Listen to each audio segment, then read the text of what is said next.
with my partners. What I had to do for my family, my everything.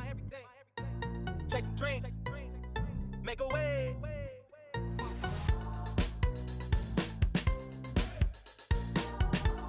Never had a dollar with my partners. What I had to do for my family, my everything. Chasing dreams, make a way.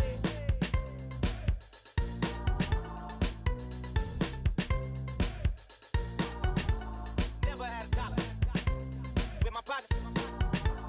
What I had to do for my family, my everything. Chasing dreams, make a way.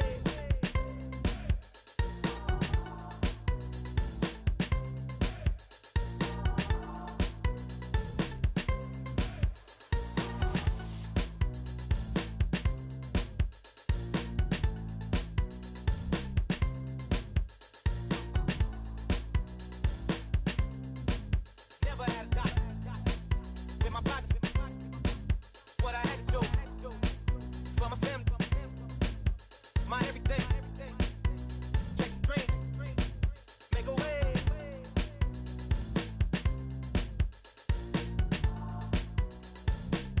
My everything. Chasing dreams.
Civ6 has joined the round table.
Probably just a touch of space madness.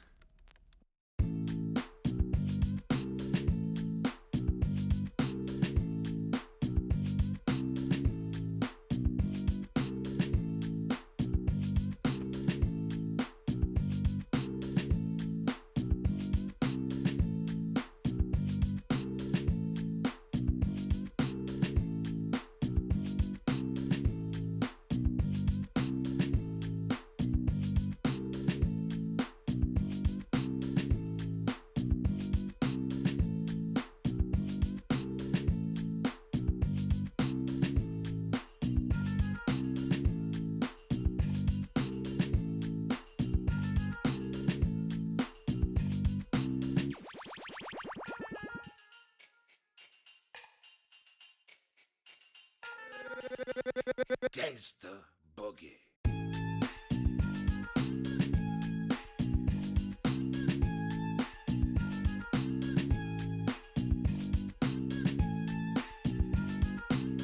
Boogie.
Let's put our living stereo stylus in this groove.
Yeah, boy. Yeah.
Straight from the top.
Big man. No.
Hello and good evening, everybody.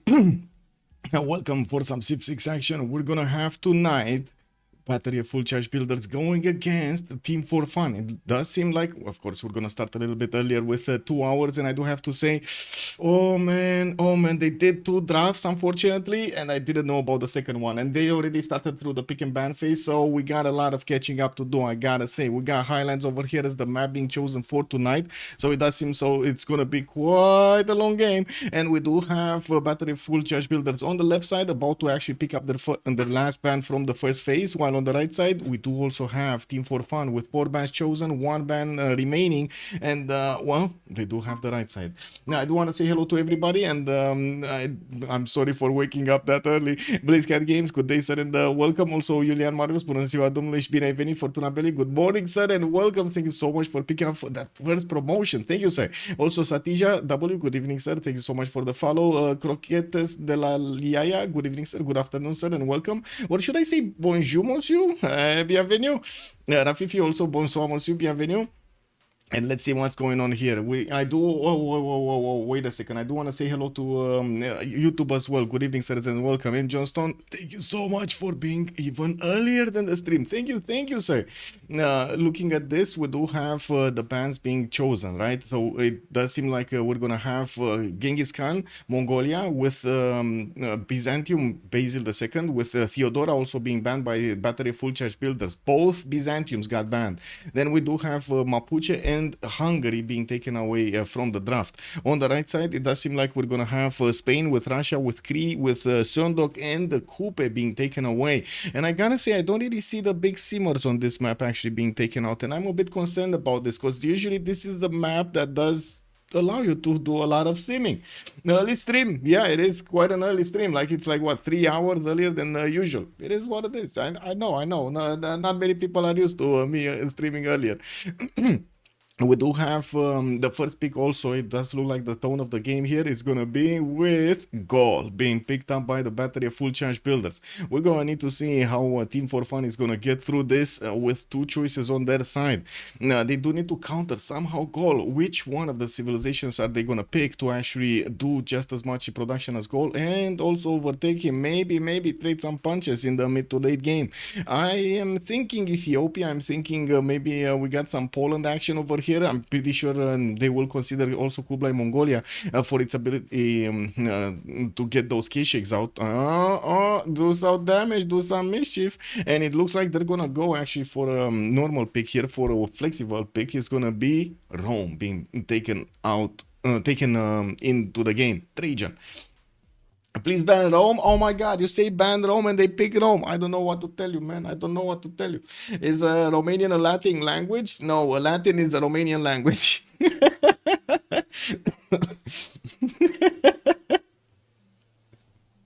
It's the other way around, man. Anyway, we do have Chandragupta also being picked up over here by Team for Fun on the right side. And let's actually see what the battery of full charge builders are gonna go for here.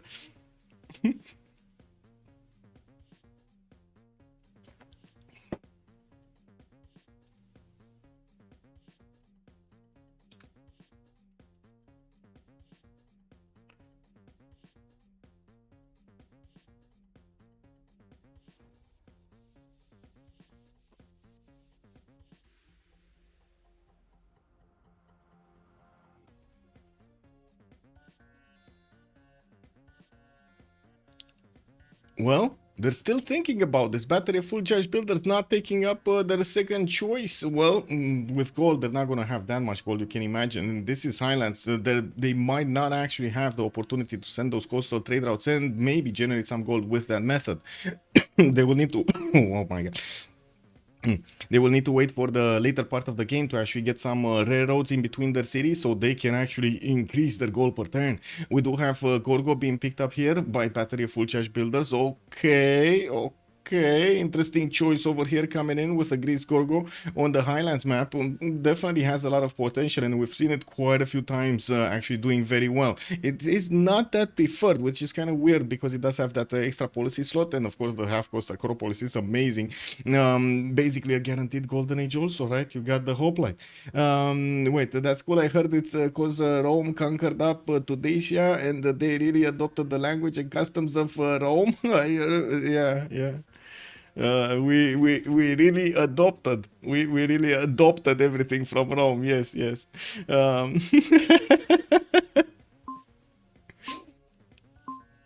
Well, we're gonna need to see the bans here, and it looks like they actually timed out one on the Team for Fun. Uh-oh, I did hear about this. I did hear they're gonna time out the Civ here, so looks like Team for Fun are gonna let it go. We do have Tamar being picked up by battery full charge builders, and well, we're gonna need to see what the last two bans are. These are definitely gonna decide quite a bit what the roster will be from the remaining civilizations. I'm pretty sure we got still a lot of leaders that they could play in the game and get the win with. Let's actually see what they will choose, what is their preference in this game. But all the Latin languages, it is on that, that is more different than the Latin, almost nothing similar. I mean, sure.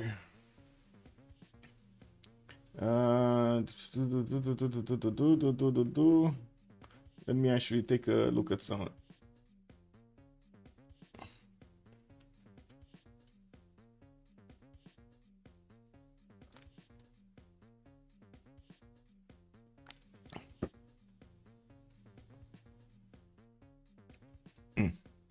Anyway, we do have Brazil being taken out as a last ban here for Team for Fun, and yeah, let's actually take a listen what's gonna be the last ban here with the last choice coming in.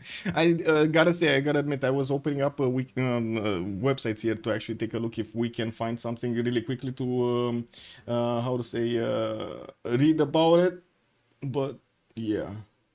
Oh look, there's a King of Romania. kingofromania.com that shares some things.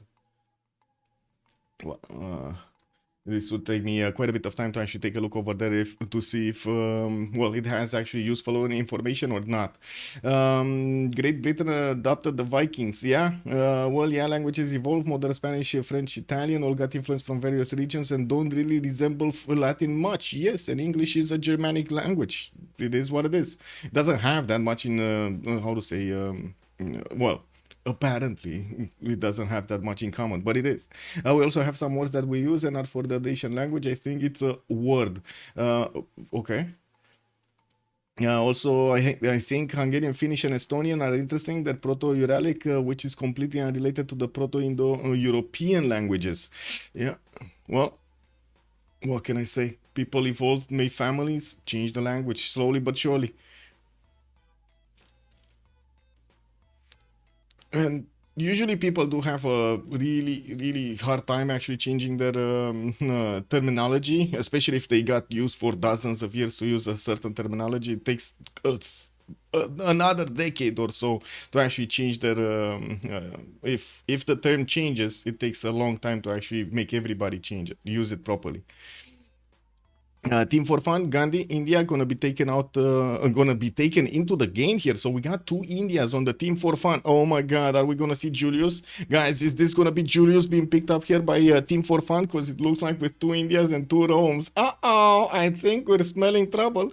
We don't have it banned, right? Julius is still available for them. And it does seem like also battery full charge bidders are actually gonna pick Poland. I was thinking Poland maybe to counter goal over there, get some in power spike at him, right? But it looks like no, they will be the ones that are gonna pick a goal.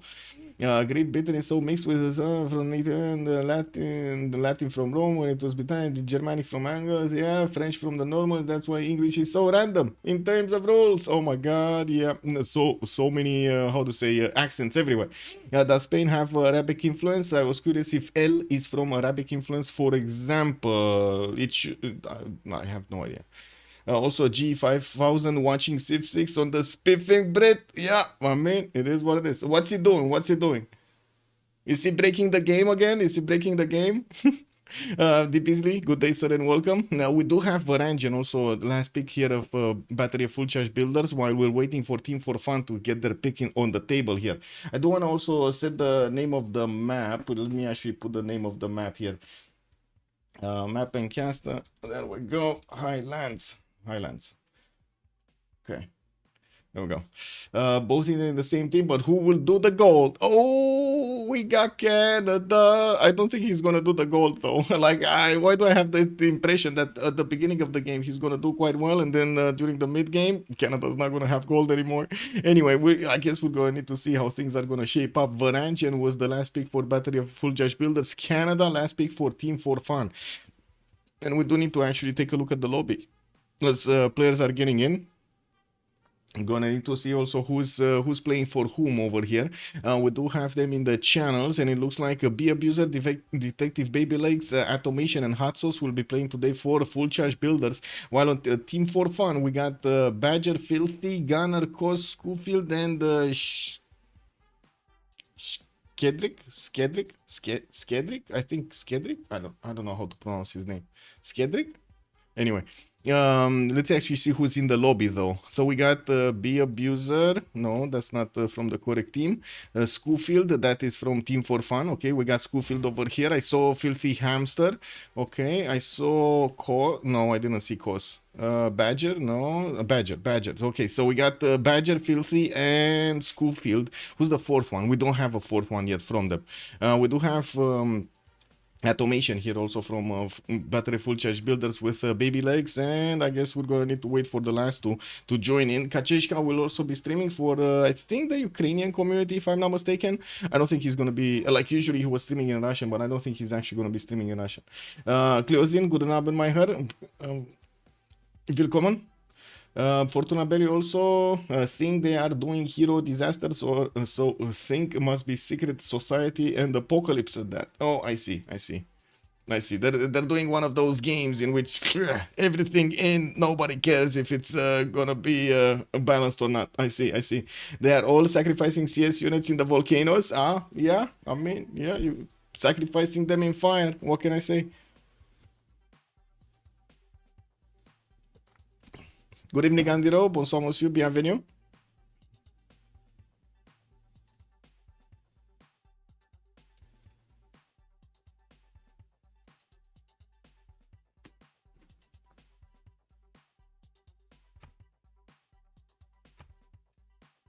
Oh, wait.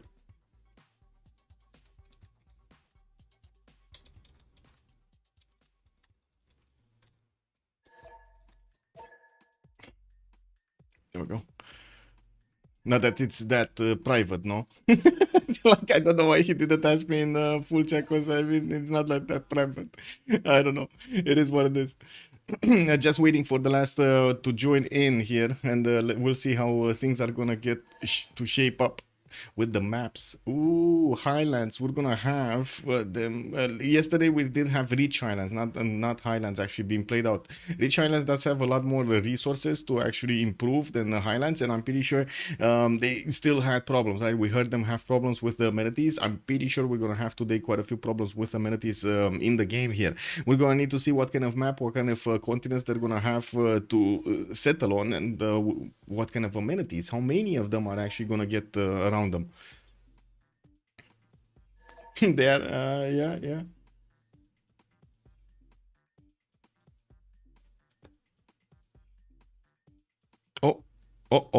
Kachishka has been requested to post mods in mods channel.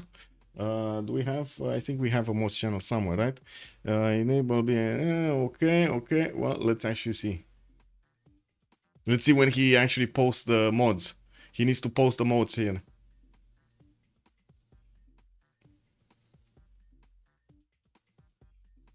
Oh, I want to rejoin and see if I have this. Okay, yeah, that's fine. Like the borderless window, man. Incredible. That annoys everything.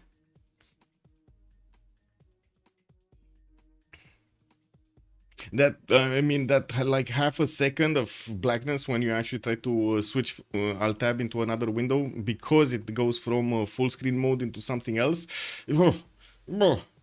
Are all Civ6 players of French? No, Coquette, no.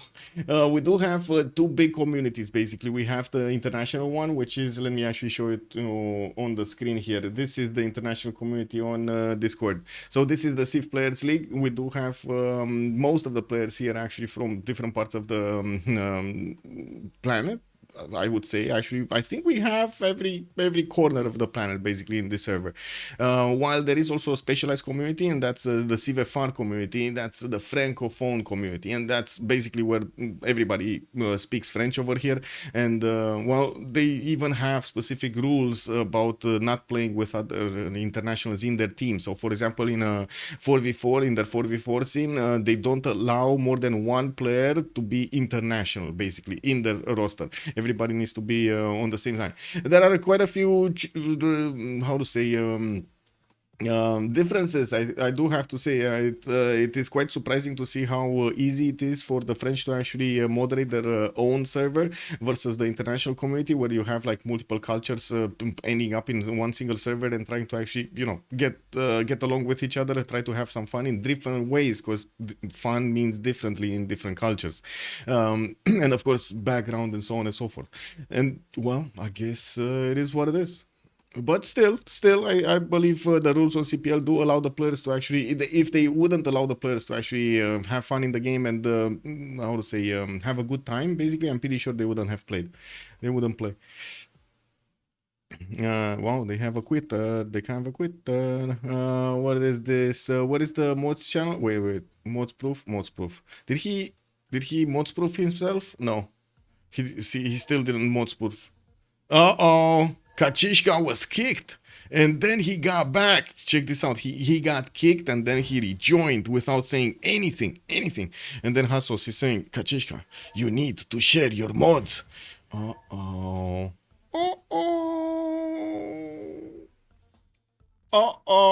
Yeah, I think the whip is coming out, boys. The whip is coming out. It's staying over there. Let's see. Oh, he's disconnecting. Check this out. He's disconnected. He didn't get kicked. He had disconnected. Okay. Whip back in. Eddie Coffin, hello there, sir, and welcome. Uko Supreme, good day, sir, and welcome. Fortunately, Canada improvement gives amenities. Yes. That I would say the ice hockeying. Oh my god, it gives so much culture also. Amazing. Everyone is leaving. They're leaving and rejoining. Basically, what they're doing right now is fixing their 0ms. Sometimes game, net coding, whatever you want to call it, unfortunately is creating some errors, and because it needs to generate a connection between all of the players of the game at the same time, whenever you join a lobby, sometimes you might not get to connect with one of the players in the game, or 2 or 3 of the players in the game. And to fix this, you need to actually leave the lobby and rejoin the lobby again, so you have the open connection with that player. If you don't do this, unfortunately the game goes like sometimes the information gets passed separately or differently, or doesn't even arrive to one of the players, and it causes desyncs in the games. Desyncs in the games makes us basically relobby, waste time, and so on and so forth. Errors. Yeah, quite unfortunate actually that that's happening after especially like 7 years. Wow. Or 8 years. How long has it been? 8 years since 8 years, right? Since Civ6 came out. Wow. That's some heavy testing done right there, man.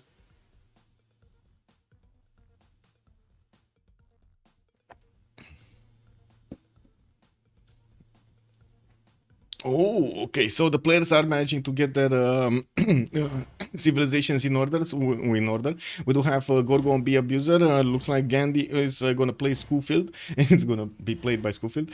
Filthy Hamster on Wilfred Laurier. Detective Baby Legs on Hardrada Varangian. We got the Badger on Trajan. Looks like Automation is gonna be the one with goal. I mean, kind of makes sense. Hot Sauce over here with Jadwiga. We got Shredik. I think it's no, it's not Shredik, right? There's no R over here. Shchedik. How do you pronounce this? Shchedrik? Anyway, he's gonna go for Chandra Gupta. Let me see if I can actually put this into a Google Translate and get a word out of Google Translate. Let me see.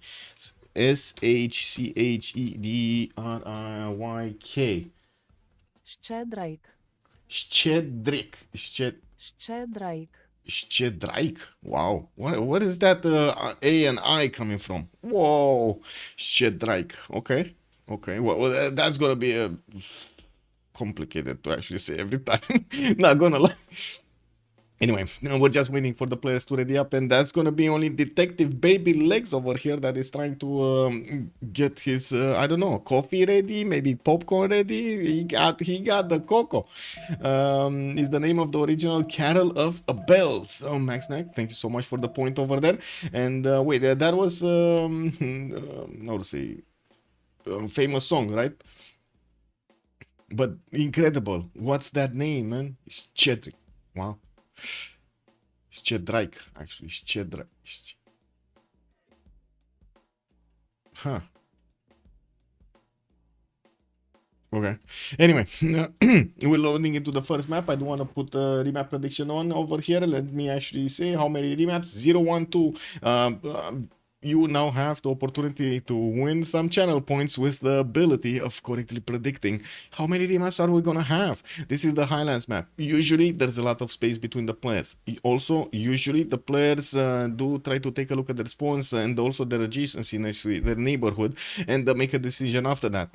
Most of the time, because this is so much land, we don't see the players using the remap tokens that much. You have been warned. Now let's get on with the game. I do want to ask chat over here, are we going left or are we going right? So we do know exactly what direction we're gonna go for here. And in the meantime, put my chats in order. Yopa, hello there, sir, and welcome. What score have the teams now? It's Ukrainian national music. Oh, thank you so much. Thank you so much for letting me know. So if you do want to take a look at the scores, you can actually access the CPL.gg website. You can take a look at the CPL Premier League over here. And in Division 3, I think we're in Division 3 right now. We can take a look at the standings. We do have Battery Full Charge Builders halfway around with 5 wins, 8 losses, and Team for Fun does have 6 and 6. These are, I think, the last 2 games. Battery Full Charge Builder did have a game yesterday, which I'm not sure exactly what if it was entered, but I think it was entered here. And we do need to see how Team for Fun is going to finish their last game. I believe this is their last game. And Chad was saying, go west. Okay, we're going left. Let's actually see on Szczedraik over here on Chandragupta. We do have Panda next to a 231 spy style, and it looks like he's gonna have another city to the southeast. Oh, wait a second. Hold my beer. We got to the right side another spy style that he's gonna get next to a 231 with another third ring tile over here as a spy style. Very nice. With more spices in the south, Yosemite also to settle over there. Looks like Szczedraik over here is gonna have a problem with his fresh water in the north. Remember, Indians do have their unique improvement. The stepwell does give them some housing, so it shouldn't be a problem to actually get these cities in no freshwater positions. Of course, he does have some mountains to actually settle next to, and looking at the north here, he will have Poland, I guess, to go against, because yeah, they're opponents. On the right side, it's too far away to actually go and do something with Gorgo over here, and it does seem like Ottawa is going to be southeast. Okay, this might be something here. They are allies right now. We might actually see them trying to set up a coastal trade routes between them, and you do see this water body that will give them exactly that opportunity. With fresh water on both sides, I'm pretty sure they can actually benefit from this waterway. Now, moving forward towards Rome here, Trajan is gonna have his refish on the right side. Looks like he's gonna get his 2-3 deer tile to work from the beginning. Another spawn with more production. We do have him with a lot more fresh water than we've seen on Chandragupta. Left side, south, north, east, no problem to actually get west, of course, to actually get some freshwater cities going on these rivers and lakes. And we do have him with a decent amount of resources, luxury resources especially. He has 3 continents to actually settle quite close to and benefit from the extra amenities that these continents are giving him. For example, here, settle a city, boom, 2 amenities. You get the mercury, you get the diamonds to, you know, put in the mercury like manganese, and that's it.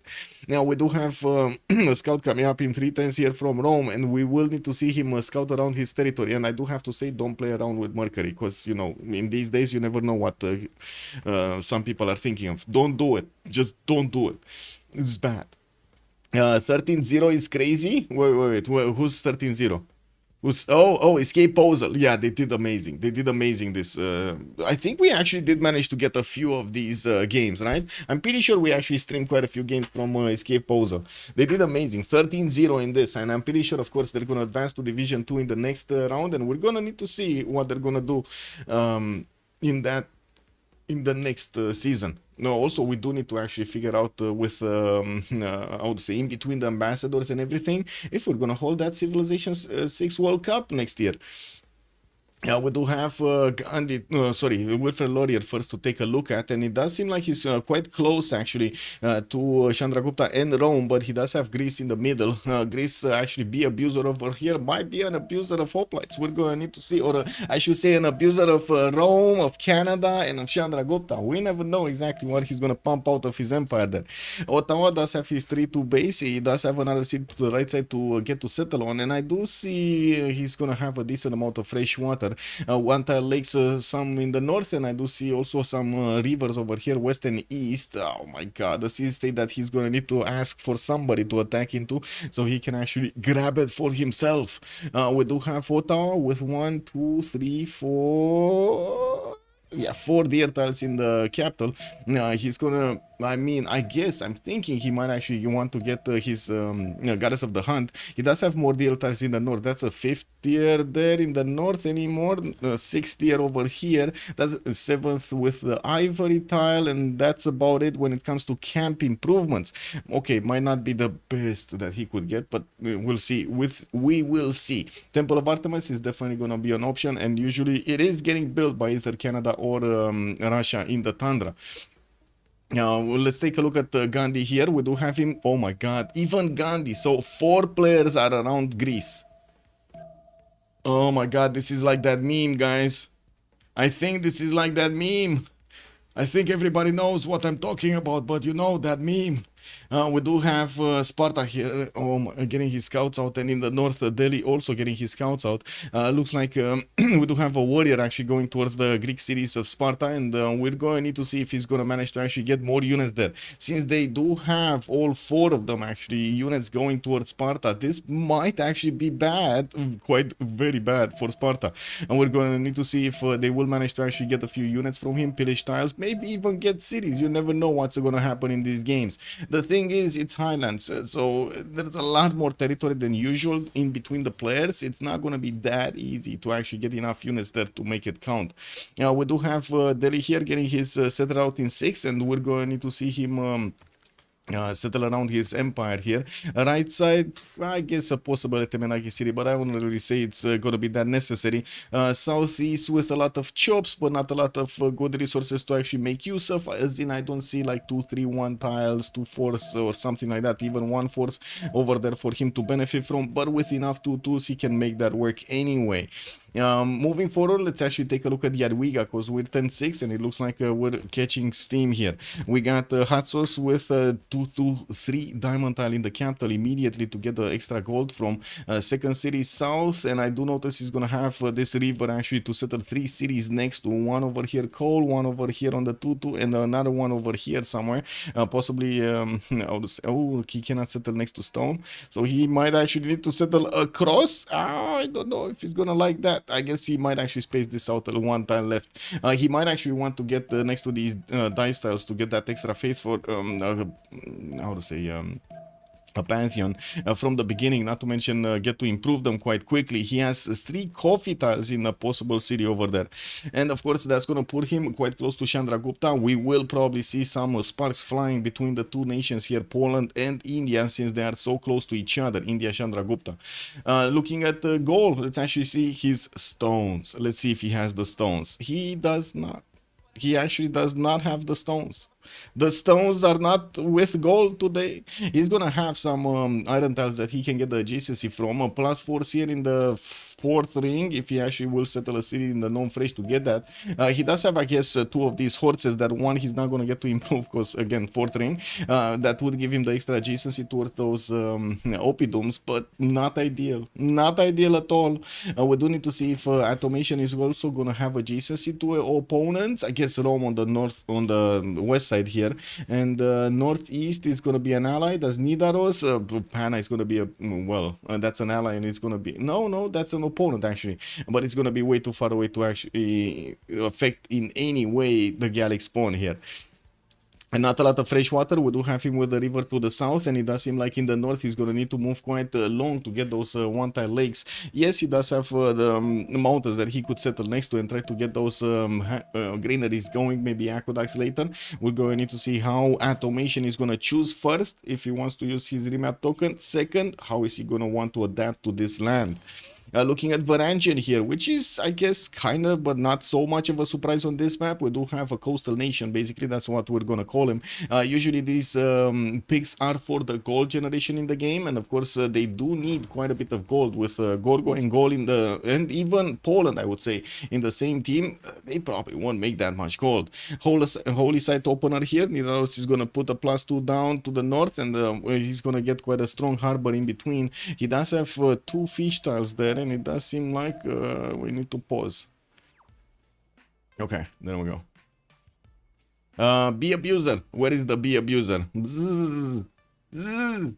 We got bee abuser over here, zing around. How do you call that? How do you call the sound that the bee makes? The buzzing? Buzzing around? I should say buzzing around. The bee abuser is buzzing around.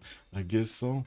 Well, let's actually see what is he gonna benefit from land over here. Northeast, wine settle. Northwest, aluminium settle next to a lot of 2-2s. South, not a lot of fresh water, but at least he's gonna have a city there. And from what I do see, he does have this river spanning to the southeast to actually get some cities with fresh water on. Gonna have the adjacency towards Canada, and I do notice we do have the game started. This is it, guys. I did told you. I did warn you. It was one remap. The players don't tend to remap this much on the Highlands map. Let's actually take a look over here and set up the prediction. Zero remaps. We're gonna need to go again through the players' place, and of course see what and through the response, see their strategic resources availability, and also the early moves. This is the time when the players do manage to get their settlers out. They do manage to get a few maybe like builders from huts or a hard build and so on. Districts not to mention. So let's come back to Chandragupta here. He's putting down his holy site next to the river, also sending his second settler towards the northeast on the uranium tile there. I do have to mention he doesn't have a lot of food on these tiles, but that's going to be pretty good production coming up from spice tiles over there. Gonna have access to also another 2 spice tiles from that single city, and we're going to need to see how he's going to manage to get everything done. With Yosemite in the south, that I don't think he actually discovered. Yeah, there we go. He never actually sent a unit towards the south to try to discover that territory, and I guess he won't benefit from the massive wheat tile that's going to give him the 4 food, 1 production, 2 gold, and 2 science. Now we do have Pana also finishing the holy side next turn. He does have horses in the second ring here, with also iron in the first ring. A lot of food coming from that rice tile in the capital, which I gotta say he's probably gonna get to improve. That's an amazing triangle, by the way. The 2 wheat tiles plus the rice tile over there, I think, in my opinion, it's very much worth the 3 farms that you're gonna put on, and of course with the watermill right now getting that extra production and so much food generation. Let's move forward towards Rome here, because we do have him starting to get his settler west side. He's gonna have access on that city to for 2 bananas, and from what I do notice, interesting choice here to actually get that one on the iron tile, but I guess it is what it is. 2 strategic resources. Oh no, never mind. He does have 3 horses in the capital with 1 iron tile, and while of course from the beginning he did have the deer tile to get some extra production from, I would imagine he's actually not using the fish tile for the less production to balance it out. Now we do have him also with Gallic Gesate coming quite close to him. He's gonna start sniffing around the cities over here, and I gotta say Rome is not far away at all from Gaul. Look at him, they're like 2 cities apart from each other. Tervana is right on the river, that's right next to the river of Rome. That's quite a close proximity here in between the 2 nations. I'm pretty sure they're gonna trade some punches at some point. Mr. Breaking News, hello there, sir. Can you add team labels? I can for sure. Let me actually do it really quickly here. On the left side, we do have team for fun. And give me a second, like this. And on the right side, we do have BOFCB, battery of full charge builders. There we go. There we go. There we go. It's up. Let me get my chats in order and other windows over here. There we go. Okay, so we did have some horses actually acquired by goal, I think. Anyway, third city from Rome. We're going to need to come back later to see exactly where he's going to put it down. We did take a look at his strategics. He's fine. Greece is on the west side. We do have India sniffing around and seeing what he has in his cities. And I'm pretty sure at the moment Rome doesn't actually have a unit to affect Athens at all. Moving to Canada, let's actually see. He did start off on his improvement of camps. Already has like 3 of these improved. More of these builder charges will be spent to get the next 2 ones. And I do notice he's building the Temple of Artemis very quickly. He does manage with the camps to generate quite a bit of gold on his side. He's on 14 gold a turn, while most of everybody else is 5, 6, 7 gold per turn. He also has 16 points of production, which again is actually quite high. Not the first one, but the second one here, right after Chandragupta. Well, Chandragupta with the spices, what can you say about him? Montreal is going to go for monuments. We do need to see also the third city. Where is he going to go? Definitely has multiple choices to go for, and I'm pretty sure he's going to try to prioritize the tundra rather than going into grassland or plains in the north. He does have his iron somewhere. I think the iron is right underneath the Temple of Artemis, because there is like no iron tile here around his cities. And of course, since it is the tundra, he doesn't have access to horses because tundra. He's gonna need to actually get a city over here in the plains or in the grassland somewhere to actually grab these horse tiles and improve them, or of course rely on his allies to actually get him the gold, get him the resources. Now we do need to move also to Gandhi. Gandhi putting down his 2 holy sites, a +2 over here next to the mountains, and I do see another +2 here from Agra. He didn't place them next to rivers, so river goddess is probably not gonna be a choice. It might be here on the other India, on Chandragupta. We'll see, because both of his holy sites are actually next to rivers. Delhi gonna get his settler out in 3 turns. We do have horses in the second ring here with the western side, that big river to settle on. Not gonna have a problem to actually get everything, and also has access to some of these faith city states. It looks like he's also trying to take away a builder from Lahore, but Lahore is just not gonna have it. We do have a warrior that is actually escorting that builder. And let's actually see in the south over here, Athens and Ostia. Okay, well, I guess he's quite close to Athens, but to be honest, the land is looking terrible to actually move an army through. Well, very bad. Very bad. Let's take a look at the Yadwiga. 2 cities strong. We do have him with already religious idols chosen as a pantheon. He's getting the extra faith and gold from these improved resources with mines. And I do see he did also improve his horse style there. And getting another holy site from Lourdes. I do have to say he doesn't have that many mines. So this is a pantheon for like 6 faith, 6 gold, and that's it. 6 faith and 6 gold. There's no other mine, no? Is there any other mine and I'm blind? I mean, okay, sure, later on in the game he's gonna get some, but really? There's no other mine. There's a copper, I guess 2 copper mines. That's it? Wow. I'm a bit surprised about this. As in, is that worth compared to something like God of Craftsman, for example? Good evening, Delion. Hello there, sir.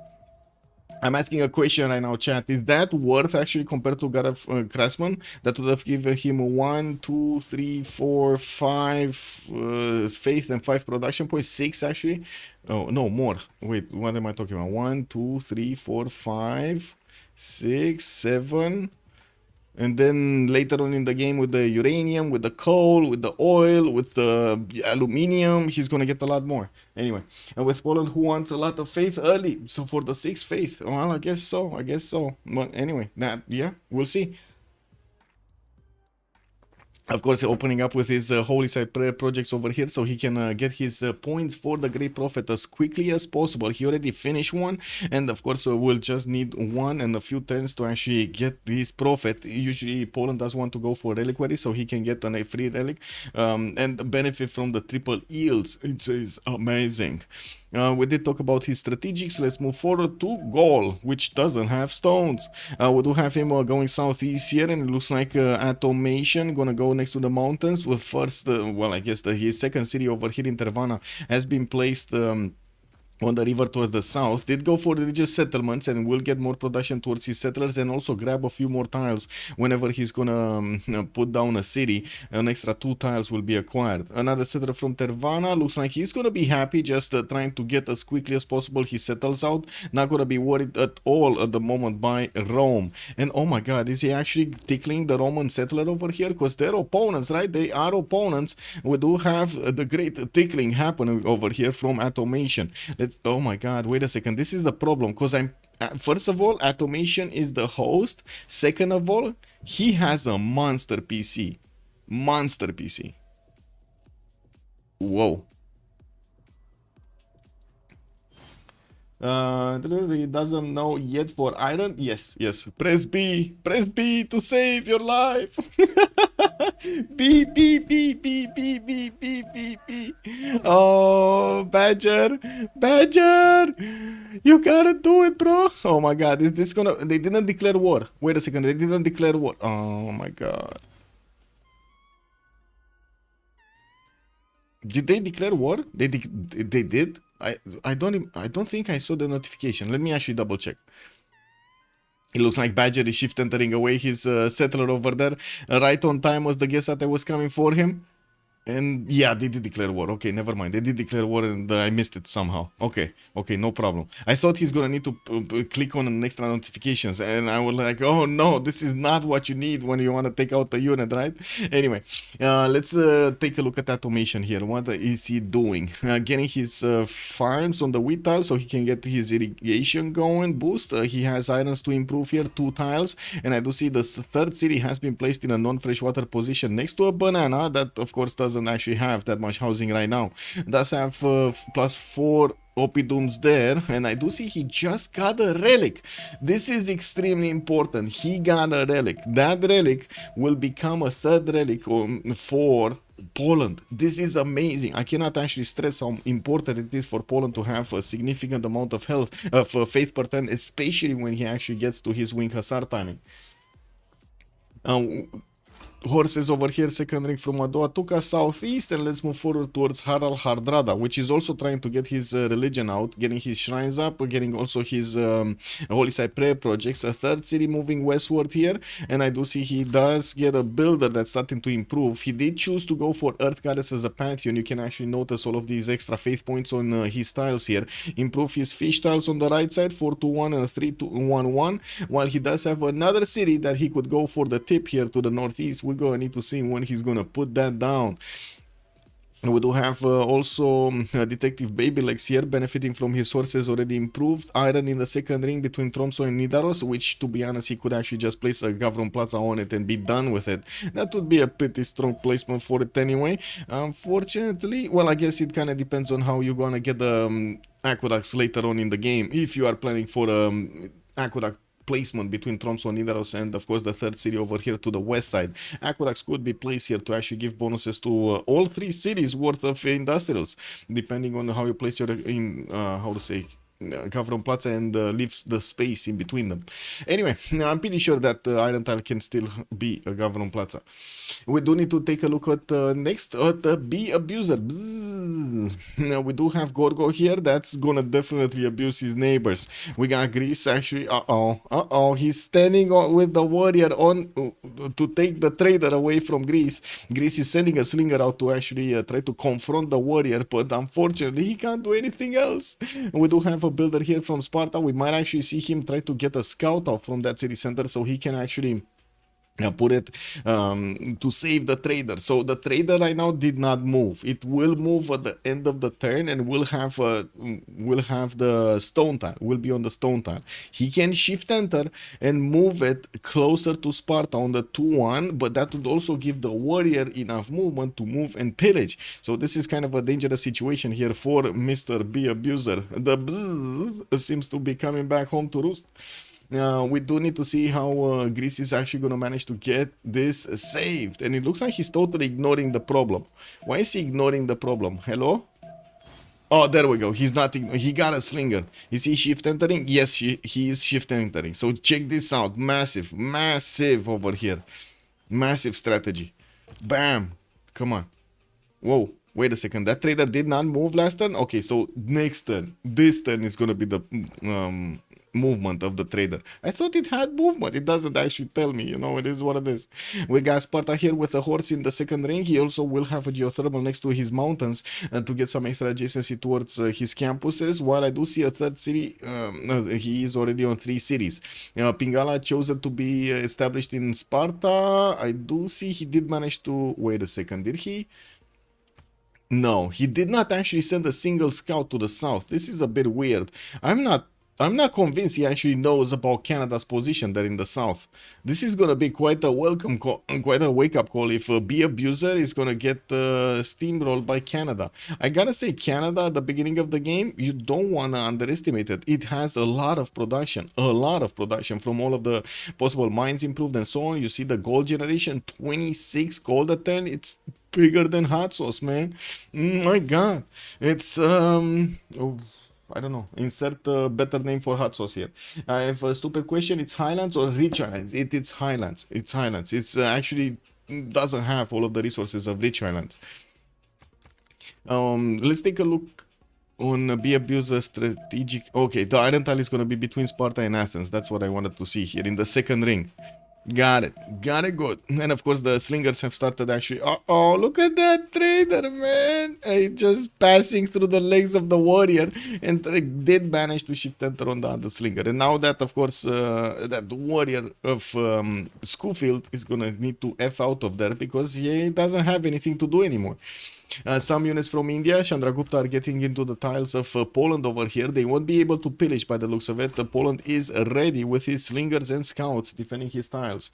We also have some monuments coming up from Lodz. Moksha establishing in 210s here in Krakow, while he did manage to get his religion. First religion of the game. We got reliquaries and stewardship available for him, for the relics to have the triple yield of both faith and tourism at the same time, while he's going to get stewardship for the campus and commercial districts to provide him the +2 science and +2 gold respectively. We do also see Moksha establishing there. Third city didn't get yet built. It's training right now in Krakow, and we're gonna need to wait and see if he's actually gonna send it towards his scout over here to the southeast, or is he gonna put the city in another place. I'm pretty sure he's gonna get another city here on that 2-2 that's standing out from this river. That would be another freshwater position for him, and to be honest, it doesn't look that bad to actually settle a city on.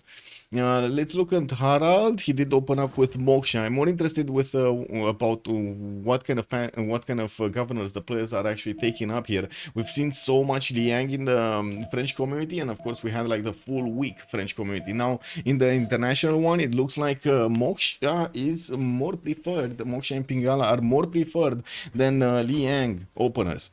Aduatuka is gonna get Moksha in 2 turns here, and it does seem like he's gonna start improving his other tiles. Probably the Jade. He wants another Jade to trade it to one of his allies. Getting his Oppidums down. That's a +2 over here. That's going to turn into a +4 at some point when he's going to get all of the mines around it.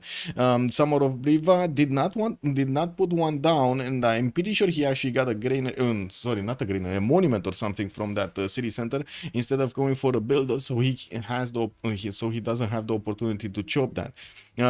He did get a third ring Oppidum here that he's going to need to start improving with the pastures on the horses, so he gets that extra adjacency towards his Oppidum. Well, we do have him sending some scouts, well, I guess at here towards Rome, but it doesn't seem like he's actually going to grab anything there. Well, he did put quite a bit of pressure on Puteoli, and I gotta say, Rome over here, I think he went a little bit too far into the north and he actually preferred to do it, but at least he did manage to get that city safe and placed down, and it is what it is. Fourth city going south here from Rome. We do have no Pantheon play over here from Badger at the moment. Chandragupta did get initiation rights. He's getting faith from building units, and that's one of the things that we're going to need to see later on in the game if Chandragupta is actually going to get his powerhouse of unit building and smashing cities going. Well, activated. Moksha establishing in Panna, 2 turns for a trade route. Gandhi gonna also go for Moksha. Wow, we got everybody going for Moksha except one, Gorgo, right? Gorgo was going for Pingala. Whoa, what's this? So Moksha here, Moksha here, Moksha here, Moksha here, Moksha here, and Moksha here. There's Moksha everywhere. There are so many Mokshas. Oh my god, they cloned Moksha. No.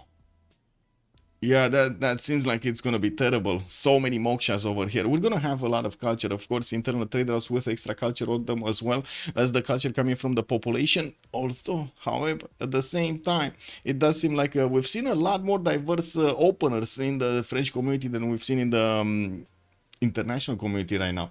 Is Gandhi good in championships? His ability seems pretty useful for multiplayer. So, Julian Marius, there are two things about Gandhi that you need to take into account. First of all, and I think the most important one in actually the multiplayer scene is the word wariness. So not the units, not anything else. Is if you take a look at Gandhi over here, he does have on India, I believe. Let me see, where was it? Where is it? Is it on Gandhi or is it on the others? This opposing civilizations receive a 50% war wariness for fighting against Gandhi. What war wariness does in the game is lower your amenities in the cities, yours and the others' amenities. So basically, you will, as Gandhi, you will have more happiness in your cities than your opponent, creating quite a few problems for him when it comes to amenities. The game does have basically a happiness counter that you get to feed with amenities. If you grow in population, the people will want more amenities in your cities, more luxury resources to benefit from, and diverse amount of them. And that causes a lot of issues, especially late game, because the bonuses coming from the happiness and ecstatic are incredible. Plus 16% across the board. It's incredible. And if you go lower, like if you go lower than the normal threshold, you go into like your people are not happy and so on and so forth, you get minus, and that's bad. That is very bad, very bad. Your cities like would be like 20 pop and they could produce a tank in 20 turns or something. It's very bad. No, it's very good. And also it is quite a diverse nation over here with the Varu, a very strong unit, unique improvement. It does have the extra how to say, the extra housing on it and quite a bit of faith. It's a pretty good nation, pretty good nation. We haven't seen that much of Gandhi. We've seen more of Chandragupta, mostly because Chandragupta can be a war nation much easier than Gandhi can. And of course, late game Chandragupta is awesome. Let's actually see what kind of religion did he get. He went for the production. Shrines and temples provide production equal to their intrinsic faith output. We do have holy waters here with healing of your units 20 plus 20 within the borders of the cities that follow your religion.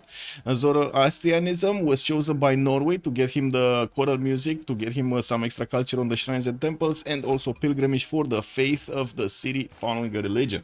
When you use a nuke, if it's -1 amenities in all cities, -2 if it's on Gandhi. Wait, if Gandhi shoots or Gandhi gets shot, like in which scenario? Also, I'm getting attacked over here by I don't know, something on the street. It's doing the wee-woo against me. That's why Alexander is always banned on 1v1. He doesn't know what wariness. He doesn't know. Yeah, he doesn't know what that is. What do you mean, what wariness? Yeah. If you attack Gandhi, yeah, makes sense. Okay. Well, now let's actually take a look what's going on here. We got a few units from India making a line of defense against Polish warrior. Looks like also shrines are getting finished in the Polish capital, which is kind of surprising, to be honest. Usually Poland doesn't even finish his shrines. There's not a lot of use for them, but this time around, well, he wants to get them. He actually wants to get them. Usually, if you want to build the shrines and temples for the faith, but also for the bonuses coming from them, from choral music, from work ethic, feed the world, or other stuff. And yeah, this is not going to be one of those cases. I do also want to point out his settler is going northeast here. He's going to grab some stone tiles over there and quite a bit of chops, and not going southeast, where I was thinking initially he's actually going to get next to those nice tiles. In the north, he's not going to get that many upgrades to get some, of course, amenities, some extra gold and stuff like that, but at least he's gonna have access to his extra copper mine, which is gonna give him another 3 gold and another 3 faith from the improvement from his pantheon. We're 1029. We do need to take a look at the city states here really quickly. Ayutthaya with Rapa Nui will be providing the culture bonuses. We got Venice and Bandar Brunei for the trade. Nalanda with Geneva will be providing science. Let's actually take a quick peek where they are. Nalanda is in between Norway, Gaul. Okay, it's safe. This is safe. I guess Gaul could actually smack it down, but at the same time, I don't think anybody's going to get anywhere close to it soon. Geneva is closer to Poland on the right side of Chandragupta also, and I do see it's quite protected by the mountains. We'll see if anybody's actually going to deploy an army here to take it down. We do have Lahore and Preslav also for the military bonuses, Yerevan with Chinguetti for the religious bonuses, and I'm pretty sure you can imagine 3 civs with religion in the game, all 3 of them will want this. And of course some bonuses from Yerevan as well. That Chinguetti does have such a big potential to give you so much faith per turn. You look at this, international and domestic trade routes receive +1 faith for every follower of your founded or majority religion in the origin city. That is an insane amount of faith. Anyway, Hong Kong with Johannesburg are going to provide some industrial bonuses, and we are 2 turns away from seeing this going to the next era. 2 players do have a problem. Bzz is going to have a need for another point, and Chandragupta also needs 1 point. Wait a second. Is he getting that 1-pointer? Horseback riding. Yeah, he's discovering horseback riding on one side, and Be Abuser. Wait a second. He's not getting golden. So, Shredike did manage to get his 1919, but Be Abuser here.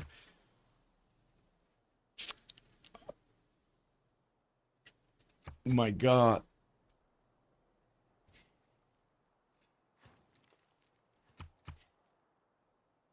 Okay, I'm gonna ask the hard question.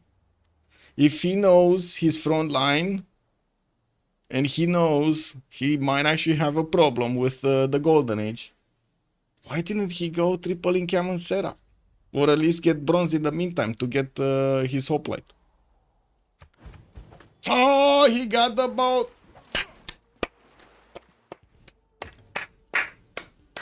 Yeah, thank you, thank you, thank you, thank you. Yeah, Be Abuser over here got the boat. He did it. If you think that people don't know, if someone has to declare war, it's Cyrus. The war would be a normal one and not a surprise one. War awareness increases slower in the normal one. Yeah, he still ignores Canada. Yeah, totally ignoring Canada. Canada, I'm not really ignoring him though. He's getting a city over there, a settler towards him, and I do notice he's on right now 3, getting his monuments out and still improving his tiles over here, getting as much production as he can. I gotta point out over here, Filthy Hamster is on 34 production right now, and look at Rome. What is this on 49 points of production on Rome? What is he doing? We do have him putting down his Gavron Plaza from the capital city. It looks like he improved a lot of these pastures, getting his commercials out. 1 single trader. I don't see a second one getting out of here. Oh my God, 51, 10 science and 20 culture. We need to give them a few seconds over here so they can actually choose their options. Okay, Chandragupta, Monumentality Golden Age, 7 science, 9 culture only. Bronze working coming up in 4. I'm quite surprised actually he does only have a 9 culture. I would have imagined he already did manage to get his +1 population for Governor Moksha, so I'm very surprised he only has this little amount. Not to mention he did manage to finish 2 holy sites. Wow. Okay, there we go, 14 culture. Okay, it needed a bit of time to update. 39 production, 12 faith. That's not that strong for a monumentality. I'm pretty sure he's going to get a little bit higher when he's going to finish more holy sites, and he does have a decent amount of units towards the north. Since there is a decent amount of distance between his cities and Lodz, I guess horses would be better, but he can actually reach there with swordsman or men at arms, melee units basically also. Moving to Trajan here, we got him on 10 science, 25 culture, 51 points of production, the most in the game here, with also his markets getting out from his commercials, so he can actually get more traders. He's going to finish his Governor Plaza next to the mountains here, giving him access to a +4 campus on the right side. Actually, that's yeah, +4, like 1, 2, 3, 4, 1, 2, 3, and then +1 from the Governor Plaza. His commercials are placed next to a river, so he's gonna get the extra adjacency for them, and I'm pretty sure he's gonna want to get all of the cities connected with traders here. classic opener for commercials. 20 gold a turn does make it quite good for an opener for his economy. Welfare Lawyer, 9 science, 21 culture. We do have him with builders coming up from Montreal. He's sending his 5th city to the east side and 6th one to the west here towards Rapa Nui. He did finish actually Temple of Artemis quite early, and we do have him with his Gavron Plaza, but no specializing building of choice before he's gonna get these 5th and 6th settlers out. I do see he's also gonna try to get a religion here with Stonehenge from the city of St. John, which is just placed. It's one population, so it doesn't get to actually use that many tiles. And I do have to point out here, Canada did not buy out these 2/2s, so he can actually get to chop them. He wanted to chop first the Tundra, so he can build those better mines over here, getting the extra production on them. You see, they're already 1/4 because Canada, you know, Canada extra production got us. Rome doing Roman things, yeah, basically. Let's take a look at the next ones here. Who do we have? Gandhi, right? 10 science, 12 culture, monumentality, golden age. Same question mark with Governor Moksha already established over there. I would have expected a bit more culture. But anyway, we do have him 4th city moving to the west. Also 6th coming up from Agra. Gavron Plaza being built next to mountains north. And he does have significant amount of chops actually in the capital. And we're going to need to see how he's going to get the food for that one. Calcutta, more shrines. He did go for the extra production points, right? On Gandhi. Yes, Gandhi did go. Shrines and temples provide the production equal. And we do have the other India. This is Chandragupta. Wait. This is Chandragupta. This is Gandhi. Gandhi went for feed the world, tithe, and defender of the faith with fertility rights. So he's getting extra point of production, extra point of food on these wheat tile, rice tiles, and so on. And then he's gonna get that extra food from his also shrines. That's gonna be a lot of high pop cities over here in the cities of India, Gandhi. 36 points of production with 20 faith at the moment doesn't really scream a lot, but it's gonna get better, trust me. We do have Hatsos with 11 science and 18 culture, also 20 gold at 10, 3 cities strong. Poland soon to be 4 and 5th. Actually, he's getting from Lodz another one next turn. Going for Odin's Chamber in Krakow in 5 turns here. And I do see he did also buy out another one here actually in Bydgoszcz. He did get another one of those settlers. So 6 cities very, very quickly coming out from Poland. He doesn't really have a military, and I do have to point out he still has time to actually get a military. Currency coming up in 1, while we do already see the first Varus coming around from Shredraik. We do have Chennai making some, and well, I guess the Indian builder did actually chop the first one. It's taking quite a bit of time to build the Varus. I gotta say, they're expensive, and sometimes not always worth it because they're slow. And yeah, it is what it is. We do have to take a look on Poland though. Is he gonna manage to get, so he did improve his strategics, doesn't have iron, no pre-builds here in Lodz, still 2 turns away from getting a settler, and of course he doesn't have a general. We do have Poland making 2.3 great general points a turn, and I'm pretty sure that's from the card. He's using the card for the generals. Moving next, let's take a look at Gaul. Gaul did manage to get first theater square out. It's only a +1 here in between, next to the Gavron Plaza. Now we did have him improving his iron tiles, 2 of them, and I do see he did manage to improve the horse tiles next to his oppidum, so he gets the adjacency towards them. You see how immediately it did get to increase that adjacency. Now we also have granaries coming out from Samarobriva to get the extra housing going, and also audience chamber in Aduatuca. I do have to say Liang has established over here in Samarobriva, and I got a question. This is gonna be Liang left to Liang right, because I guess he doesn't have that many resources. Not that I guess, he doesn't have that many resources. 1, 2, 3, 4, 5, 6, 7, 8. Maybe, I don't know, maybe it's like at the edge over there if you want to go right 3, and it seems like it's quite expensive right now since he didn't go for it in the capital. Anyway, more cities moving to the south and to the west. He did manage to get Lutetia quite far into the north, and which is building an encampment right about now. That's going to be quite close to Norway, but they are allies, so they shouldn't have a problem between each other. Also, how big will Canada and the Vikings grow? That's a good question. I don't know, but the Vikings, I'm pretty sure they're going to grow a lot. Like all of this can be settled, no? The Gulf of Mannar in the south as well. They don't have an issue on the right side. Do they? No, that's like Poland over here is it's not gonna actually disturb him, and in the south there's not gonna be an issue to actually get closer to Chandragupta, because I mean, who's gonna build a fleet? Let's be honest about this, right? Who's gonna build a fleet from India? We do have Polish warriors and the Varu starting to move forward. I do see an Indian settler is also moving forward with them. We might actually see him upgrade these on the front line. Looks like Chandragupta here does not have yet the upgrade button on the warriors, and I don't think he even has bronze working, but maybe that's just me. I don't see it encampment anywhere, and I do not see his iron improved. He's getting his wall of stone in 410s. Well, I guess we're gonna need to wait and see how things are gonna get to develop here. Okay.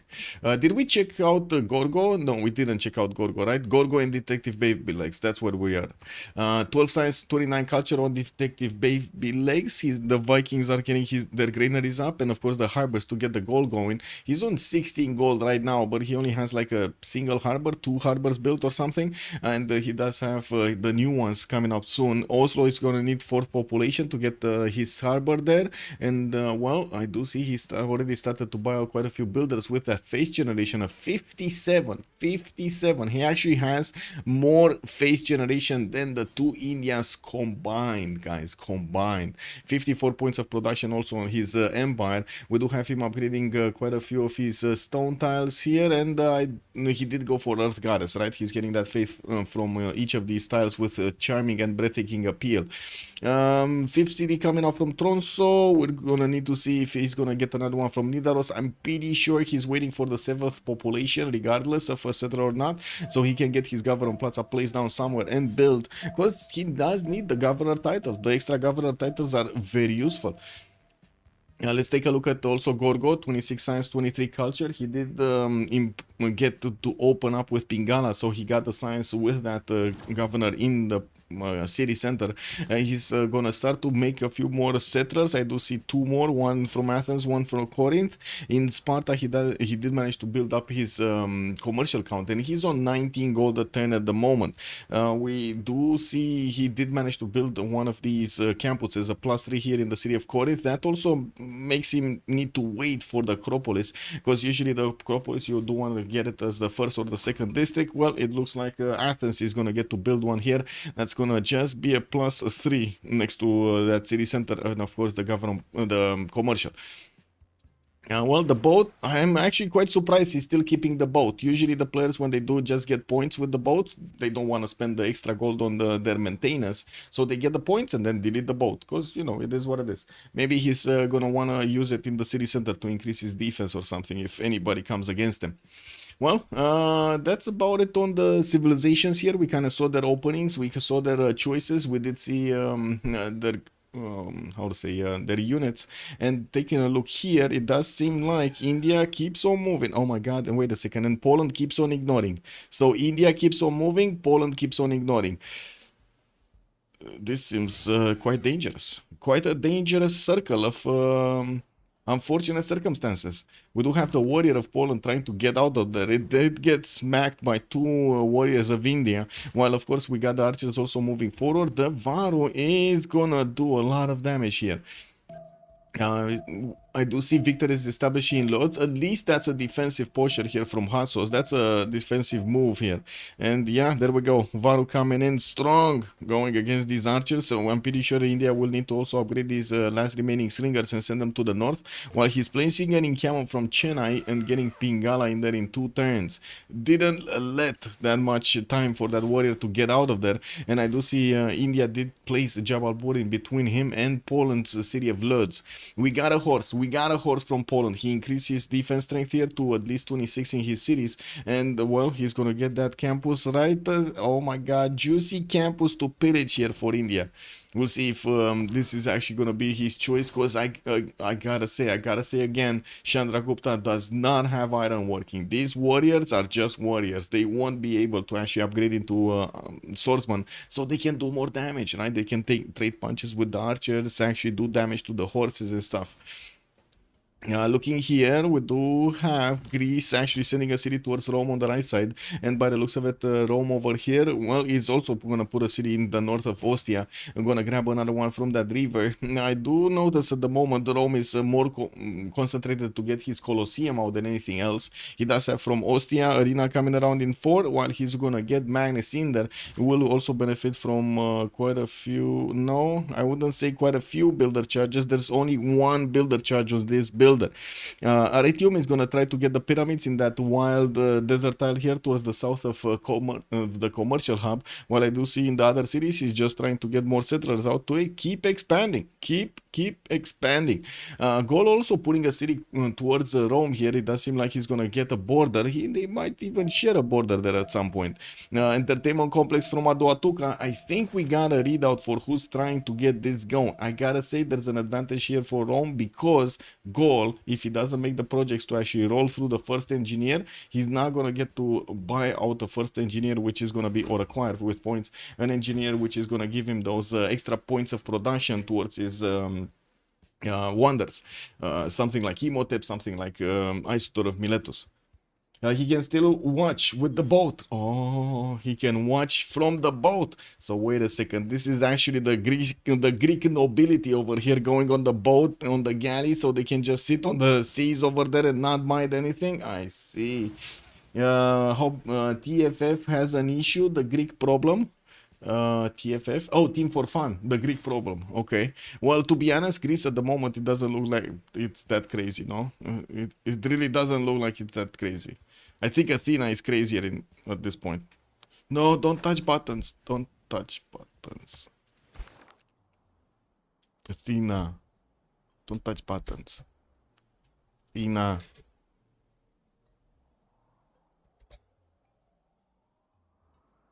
Okay. It's petting time. I'm sorry. Petting time. And we do have Moksha establishing in Athens, and he did manage to finish that Acropolis there, getting a little bit of extra culture going. +3, but still, it's good. It's added to his feudalism timing.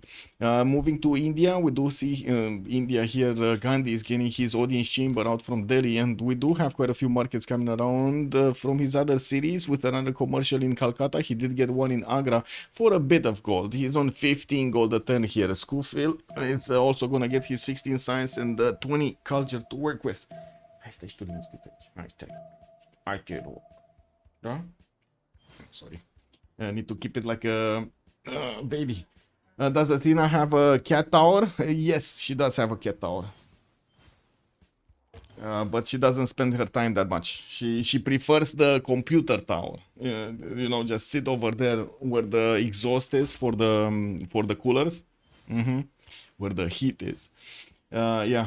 Wait, but if they just leave her there, she'll be a thorn later. Yes, please, Cat Games, I agree. Gorgo in the middle is going to cause quite a bit of an issue here. We're going to need to see if they do manage to find a solution for this. We do have Canada getting horses. Oh my god, if only Canada would have actually used these chops from St. John to get a few horses to Corinth, he would have managed to deal such a great blow to Greece here. The bee abuser would have buzzed out so much out of this game. Stonehenge in St. John in 210s, Theatre Square festivals in Montreal. Looks like also Ottawa is getting to his 10th population next turn, starting to improve his lumber mills here in the forest so he can get that extra production going. I don't see any encampment yet. I don't think he's actually going to get to abuse a little bit the bee abuser to the northeast. Chandragupta looks like Shedraik unfortunately got a little bit too overexcited here with his units, and before he was ready with enough warriors upgraded into swordsman, he did get his Varus to attack into the Polish defenses, and it looks like Poland had enough time to actually grab his defenses and get his horses in order and put them right in the face of Lodz here to slow down the Indian encroachment. We do have archers here that are gonna start to do the initial damage against the Polish units, and I do have to point out the Varus do apply a -5 penalty to the horses around them, or I should say to the units around them, so it's gonna be much juicier, much easier for these archers to actually get the damage going. General from India, looks like no general yet from Poland. We don't have Poland putting down an encampment, and he does have a long time to actually get the next general. 7 more turns to get the next general. Okay, well, that seems like a lot. Let's see what happens when he's gonna get the general on the front line and start shooting down those archers, start shooting down those horses, and of course shoot with the archers, I wanted to say, against the horses. Like, hello? Oh, this horse is dead. A bit awkward to actually place archers here. So this tile cannot shoot this, and cannot shoot this, cannot shoot this. This one can shoot this, cannot shoot this, cannot shoot this, cannot shoot this. But if he does place it on the stone tile over there, I guess he does have a shooting solution on both of those horses, keeping up loads. A few more Varus coming in. No, just one coming in. I do see also the temples are coming around from India, and he's gonna start getting that extra production going. He did get work ethic at the beginning. No holy site for Canada. Yes, he didn't actually get a second holy site. Oh, he's building one. Look at that, man. He did manage to get to 10 population, man. What is the doubt? What is the doubt? We did have him getting exactly what he wanted to get at the moment he wanted to get. He also did build the hanging gardens here in one of his cities. I'm not sure if that's the capital city or Montreal, but we can check. That is Montreal. That is the second city. Don't do that, Athena. We do have a few more of the theater squares coming around, Kingston and Vancouver. Winnipeg didn't place anything yet, and I'm waiting to see what he's gonna go for. It looks like Canada is also gonna establish his Amani in the city of Rapa Nui, and to be honest, he's still working internals here, so I don't think he's actually going for Amani externals. What?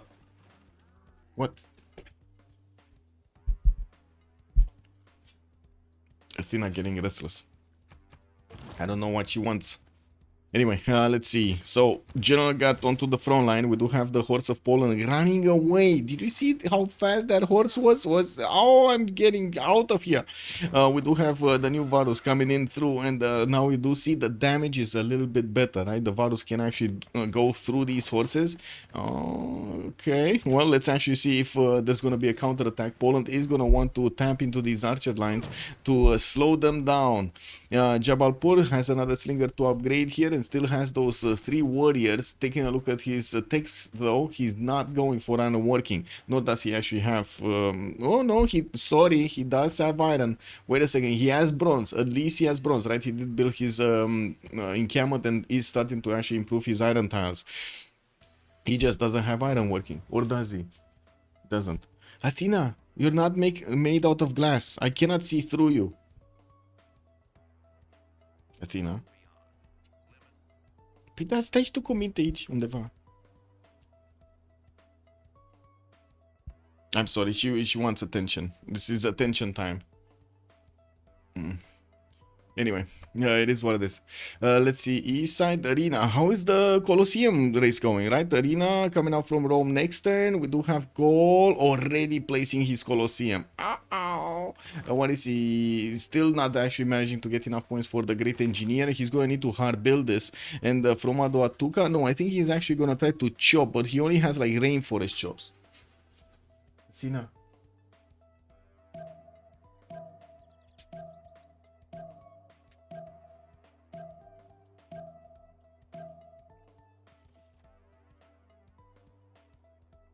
She's, I don't know how to say, nibbling. I guess nibbling is the word to say. At the other PC, at my second PC. Wow.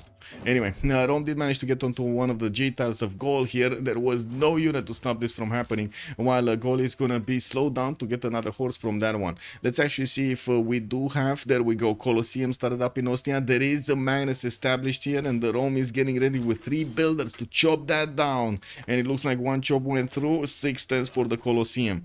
That's gonna be big. That means he's actually gonna get it faster, right? I think he's gonna get it way faster than Gaul. Gaul got distracted, you know, he saw scouts, he saw the cats, and he was like, oh, cats, click. Sabotage from the kid. Yes, CG, good evening, sir, and welcome. Hey, can you not sabotage that PC? Athena, look at her, man. Everybody's seeing you. Toată lumea te vede. Hai, dă-te de acolo. She's very, very confident she's doing the right thing. Really. Haideți-te. Anyway, let's actually see. We got horses from Samarobriva on the right side also when Liang did get plugged in. I do see the extra food promotion on Liang. I don't see the extra production. So we're going to need to wait and see if automation is going to get that going. He did manage to recruit a writer, which is quite kind of big at the beginning of the game because these 30 pointers are very, very good. Zankian did get recruited by Rome for an extra trade out capacity. Of course, he does need to activate it and build it. While we do have his Odin chamber coming up in 3 turns here from that city center. Athena!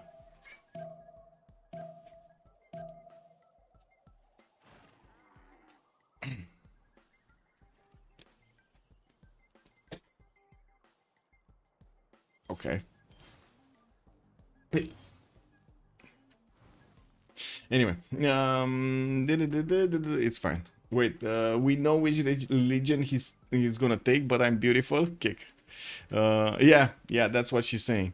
Oh, look at the religion of Canada here. He's saying I love Linda. We do have Theatre Square festivals also coming around, 3 of them by the looks of it, and he did manage to recruit a writer. In the Great People screen, we're going to need quite a few more of these projects to actually get through all of them. It does seem like Poland did manage to get enough horses to defend himself. It also looks like the Varus kind of went into a line of too many units, unfortunately for him. India, again, doesn't have the shooting solutions from these styles with his archers to actually do enough damage against the horses to allow the Varus to go through. And it's not like he actually has that many units anyway. We do need to see if Poland, Hassos, is going to manage to push these back or just keep them there, while in the meantime he's going to try to bank up on more science and more culture.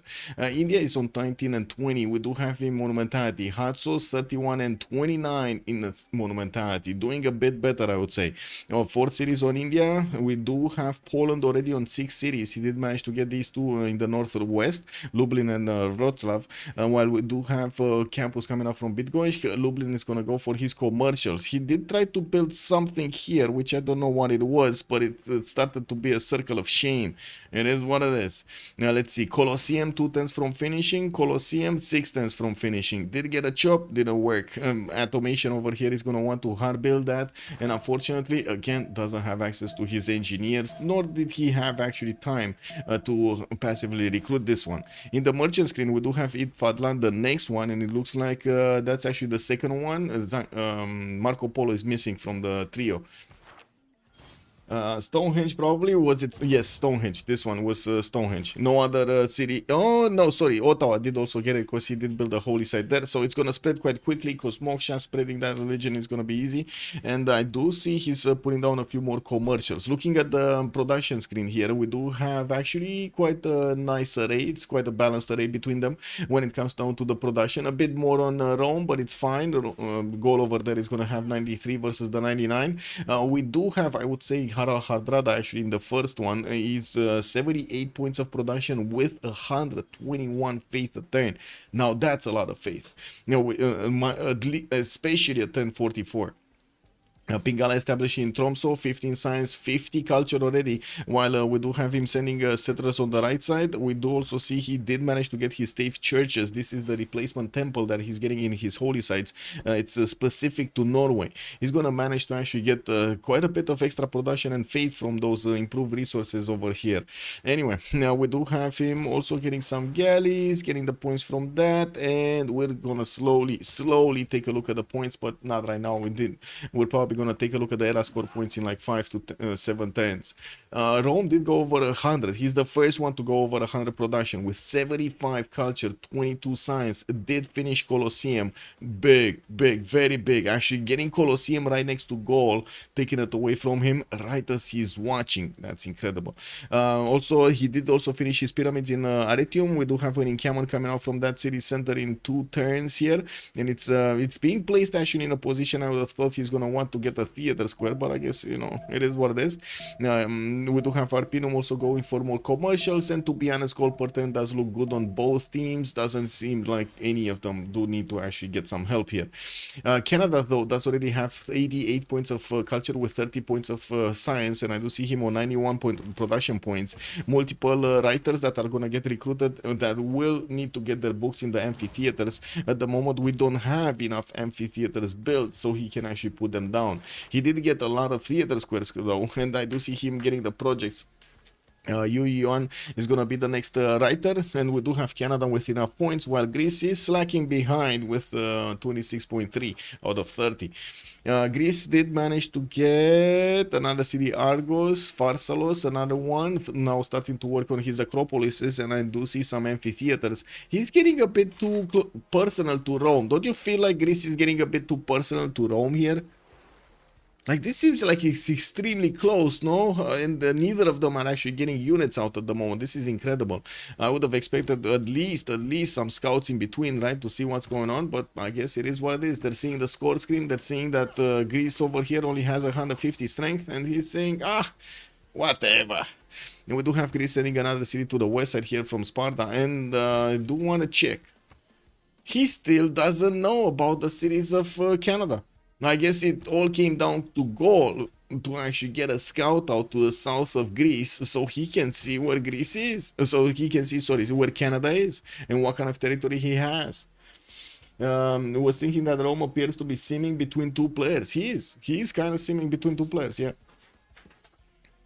What do we have here? Pingala, more campuses, temples coming around, and I do have to point out now that he's getting his temples, he's also going to have the ability to use that extra relic. One of the unfortunate side effects over here of having relics is you actually need to have slots for them. At the beginning of the game, the palace does give you at least one slot to put a relic in or put something like a book in or something, but later on in the game, you need to get some more slots from something else. Temples do have slots for relics, and that's exactly what Krakow is making. Lodz is making also. Apadana would have been another choice, for example, if he didn't have the temple's ability. I do also notice India is getting punished for actually staying on the front line here, and it does seem like his archers are going to start to feel the pain. We do need to see if he's going to get out intact. He does have a horse that he could actually take out here. Yeah, this horse should be able to be taken out, no? Yeah, he should. But maybe he's thinking that he's going to sacrifice a Varu for it. So yeah, a horse for a Varu doesn't seem likely. I do see the general actually did get pushed back in Jabalpur. He's going to need to return there. And now with the extra +5, it's totally different. Like, it's going to be much less painful for the Varu to actually attack into his opponent. On Gandhi, we do have Schofield over here getting also his temples. Magnus in Mysore to get all of those tiles chopped. A lot of forests here, 1, 2, 3, 4, 5, and one of these stone tiles. We do have him getting to 7th Pop in Delhi, and well, we're going to need to see if he's going to place down another one of these campuses or something else. More temples west side for the faith. I do have to say Schofield did manage to get to 64 faith at there. He's still half the faith of Detective Babylegs at this point. Like literally half the faith. Wow, okay. 78 points of production also versus the 101 of Harald Hardrada. Harald does look like he's in a really great spot here. Getting more settlers out, putting that Stavanger city to the north on the tip. Does have access to Yerevan, but cannot actually take that city easily unless he actually gets some berserkers. That would be easy. And I do see him sending cities on the right side of the coast towards Poland also to maybe set up some coastal trade routes in between them.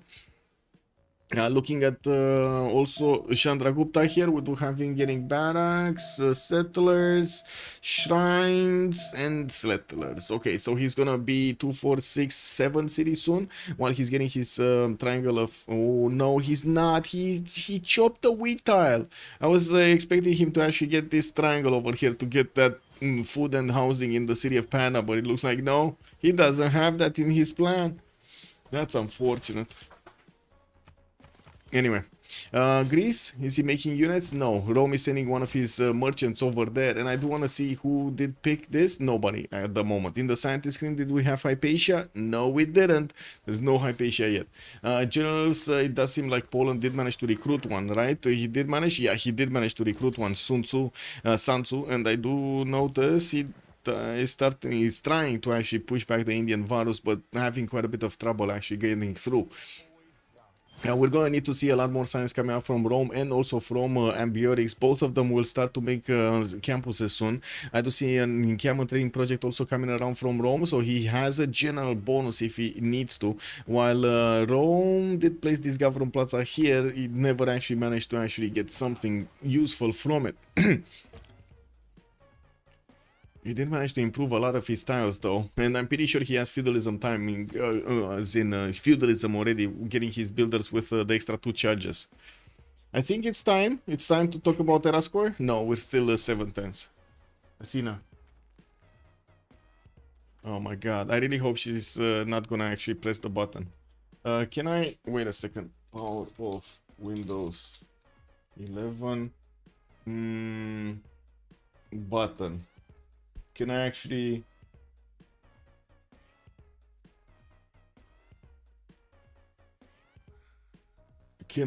change my power settings so the power button doesn't work? Can I do that? Come on, chat. There's an IT guy over here. I'm pretty sure, right? We got an IT guy somewhere. Can I change power settings so it doesn't actually make the button work? Maybe. Anyway, workshops coming up in San Robriva. Apadana is also getting built in Aduatuca. Goal is trying to get a few of those era score points on him. I do see he's 65-66, so it doesn't seem like he's gonna have a problem. He does also put the project in Oracle, so he gets those extra points for great people. 2 extra points for each of the districts he has in that city center. Opidum's coming up from Avaricum. That's gonna be an easy +3, I guess, at some point. Soon to be with a coal +5. Yeah, the PC power button. I think there was some form of a thing over there. Let me see. One was it privacy and security. Like there must be an option, do like change what the power button does, basically. I don't know where it is. System power, adjusting power and sleep settings. Oh my god, why does it take me here, man?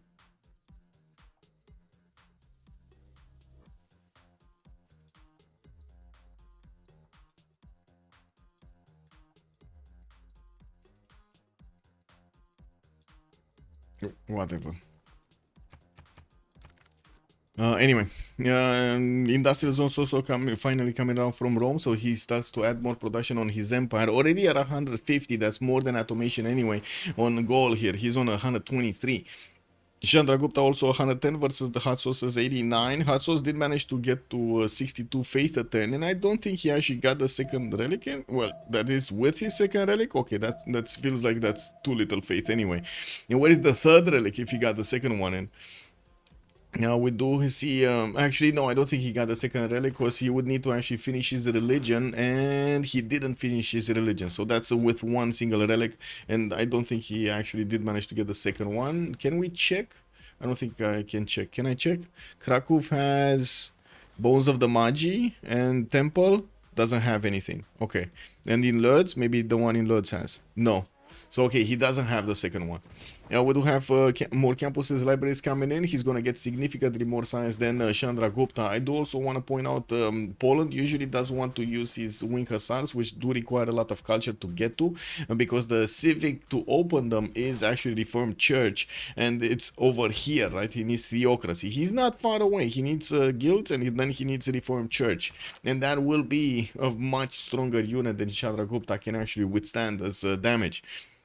But it will also require a lot of gold and quite a bit of effort over here from Poland. Starting to get his heavy chariots out. Those are pre-builds. Please do not step on the keyboard. Do not step on the keyboard.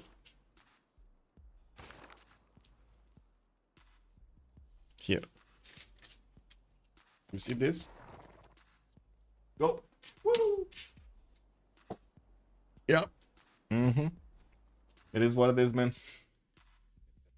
Yeah. Sacrificing stuff. Yeah, she wants to play too. Yeah, the ship that could. Good evening, sir, and welcome. Also, hello, hello. She's beautiful. She's indeed quite beautiful. 1, 2, 3, and to the 4. Good evening, sir, and welcome. Kitty, we got a kitty. Yeah, but to be honest, I'm trying to keep her away from this area because I never know exactly what she does. See control panel power settings. I am in control panel power settings, but oh wait. When plugged in, choosing energy efficiency mode. Man, this is just no, it doesn't tell me. 1 second. Change what does. Okay. Oh, it's in system and security. Oh. Well, what do you mean system and security? There's no Okay, give me a sec.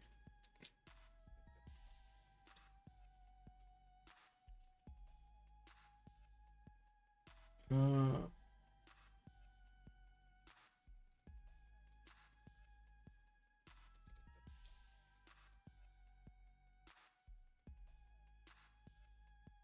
wow. Okay. Anyway, we will need to see a lot more pre-builds actually from heavy chariots, but it will take a bit more time to actually get there anyway. Let's actually take a look at the era score and keep following it. We're 4 turns out from seeing this go through. Chandragupta is 39 out of 48 points. Looks like on 5 cities right now. He did manage to get another 2. Getting attacked even by Nalanda here from the southwest. Getting another wave of Varus, and we're going to need to see him actually trying to build a double, triple line over here of defense against those wing hussars in the north, which to be honest doesn't always help, because the wing hussars do have that ability of pushing the unit they're attacking into and doing more damage when they do so. So if you do have something behind them, if they cannot retreat, they're just going to take more damage. We do have also a Trajan here, 2 points off from a Golden Age. He should be able to get it. Industrial Zone coming up from Rome, that is only a +2. And of course, he would need the +4 to get his Splendid bonus going. Baths coming around. I'm actually curious why he's not building the Bath first. So he gets the extra adjacency towards that Industrial Zone, and then boom, get the +4 going. This one is getting built in Puteoli, and yes, he's going to have 0 adjacency right now before the Bath. When the Bath comes in, it's going to be +3. We do have him also with General Hannibal Barca to the west side to the courtroom, where I do have to say it's very close to Pharsalos, where only a single horse and the 1 warrior is actually waiting to defend this city. We do have, there we go, a few more horses coming up from Badger. He's gonna get 3 very quickly with that general. Could actually try to push a little bit into Pharsalos, while Greece is kind of oblivious to the fact that he has 4 opponents next to him. We got Filthy Hamster also getting his Golden Age, 59-53, getting more amphitheaters to fix the books, and also recruited Donatello. Yeah, he got one of those teenage Ninja Turtles. Gandhi, 4 turns out from getting his Golden. We do need to see if he's actually gonna get something here. Already placed his, he got his Varu, he got Grey Bath, he got Unique Improvement, Horse, Swordsman, something, Levy, City, something. We'll see. Norway Detective Babylegs did manage to get Cinguetti, and I do have to point out that is one of the sources of his awesomeness over there. 191 faith a turn coming in from with the help of Cinguetti. Looking at Hatsos, Jadwiga, we do have 61-64. He would need actually to get 3 more points, and I don't think he's actually going to get to his Reformed Church in time. Looks like he's moving away. No, he's not. He's moving away to get mercenaries. Okay, I guess it's fine. Sugenice in Fortens in Getsno, more of these libraries coming in Varsav, and I do see in the northeast he's starting to get to aqueduct some of his cities to get possible extra adjacency towards his industrial zones. Automation, 1 point off. He should get it without any issues. Getting a campus from Aduatuca +2. Magnus in the city of Divodurum, which at the moment, yeah, it only has a horse or 2 to actually defend himself there. And getting a boat from Avaricum. Okay, he's getting a boat, that should be fine. I do have to say, now that he saw Rome is on this coast, and Rome also saw Gaul is on this coast, they're going to need to somehow treat this as a possible conflict zone. They can't just ignore this. They cannot just ignore this. We do have also two last remaining ones. Hardrada, 2 points off. Let's see, what is he doing? Foreign Ministry coming up soon. 10 tens for Mahabori Temple in Tromso. I'm pretty sure he's gonna have a good chance of getting Statue of Liberty, getting Mausoleum at Halicarnassus, and mostly improving his tiles here, not actually putting down aqueducts yet. The external Mausoleum is gonna get finished, and it's gonna give him a few more tiles here, and it will be awesome if he's actually gonna start getting engineers, but he doesn't really have points there now. He's not making a single point in the engineer screen. We do have also Gorgo 5450. That means he did get to secure his golden. And let's see, Rome here, castles in 2 tens, 2, 4, 6, 7 horses moving to the west side. Uh-oh, woo! We got 8 actually coming up from Ostia, another one, and I'm pretty sure they do have enough gold in the bank to upgrade all of them. They're making 50 on Badger, they're making 38 on Wilfred L'Oreal, while the 2 Indians do not have that ability at the moment to get enough gold. One is on 2 gold at 10 and the other one is on 9. And I gotta say, Gandhi over here, it doesn't seem like he's getting his stats up. He's on 34 and 47, while everybody else actually on the other team almost has more, right? Except the culture. I guess the culture is a bit better than the Jadwiga, but other than that, not that great right now. Let's see, Tex, still mercenaries in 210, sailing for the hot Socian here, while Schofield, well, I guess he did manage to get his golden age. Filthy got it, Trajan got it, Chandra Gupta not getting golden. Guys, he's 7 points off, and we're talking about like, what, 2 turns? Is he getting monarchy? Did he get monarchy? No, he didn't. He's still in autocracy, getting a few more of these holy sites. I guess he could get a boat if he wants to, but if he didn't already, but that's only gonna give him like, what, 2 extra points. Where is he gonna get the next 5? You know? Anyway.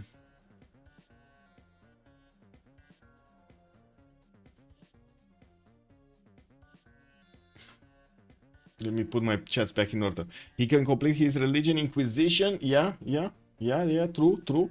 You're talking about India here. Well, you say he can complete his religion, but that would actually mean to have enough faith, and he's only on 50 faith, 54 faith a turn. Gandhi could complete his religion, but he got his points. He's on 52, and I do see Jadwiga got it, Automation got it, Detective Babylegs got it, and also Gorgo got it. Now, I guess the big question will be if Rome's attack against Greece will actually be successful. I do have to point out Greece does have a specialized unit to actually defend against horses, but he's not using it. That's the hoplite. It's a very, very strong unit. Until calves, I think it can even call calves. Usually you do want to get them in a line over here to defend on the right side. Well, wait a second. Can they defend calves? Because I know at some point they defend the calves, but I think only with a nationalism bonus right now they can defend the calves. Go Norway! Oh yeah, get those spaceships going. Fortuna Berry, wait. C control panel, understand before you know it. She rewrites your entire OBS settings. Yes, man. You don't ship that good, man. You don't know, man. Lukian, good evening, sir, and welcome. Also, when I press the power button, has options. Do nothing. Sleep. Oh, wait. Can I actually just search for that when I press the power button? What will happen when I press the power button? How do I change what happened? Man. There's nothing like that in my Windows 11. WTF, man.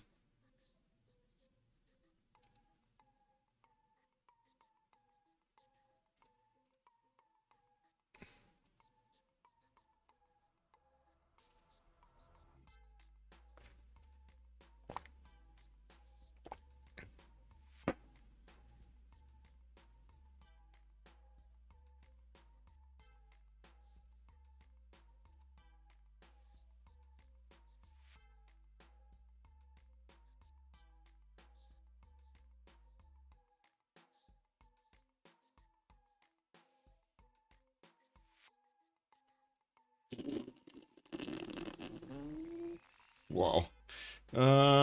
Yeah. ChatGPT, man. Ask ChatGPT. Yeah. Yeah, well, searching the control panel, I did search. It doesn't. It's not there. It's not there. Anyway, I'm gonna need to take a look at this next.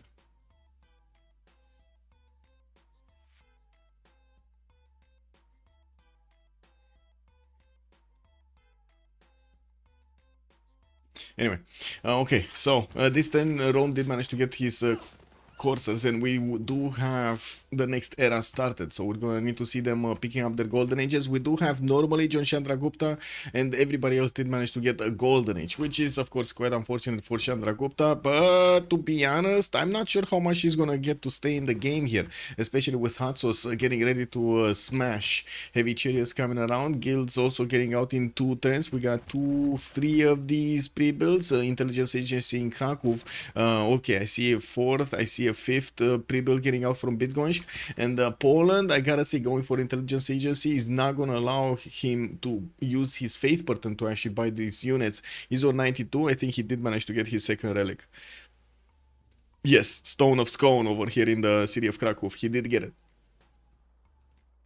He did also place a city on the western side to get his connections done with the Norwegian capital Nidaros, so he can place that Reina and get the gold going. Now we are gonna have a pause for 1 minute while we're gonna go through the Congress here. What the players are actually gonna go through the Congress. Did anybody finish his religion? No. Oh, we did have Canada going for divine inspiration with sacred places there. And I do see the massive Corsair army is getting upgraded. 2, 4, 6, 7 units getting upgraded in the city of Durecortorum and Greece. I think this is the definition of what I call he's getting caught with his pants down. Wind going through his legs over there. Nothing is standing in between the courses and the city center. I mean, can we consider this warrior actually doing something here? Is it actually doing something? I don't think he's doing something, right? He's not doing anything. He's not even seeing what's past the forest, by the way. Because it's like, you see these forests are actually on hills in front of him. He's not seeing anything past that forest. Anyway. Let me finish this. Where we go in musician. There's no more prophets. Wow.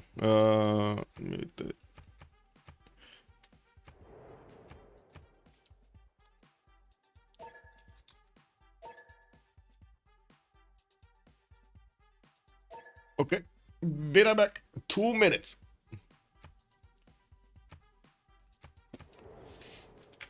Pharsalus will soon be a Roman city. Yeah. We got the horses ready. I'm gonna put it over here in the middle.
Okay, what are the horses doing?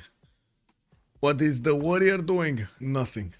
Great engineers double. Trade city states do not provide. Okay, no gold. And Hara Hadrada gaining the 2 diplo points. This is big because he was getting Mahabodhi, right? He didn't get it yet. He's still 3 turns away from finishing, but I didn't see anybody building it.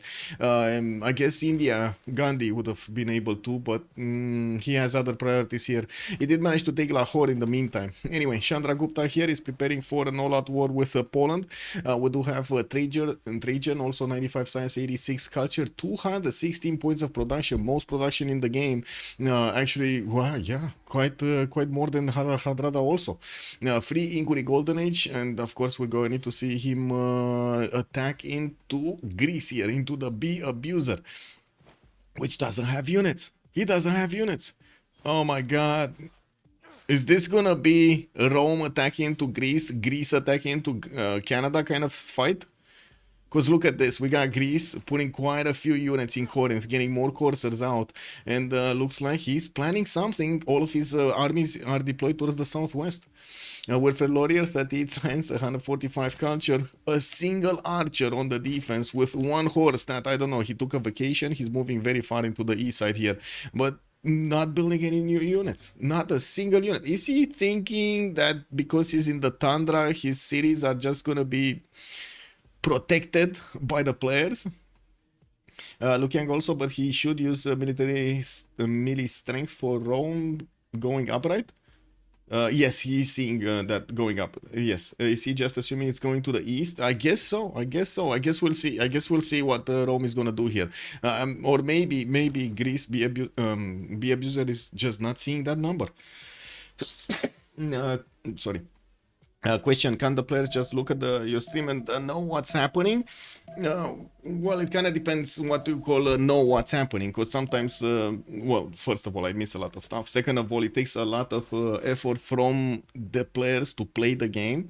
I would gladly take this test with you so you can see how much it actually takes away from the players, how much attention the dynamic timer it takes away from the players.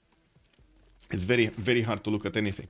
Rome is attacking. Yeah, and that warrior, man, he didn't do anything. He just got caught pants down over there, and Rome is going to get to pillage everything here. He's going to get into the tiles, into the mines, into the cities of Pharsalos. While, yes, we do have hoplites coming around. Let's actually see, are these strong enough? These are strong enough to hold coursers by themselves. They don't even need a brother in arms over here to give him the extra +7. Yeah, Filthy Hamster, we did talk about him. We don't know if Greece is actually going to keep on his plan to attack into Canada. This would be massive if he does actually attack into Canada. Canada is going to make Pikachu face, just a seeded Pikachu face here. Schofield also 50 science, 51 culture, 93 faith with 114 production. Diplo Quarter coming around. Grandmaster Chapel also finishing in 5. I do see him putting down a few more theater squares and getting his commercials. He did choose to go for a second monumentality golden age and just wants to keep on expanding, getting cities and getting stats. Not to mention he needs to build up his economy because he's on only 14 gold a turn, and talking about the difference between the two teams is, woo, this is so big. This is so big. We're gonna I guess tally this up a little bit later, but you can see it immediately. There's a lot more gold generated on battery of full charge builders on the right side than it is on Team for Fun. Hot Sauce, 86 science with 73 culture.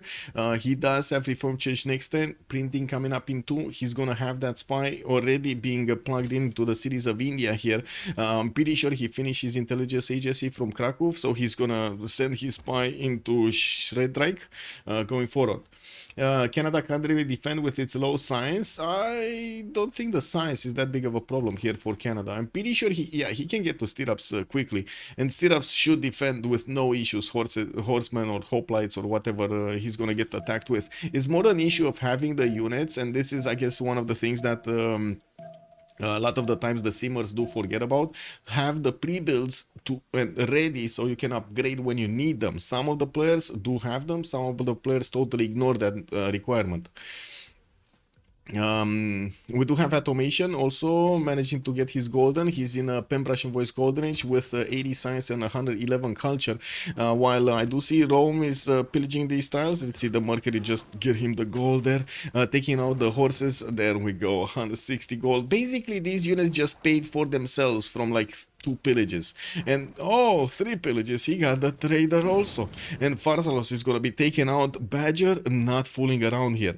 Now, I do have to say the Corsairs could attack into the hoplites and do some damage. But when this hoplite is going to get next to the other hoplite, that is probably going to be an insane hoplite. But no, he's just keeps on building his line of defense here. Look at this. Look at this. 54 over here. 59 defense hoplite. Yeah, he just got an extra +7 from his brother.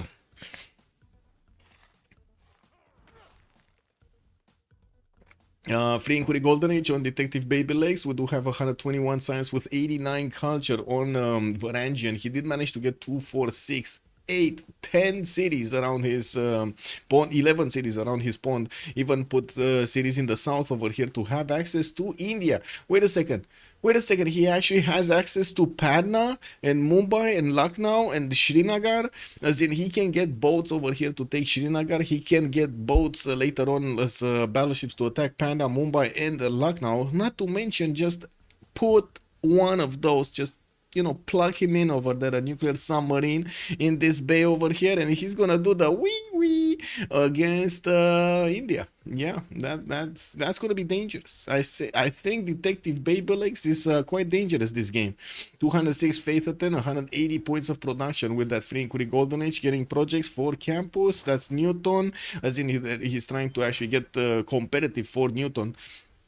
Rome did also manage to pick up Marco Polo for an extra trade out capacity while his courses are here. I do have to say Rome actually needs to start attacking into the hoplites with these coursers. He could take them down. He attacks once and then next turn he attacks twice.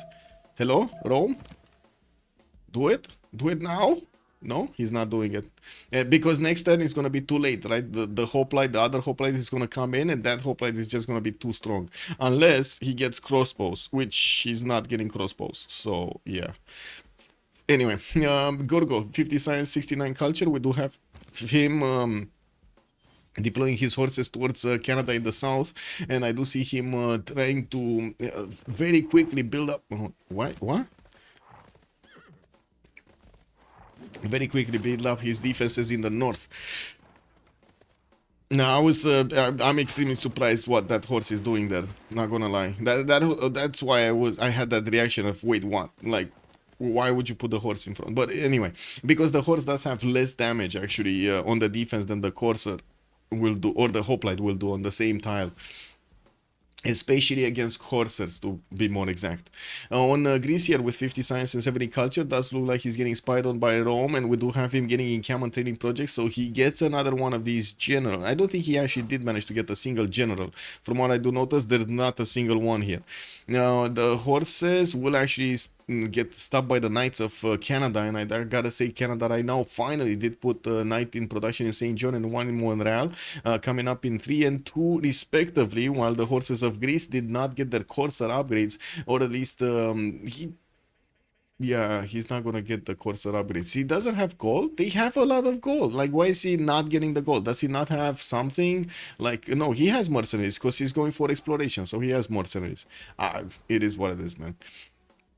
It is what it is. We did have Janwiga also getting his upgrade. No, he didn't. He's going for stirrups next turn. Okay.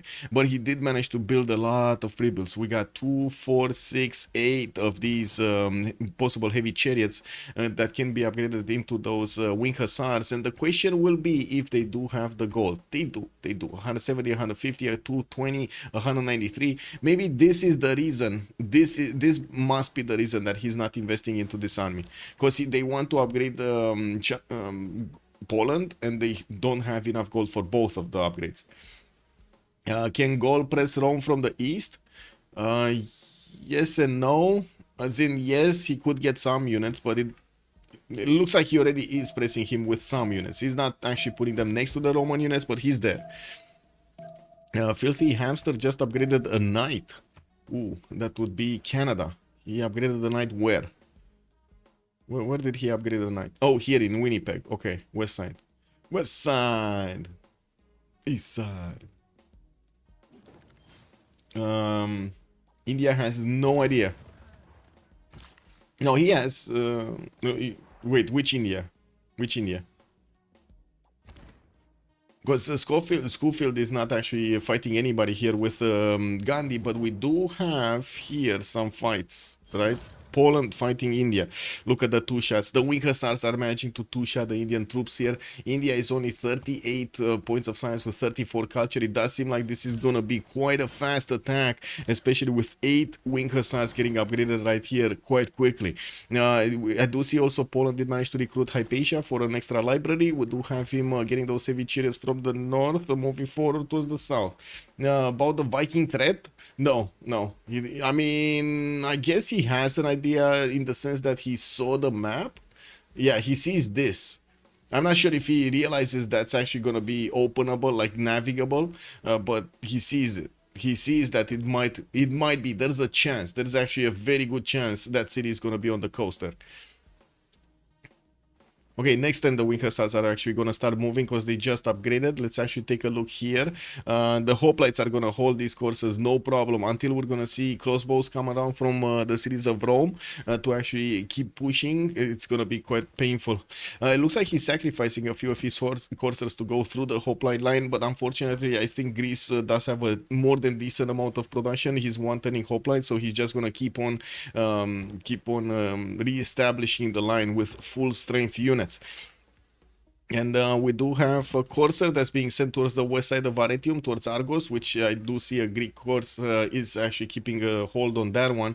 And I do see Greece managing to get his one courser in Corinth, which of course he's going to need some gold from his allies there, so he can manage to upgrade the rest one. He's on 200, there we go. He just got the gold and he's starting to upgrade all of his coursers. This is going to be a powerful attack against the filthy hamster, which at the moment only has knights coming around and only 2 of them going towards St. John. The third one is still trying to fix Detective Baby Legs tiles over here, as in, you know, you see this Norwegian scout is just doing a lot of mischief, burning stuff in the lands of Canada. He doesn't want to have anything to do with that.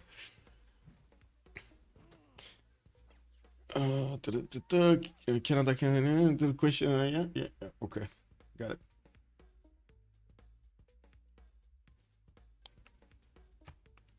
Ooh, Shredike did manage to get crossbow technology and upgraded a 1.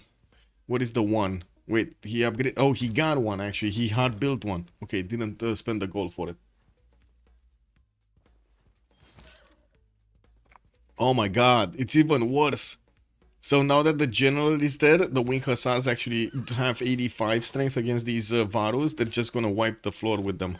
Oh, look at how fast this is gonna be. So this is probably gonna be the first one, this Varu. And we're gonna need to see a few more upgrades. We got 3 more of these cevicheres. There we go, that's 1. Oh my god, did he just one tap of Varu? He did one tap of Varu, no? I think he did. It should have been pushed back, but it didn't have anywhere to get back to, so it just died. Wow, big Varu gaming, man.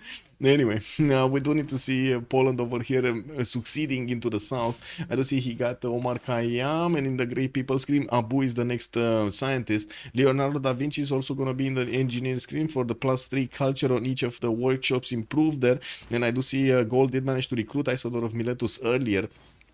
Gaul over here does have 250 points of production. He just got more production than Rome, but of course we do see that he's still lagging behind in science. I'm pretty sure with the new campuses finishing, and of course with his production capabilities, he's gonna build the universities quite quickly and get those science points in.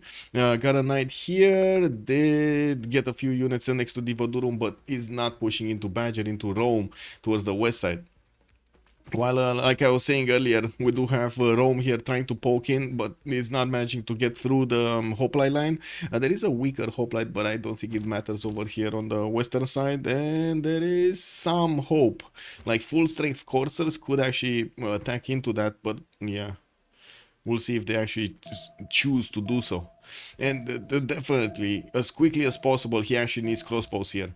Like, the hoplites are really not strong at all against crossbows. Look at this crossbow attacking to a hoplite. 48 against 44. 48 against 49. It's just not strong enough. They're gonna die immediately. Like, you get 2 crossbows and they're gonna clear all of the defense of Athens. Anyway, Greek units are getting into the borders of St. John. They might even get a city here. These are a lot of units with a general that are moving towards their opponents, towards Canada. And Greece does have promotions on some of the courses, starting to get the pillages. He has enough strength even without the general to attack into the night. And let's actually see what's going to happen here when all of the courses get to clump and start to attack into the units of Canada. Northeast, looks like this attack fizzled out.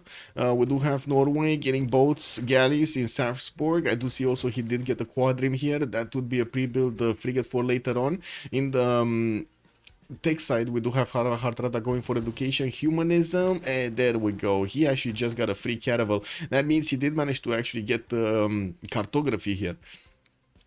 Also recruited Imhotep earlier. He has Kilvak Isivani coming out in 11 turns. Probably going to be helped by Imhotep there. He finished his religion. Let's see. He did. Norway went for Watts for the extra science and extra faith, and eternal bridges for the 30% spread further away, while Athena? Cum adică? She's talking back to me, man. Wow. Yeah. This is what it is. Hey, Fluffy. Don't touch the keyboard. Never mind, Viking don't even have to attack Chandragupta. Yeah, they don't. I mean, these Polish wing hussars are just gonna clean up house here. They're going very quickly through the Indian troops and smashing down that defense. We're going to need to see if they're gonna take at least Srinagar, which is gonna be helpful, by the way. It's still gonna be helpful. It's gonna make India fall a little bit faster here. There's also a spy from Poland that never got activated. Can you imagine? Poland could have an extra +3 and he's not benefiting from it. Băi, ce faci acolo? Hello? Stai cu minte. Look at the furry one. Look at the furry one. Come on, man. Hai, stai aici.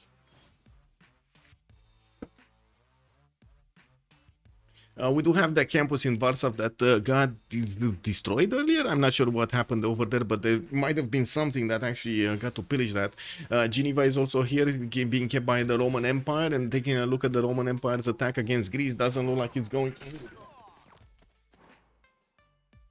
Băi, te dau afară. Te duc și te pun în camera cealaltă. I'm sorry. Time to vote battery builders. Yeah. Oh, I didn't actually put that vote through. I'm sorry. Let's actually see what's happening here with Poland. Wing Hussar smashing through Varus, pushing them back. We do have new ones coming out from Lodz, and we do still have quite a few of them that need to get their pre-builds up, their upgrades up. We do have also Jabalpur trying to get the walls. Not that it's going to help that much, but at least it's going to slow down a little bit the Wing Hussars. There is a possibility. Yeah, there we go, to get this going. I don't see a military engineer yet from Poland to actually build some pathways to make it easier, but at least these are heavy calves and they move quite quickly. Hey. We do have universities also coming around from Poland to get the extra science. He's on 130 science and 93 culture at the moment. Ow. Wait.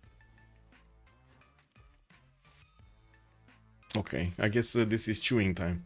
More of these harbors are coming out from Norway. I'm expecting him to start building up his shipyard count soon. He was, what is he, squaring in 2 turns. He definitely wants to get at least a frigate, at least one frigate to attack into Srinagar. And to be honest, I don't think he needs one. I mean, he has a caravel fleet that should be more than enough to actually attack into Srinagar and smash it down. 7 movement speed for the caravel fleet to move forward towards the south here.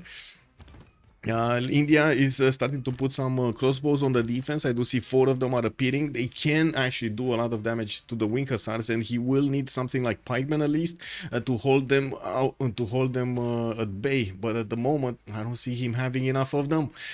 We do still have the Polish spy not activated. There is a +3 on the wing hussars, could get it to a +6 attack damage.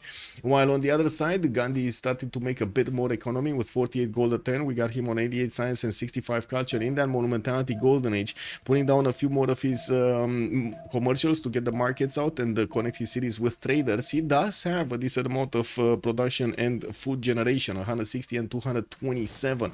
Looking at the other side though, automation 267, then detective baby legs not only has 214 production points, but he also has 279 faith point. That's amazing.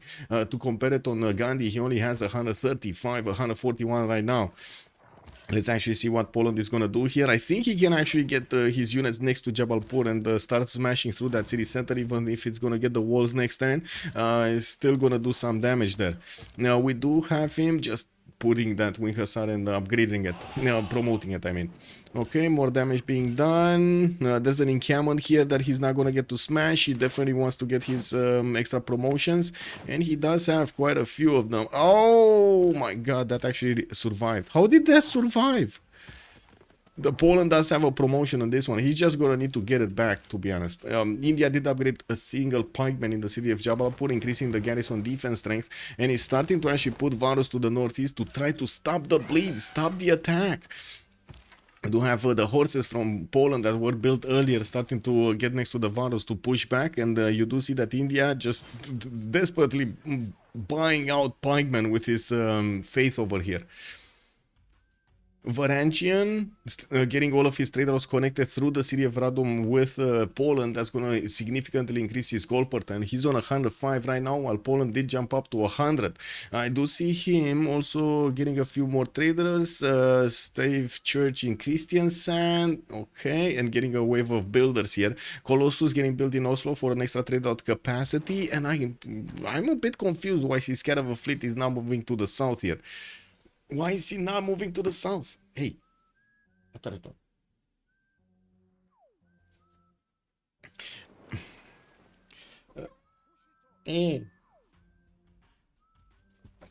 what's up. Anyway.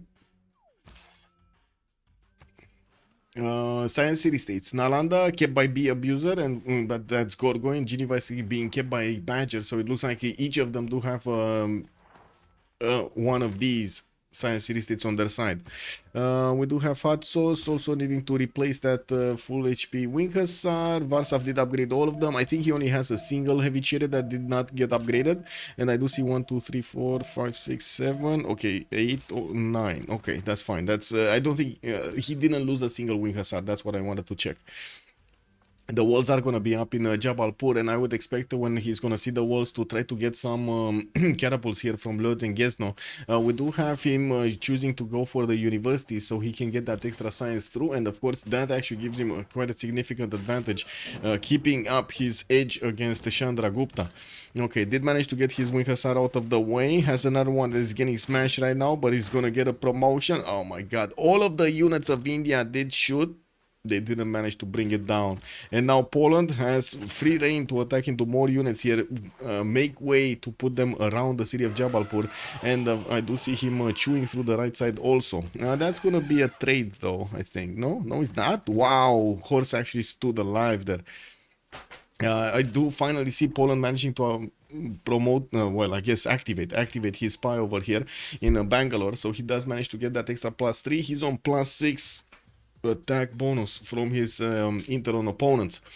We do have also Chandragupta going negative gold per turn. He's on -10 with 110 faith and 170 production. While I gotta say these Wing Hussars do seem to have enough strength to go against Jabalpur's walls and take it down regardless. He does have a lot of these crossbows to also take a stab at, and I don't see these pikemen actually managing to keep to be enough. Again, and I said again, he does need to get ranged units here. Whoa. Rome managed to punch through, and Athens is in trouble. We do have Rome over here with the ability to attack, smash through Athens defenses. Maybe actually even between the ancient walls are going to finish that in 3 turns. While Greece did manage to take down one of the cities of Canada. Now he's chewing through the other ones.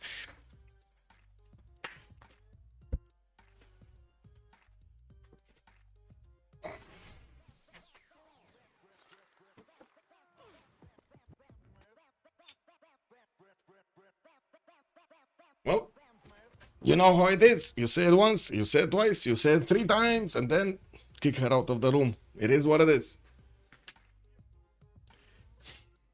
St. John disappeared. Yeah, it went into the void of space. We got Vancouver here getting his spearmen out, and Knights. Let's actually see if these spearmen are going to manage to actually defend. Looks like they do have a bit of an issue.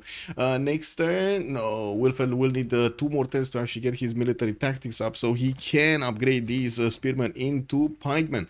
Vancouver. I guess it's not going to be that easy to keep pushing, right? He did manage to do a lot of damage, got a few of these coursers in between Kingston and Montreal, and will get pillages over here. That's pretty good. Not to mention they're going to get onto the bridges to get into the main tiles. Maybe even on the Gavron Plaza. Oh my god, that's where he needs to go. Gavron Plaza, be abuser. You gotta get jiggy with it. Ta-da-da-da-da-da. Anyway. Now, what do we have here? What is this line of Chandraguptan tiles? I just realized there's a line of Chandraguptan tiles. Maybe he wanted them to, like, repair or something, like heal. That didn't work out. We do have a Vanu going into India city of Jabalpur, which is going to slow down the Winkasar damage. While at the moment, I still don't see Poland actually making his... how to say, siege units. He's not making range units either. He does have 3 archers that could get upgraded into stronger units like crossbows, and India did get a significant amount of pikemen. Like, these units should have been there a long time ago, actually, on the front line. Another city falls. We got Athens here being taken out. Be abuser is gonna have a problem. He is down to 46 science and 38 culture, while Filthy Hamster here with 54 and 184. I'm pretty sure he's gonna, first of all, withstand this attack. Second of all, probably push him back and delete the cities of Greece. This is starting to be quite problematic for Automation and Detective Babelegs, and I gotta say right now, where is the caravel? Oh, finally the caravel is gonna get here. Okay, so 2 taps on the city of Srinagar, and that city is gonna go poof. Oslo gonna get Colossus in 2 more industrial zones, and yeah, like I was thinking, he's gonna get that accurate placement over here. Unfortunately, he did discover iron bronze working before he actually got his government plaza there, and this happened. So yeah, it is what it is. This should have been a perfect industrial zone. It's just the iron felt like he needed to be there. It is what it is, man. Jabalpur getting attacked. Looks like he's also gonna get taken. That would also mean the encampment is gonna disappear. It's gonna flip to Poland, and also the crossbow is gonna get deleted from that city center. Now we do have massive production from pikemen, and well, I do have to point out how Hardrada was going for Diplo, and he did manage to get 6 points out of 20. That's without statue, without Potala, so another 4 could be easily acquired. Noble 11. There's quite a bit of potential for him to get the Diplo victory if they manage to keep alive their players here. And one of the question marks is, Be Abuser gonna stay alive or not? Because at the moment it does look like he's in deep trouble, like very deep trouble. Deep trouble. Finally got pikemen. Okay, finally got pikemen. This should be a technology that should help him slow down and do a crawl over here. And I do see Athens is actually being kept here. Finally, some crossbows are coming around to deal with the hoplites. That's gonna be nice. Okay. And what's going on here? Is there anything here? Whoa, they got through. They actually got through. Be Abuser is gonna abuse a little bit Canada here. Filthy Hamster is getting invaded by so many coursers, man. So many coursers. Anyway, that's big question mark here. It's incredible how much actually he did manage to do when he was getting attacked. Lost 2 cities and then took a city from another opponent that he was attacking into, dealt a massive blow to his initial army, and is managing to pillage his tiles here. I didn't do prediction yet, no. Should I do prediction? I was worried that they might CC early, to be honest. Let's do the prediction. Who will win? That's a team for fun on one side and battery of full charge builders on the other side. Let's put it for 15 minutes. There we go. Thank you for the reminder. Much appreciated, sir. Also, Halosar was saying Winkasars are so cool. They are. The retreat mechanic makes them insane. Yeah. Okay, Chandra Gandhi keeps seeming away, 121 science, 75 culture, keep stealing monumentality, getting a massive wave of universities from the majority of his cities here, and putting down more campuses for new universities and libraries. He did manage to stabilize his goal pattern on 65 with 200 production and 143 faith. Srinagar did get taken, and now we do have berserkers coming around from the south of India. So not only Poland is actually going to push through Jabalpur, we're also going to have Norwegian zerkers coming around the western side of India. And I gotta say, zerkers with pikemen, they just don't mix well. They just don't mix well. Nutria, good evening, sir, and welcome. What's the gold? We got -8, 89, 72, 65. While on the other side, gold pattern is going to be 120, 23, 188, and then -12 on Gorgo. In the score tab, there's a bit more gold on, well, actually, there's significantly more gold. What, 700 something, 40 or something, gold on the battery of full charge builders, while we only have 400. Well, now 500 on the side of, actually 600 on the side of Team for Fun. Ooh, that was a Winkasar taken down. Ooh, okay. Wow. And another one. Wow. Hot Sauce is just not having first moves here. He could have promoted that a long time ago. But anyway, he did get Jabalpur, so that's a mute point. I do see he did push also the general back, so these units are not going to have the general bonus on them. While we do need to see more of these Zerkers being bought, there's a single city center that he can actually buy them from. Do we have more of these units? So Poland upgraded crossbows, 2 of them. Yes, finally, more Wing Hussars are coming around. They need to be hard built because he never actually did manage to get his GMC. He went for Intelligence Agency. And I'm sorry, but the fluffy one is starting to jump on the door, trying to open it. So you might hear some noises from the background. Yeah, that's what she does, man. She opens doors.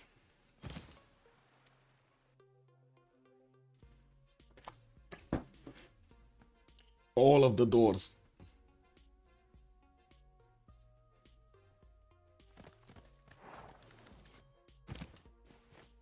Okay, looks like Rome did manage to get to nationalism. His core ability is online with 2 crossbows here in Pharsalos. Badger should actually deal with the line of hoplites much easier and allow his units to go through. He has another one here, another crossbow that's just getting experience points from attacking into these Greek units. And of course, Greece did need to keep on going through the main cities, main tiles of Canada, but unless he actually has a stronger unit, he's not going to pass through Vancouver's or more rare defenses.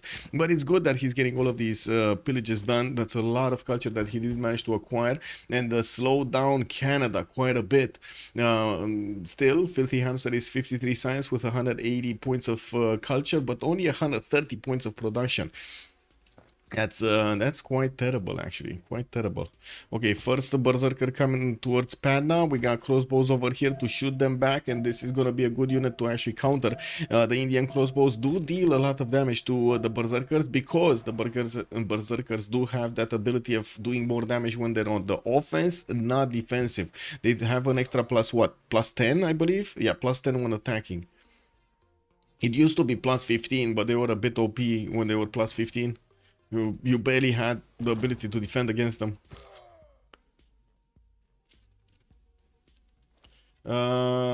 Who has 4 cities? Gorgo. Gorgo has 4 cities. This one, right? The Olympia, Sparta, Corinth, and Argos. Okay, so he did manage to breach the line of hoplites on the right side of Athens, getting to plug in Amani to stabilize the rebellion in there. And in the meantime, India has been sending crossbows right behind this crossbow army of, Corsair army of Rome, able to attack into the Corsairs from afar and do the damage there. That's very, very, very nice. And he does have a trebuchet for smashing walls if need be. Okay, well, looks like Rome over here couldn't actually manage to breach through the Corsair line of the right side with only a single crossbow there. I can imagine he couldn't. He can get units to the south of Arretium and wrap around these lakes, but he just doesn't have enough units remaining. Getting a few more knights, but on the front line here, and I do see he's repairing the theater squares that were built in Athens. Just lost one of his units though. Anyway, right side, we do have him actually just poking around, putting a bit of pressure on Gaul, which right now is on 130 science and 200 culture on 300 points of production. And incredibly, we do have Rome actually managing to make more production per turn than Gaul in war. So Gaul is not in war, Rome it is. Rome has a lot of moves to do here, attacks against Greece and so on, while he's also simming and he's getting somehow more than Gaul here. 4 turns for Machu Picchu in Aduatuca. I do see Tervana and some other cities going for units here. Oh, actually Rome did get caravels. He has 3 caravels out. Incredible. And what's happening here? Okay, crossbows, more of these Zerkers. They're taking too much time to actually get there. He's probably gonna try to pillage the iron, because why not? It does seem like Poland made a bit of a mistake not getting the crossbows a little bit earlier here, but now that he has them on the front line, it's fine. He can actually start attacking into the Indian troops quite quickly. Sorry for that. Wow, that's a totally useless notification. Like, not kidding, totally useless notification.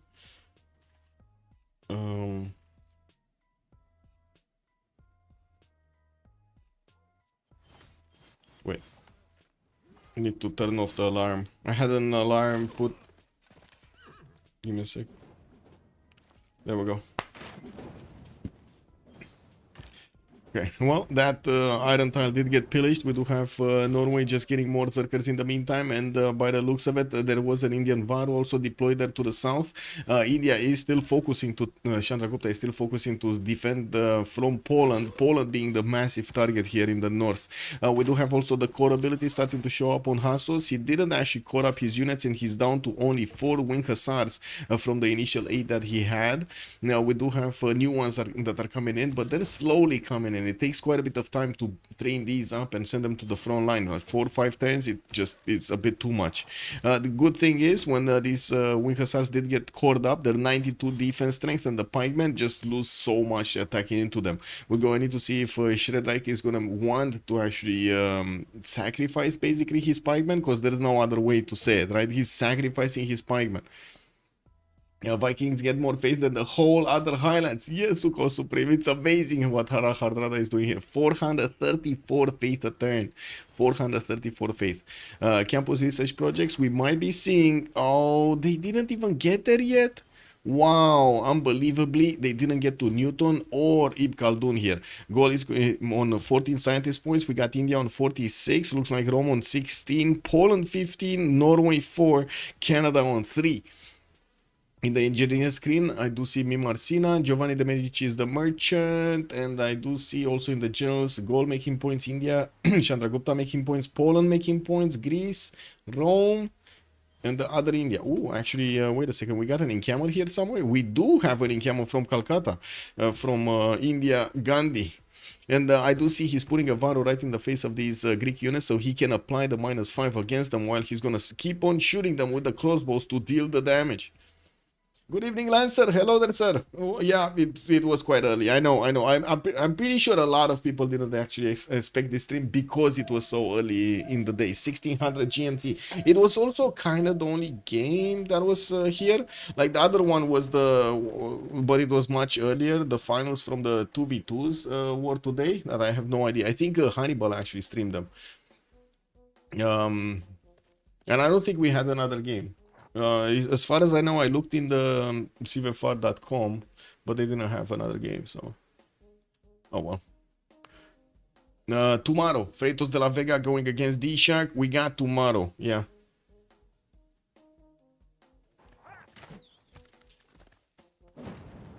Okay, Rome here, getting this, getting that.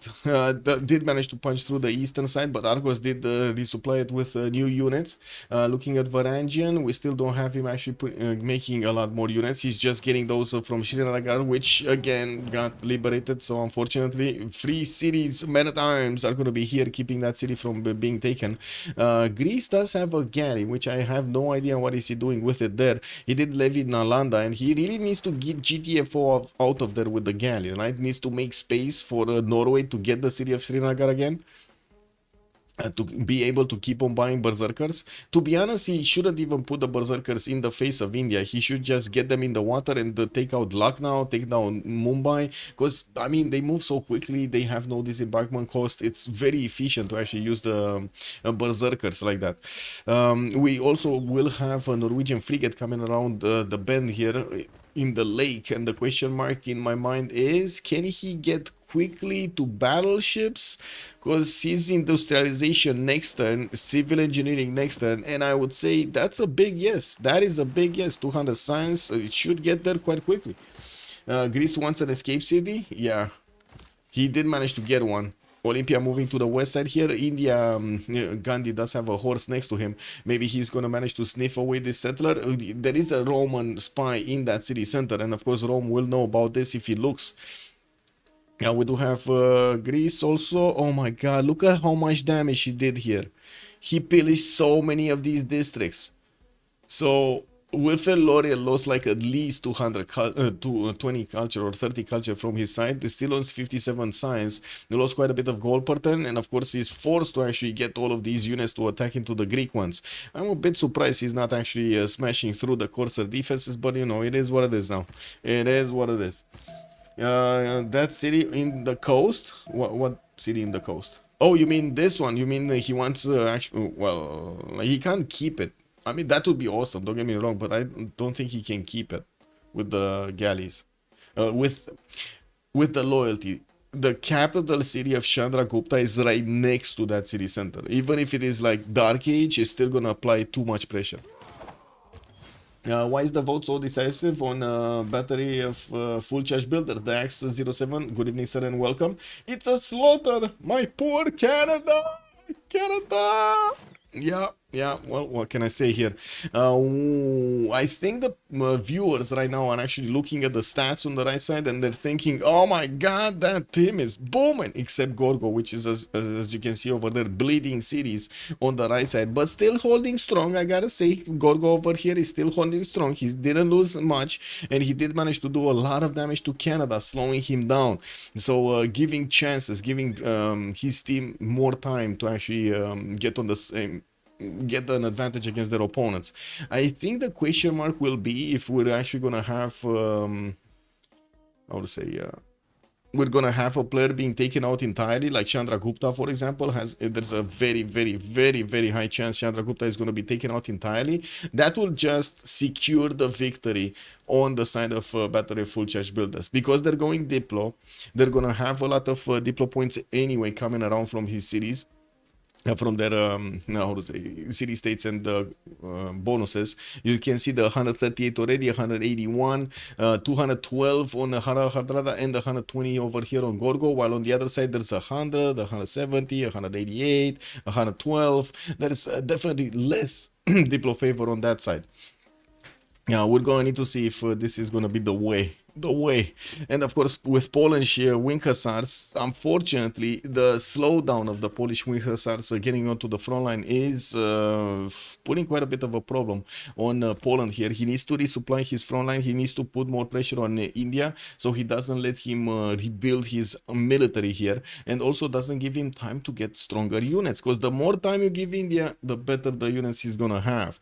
And of course, Poland over here is trying to get all of these going. Painter Q! Good evening, sir, and welcome. Oh my god, thank you so much for the 5 gifted subs, sir. Thank you, sir, much appreciated.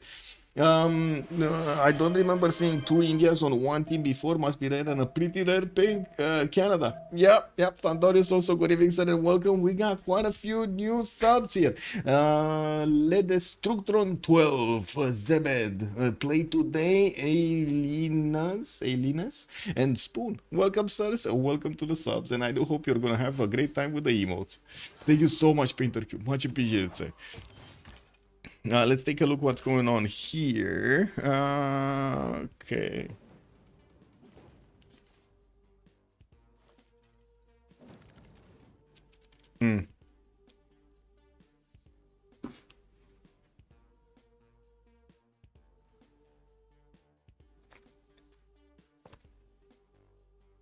Okay, a lot more wing hussars need to come out. A lot more. And I do see him getting a few coursers out. I guess he's gonna want to get Cavs next because he's 3 turns away from military science. Honestly, I would have still preferred the Wing Hussar course over the Cavs. Like, not gonna lie, I would have still preferred these units over those. With the Wing Hussar course, though, he's gonna have the necessary attack strength to go against these pikemen, even with the promotions on them.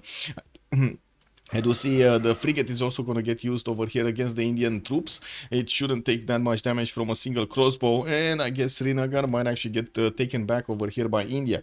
Now, we do need to see if Varangian is actually going to get through more units, because I gotta say, he could just buy his units from his cities and sail them away from this through this canal, and he's going to get to Srinagar very, very quick. Actually, I'm pretty sure he would get more units if he would have done that than just straight up buying them over here in Srinagar.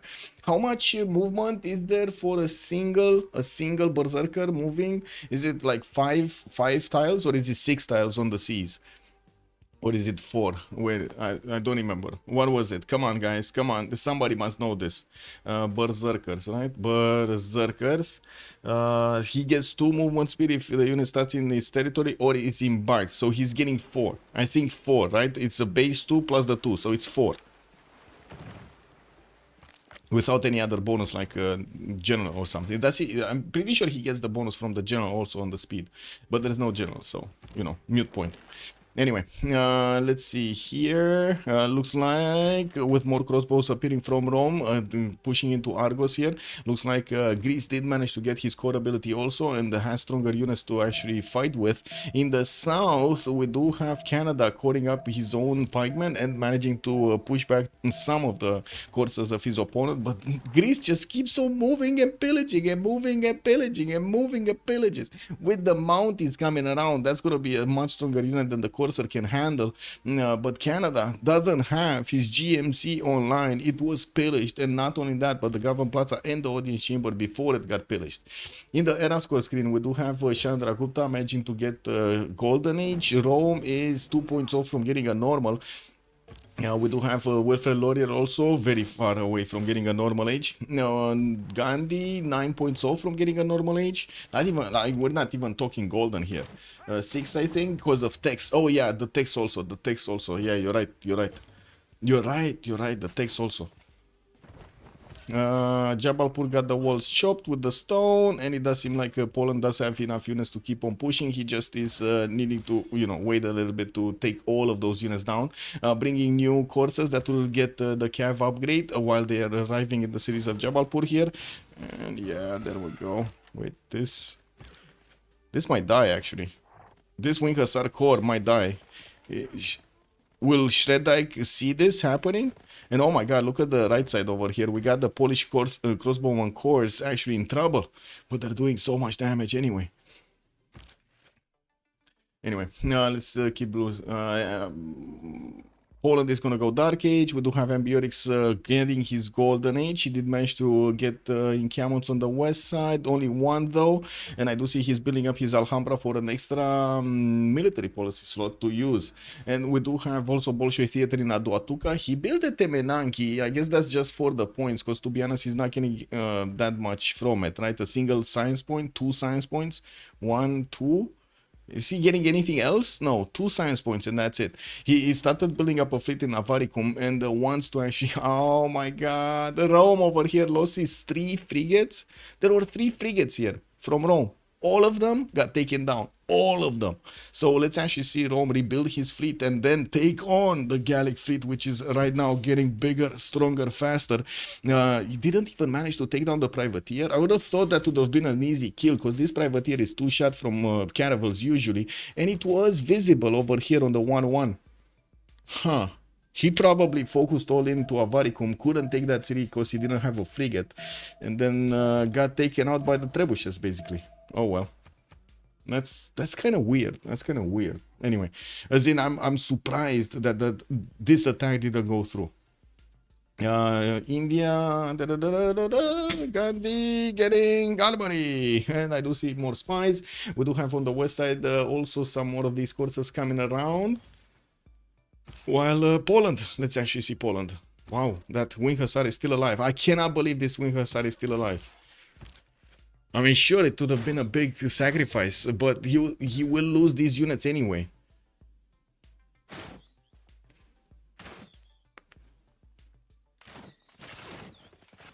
Okay, finally he realized. He could have done this in last turn, by the way. He could have done this last turn. And Hot Sauce, I cannot believe that Hot Sauce did not manage to promote that Wing Hussar. That should have been like the first move you do. He probably like totally forgot about it. How is Chandra not getting ran over by Poland?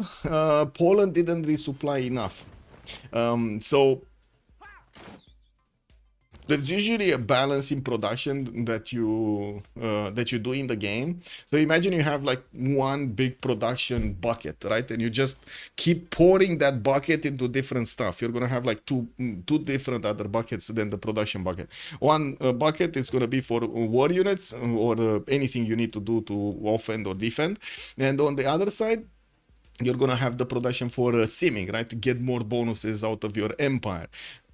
When you start pouring a lot into the units, you get all of the pre-builds going and so on and so on, and you're not pouring into the sim. What he did immediately after he started the attack, he just moved the bucket pouring into the simming and not actually gave enough to the resupply line that he should have had to go against India. That means a lot more time was spent, quite a bit more resources were actually spent to take down Chandragupta.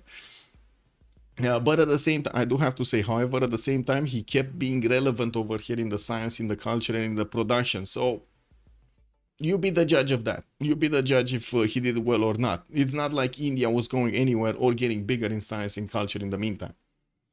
Team Fun getting shredded around the world. Seems like that name is not a normal. I mean, I'm sorry, but they're playing for fun, no? They're playing for fun. Poland got a city that's pretty good, to be honest. Yeah, but it's hard to full kill because hussars are very expensive. Yeah.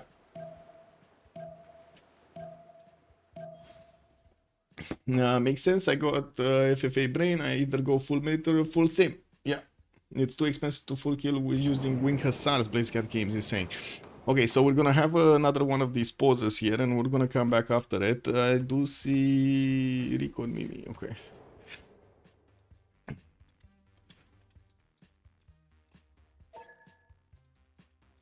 And be right back. 2 minutes.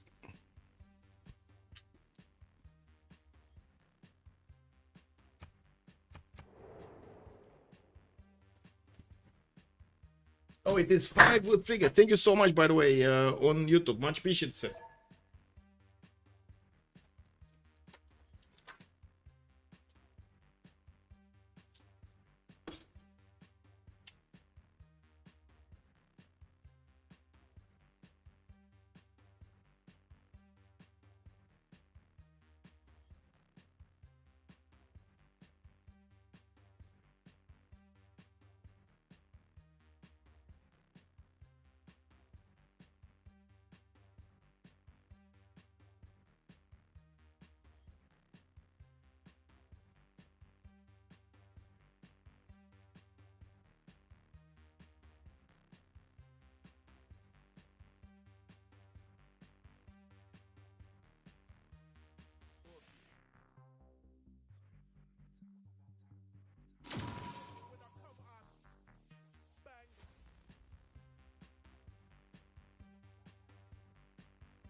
Whoa!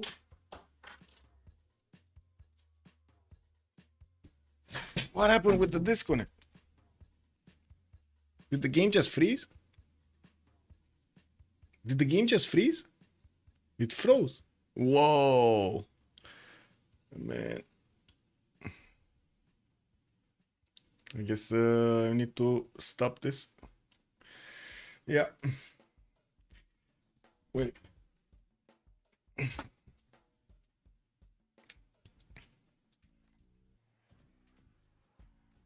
Yeah, teamers are very good and relatively easy to get.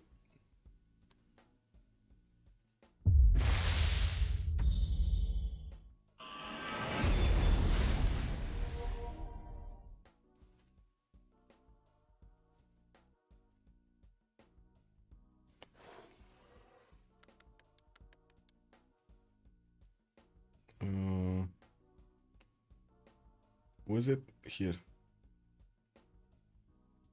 Oh.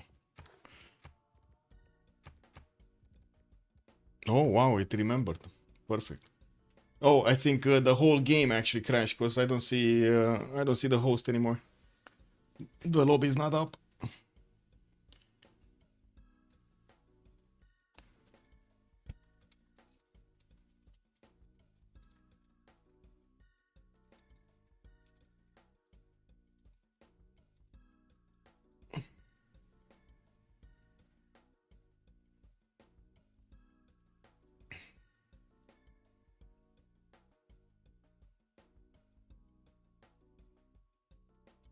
As a novice, I appreciate letting us fail and not learning from our mistakes. You should be learning from your mistakes, to be honest.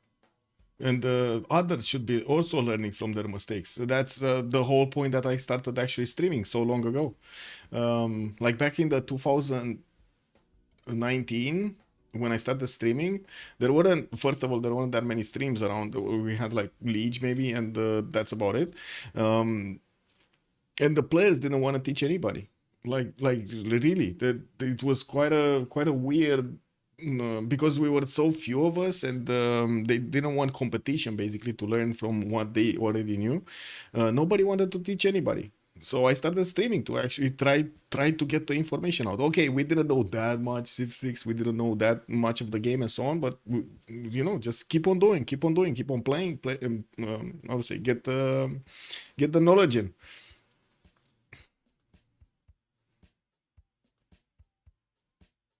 Gonna need to remember to actually rejoin here before we start the game because Schofield is 0 MS. And I was joking about the not learning. Oh, I see. But there's a couple novices in FFA that make the same mistakes every game and never learn, and they have like tens of games. Yes, I know that. I know that. Definitely know that. There are a lot of players that don't want to learn from their mistakes. A lot of them. But that happens in real life anywhere, right? So many. Like, just look at the gaming companies right now. Just look at the gaming companies. What are they doing? Are they really learning from their mistakes of the past 5 years, 10 years? Can you say with a straight face that the gaming companies are learning from the past 10 years in mistakes? Giga Rookie? Ooh, that sounds cool though. Anyway, it is what it is. It depends who you play with. I usually play with novices. They don't always explain everything because they're also learning. Yeah, true. Smart play from Gorgo Irel in Canada. Yes, very smart play. Successful. Exactly. Those that will just look at Path of Exile. Wait, my stream is offline? What?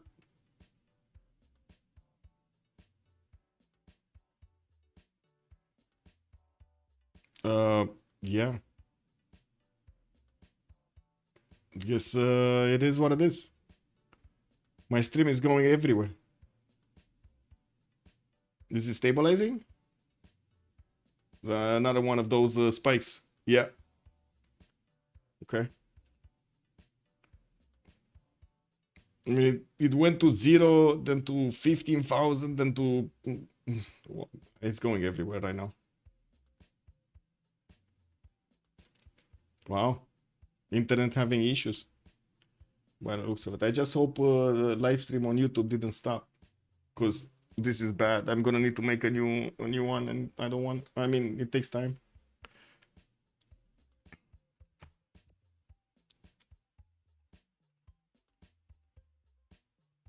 Yep. And look at that, just when I was talking about the gaming industry. Wow, what a coincidence. No, what a coincidence.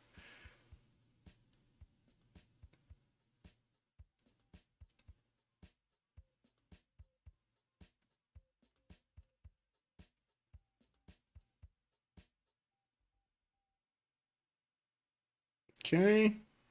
We do have the players joining back in.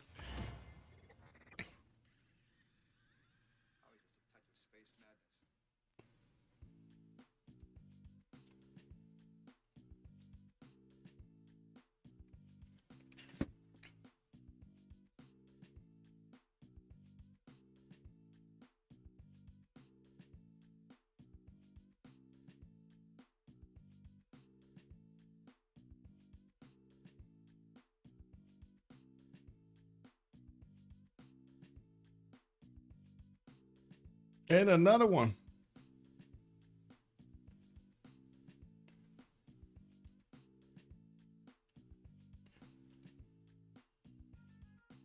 Weird.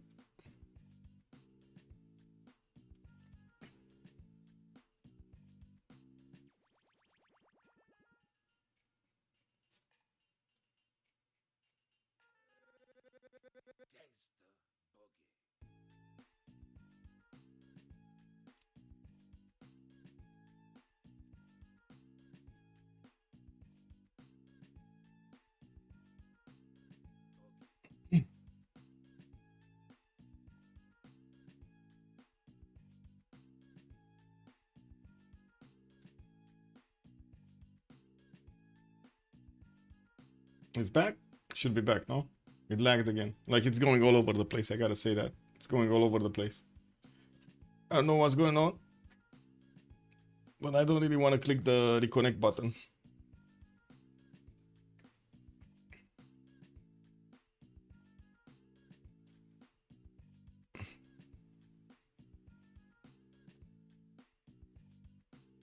I mean, to be honest, I have no idea what's gonna happen in the next period in my country. No idea. It's like, honestly, I wouldn't be surprised if we're gonna run out of internet in the next few days. It's just gonna be turned off or something. Tidos, good evening, sir, and welcome.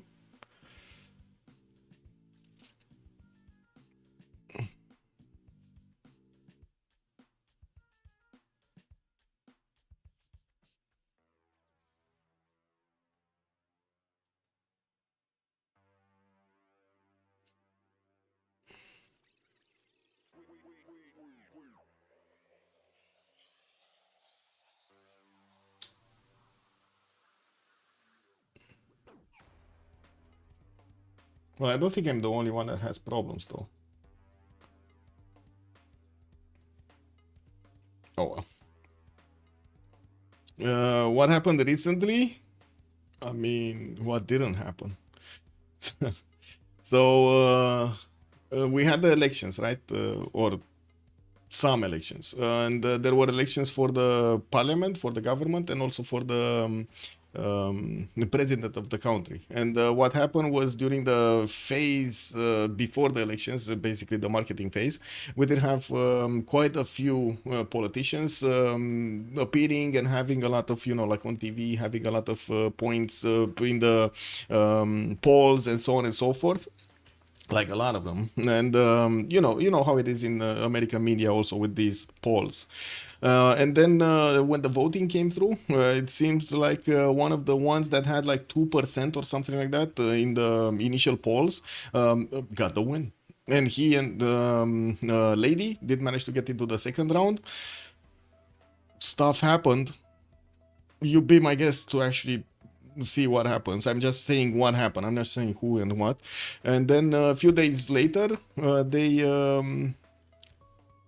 canceled the elections while people were voting. So we had the voting started in our diaspora. Basically, that's the outside population from Romania, the citizens of Romania that are living abroad, basically. And they were voting, and the call came through to close the voting booths in their face, basically, all over the world. Wow. Just wow. And then, of course, drama started everywhere. Everywhere. Like our TV stations, news outlets, messages, friends, and stuff like that. Everybody's talking from what I do see. I guess that's some advertising, you know, there's some free advertising that we're getting as Romanians, but it probably is not the best advertising that we can get. Well, it is what it is. So you can imagine people are mad, like seriously mad about that. I cannot really speak for the majority in general. I can only see and talk about what happened on TV. So, keeping my opinion to myself, basically. This is what it is. Yeah, I'm pretty sure anybody would be mad about that. Yes, yes.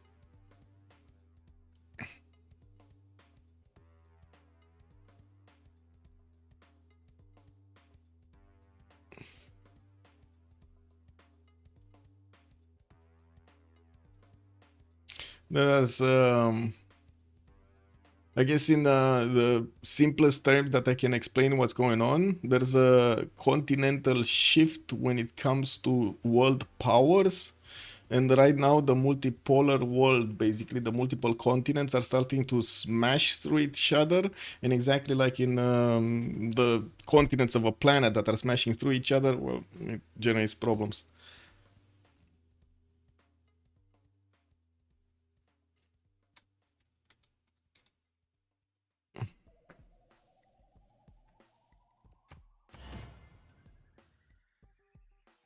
Wow. It keeps disconnecting me and reconnecting me. You have a Hesburger? What's a Hesburger? What's a Hesburger? Wait. I need to search that. Hesburger. What's this? Oh, right. We have Hesburger. Oh, right. Oh my God, I didn't get there. Oh, thank you for reminding me. I didn't get there. Didn't get here yet. Didn't get here yet. Oh my God, I need to get there. Yes, we do have Hesburger. And I didn't get to the, oh my God, the Georgian restaurant. I wanted to get to the Georgian restaurant also. Maybe I'm gonna do it like in between the, anyway.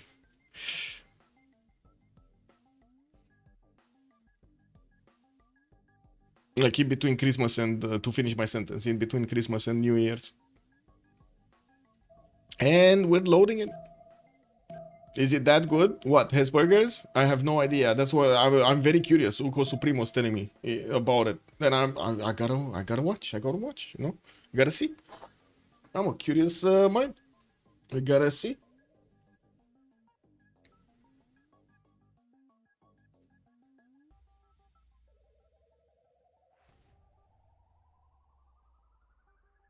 Okay, not touching anything.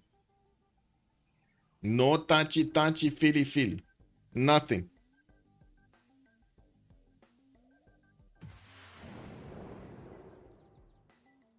There we go. The best burgers. Hesburger, best burger. I didn't touch. Oh my God, somebody click buttons. For the love of God. Why do you click buttons?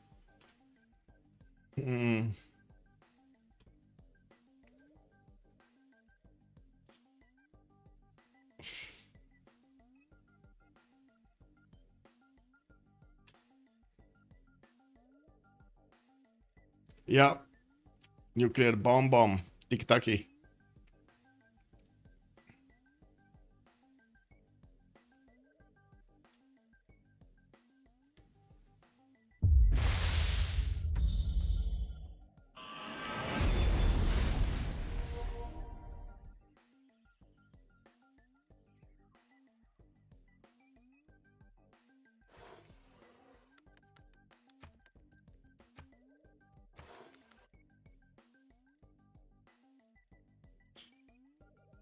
So we've got both presidential and parliamentary elections. Yes, the parliament did go through, which to be honest is not fair, because if one of them was, as they called it, vice, I believe, the other one would be two. Right? It happened at the same time. But anyway, it's not much call on that one, so whatever. But then the president got cancelled. The presidential election, the second round of the presidential election got cancelled basically, and now we don't even have like a calendar for when we should get the president. And the thing is, the president only has until the, I think, 22nd or something like that to finish his mandate. And after that, well, it's like a gray area over there. Nobody knows legally. Yeah, this sounds very yes, it sounds very. But I mean, it's a very good question, right? If it was actually a defensive measure from the state, or if it was because it was getting attacked by the outside, or did the state actually work against its people? No, those are the two scenarios that can come out of this. And external powers can mean anything. There wasn't in the official documents that came out of our state. There was no mention of any state by name. No mention. And I see everybody on the media, like everybody from outside media and so on, are blaming Russia, which at the moment, to me at least, because there's no official, there's nothing. There's no official paper blaming Russia. That's just like so subjective to me. So subjective. Tate moved to Romania because he liked the corruption and he could use his money to his advantage. Then he got arrested and said there is no justice in Romania. Well, yeah. What can I say? The state always has the people's best interest in mind. Yeah, it's their people's best interest in mind, you mean? Yeah, kick WD Beasley. It's like the drones thing. Yeah, it's like the drones. Anyway, yeah. I know. Honestly, I'm expecting a lot of censorship to happen in the next, I don't know, 10 years or something like that. More and more, increasingly. Especially with TikTok being banned. If TikTok get banned, you know it's gonna be YouTube, Facebook, Instagram, and everything, and Discord next, right? If they cannot control them, they're gonna take them over. Some systems are better than others, but governments and states are always self-serving. Yeah. If only, but our state is not even... say, wait, you still haven't watched the movie 1984? 1984 with Wonder Woman? I did. Wait. I mean, are we waiting for somebody else? Is this a pause? Okay. The 1984 with Wonder Woman, or another 1984? Surely there will be an official and many other investigations. Yes, Suko Supreme, there are official investigations. I can show you the pictures. They're knocking down doors on people like me, basically. They're actually, that's why I'm also, like, I have zero interest in any of the politicians or even the politics in Romania.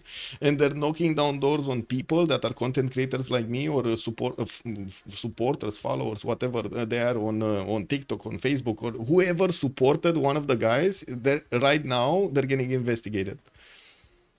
If you think that's scary, wait when it happens next to you. We have an election soon. Hopefully that helps sort things out. Yeah. Oh, the 1984 about the dystopian future. No, I didn't get to see that. But I've seen so many movies about dystopian futures. Give me a second. Let me see, can I find a quick one? We do have by the way, the game started off, and we do see Rome did manage to get to his Cav cores. Now, these units are going to be significantly stronger than the cores that he had, but still not strong enough to go through pikeman cores. We do need to see if he's also going to get to his ballistics. That's going to definitely help him out, increase his power from his crossbows. Now, the George Orwell 1984. It was... Just need to read quickly. Okay.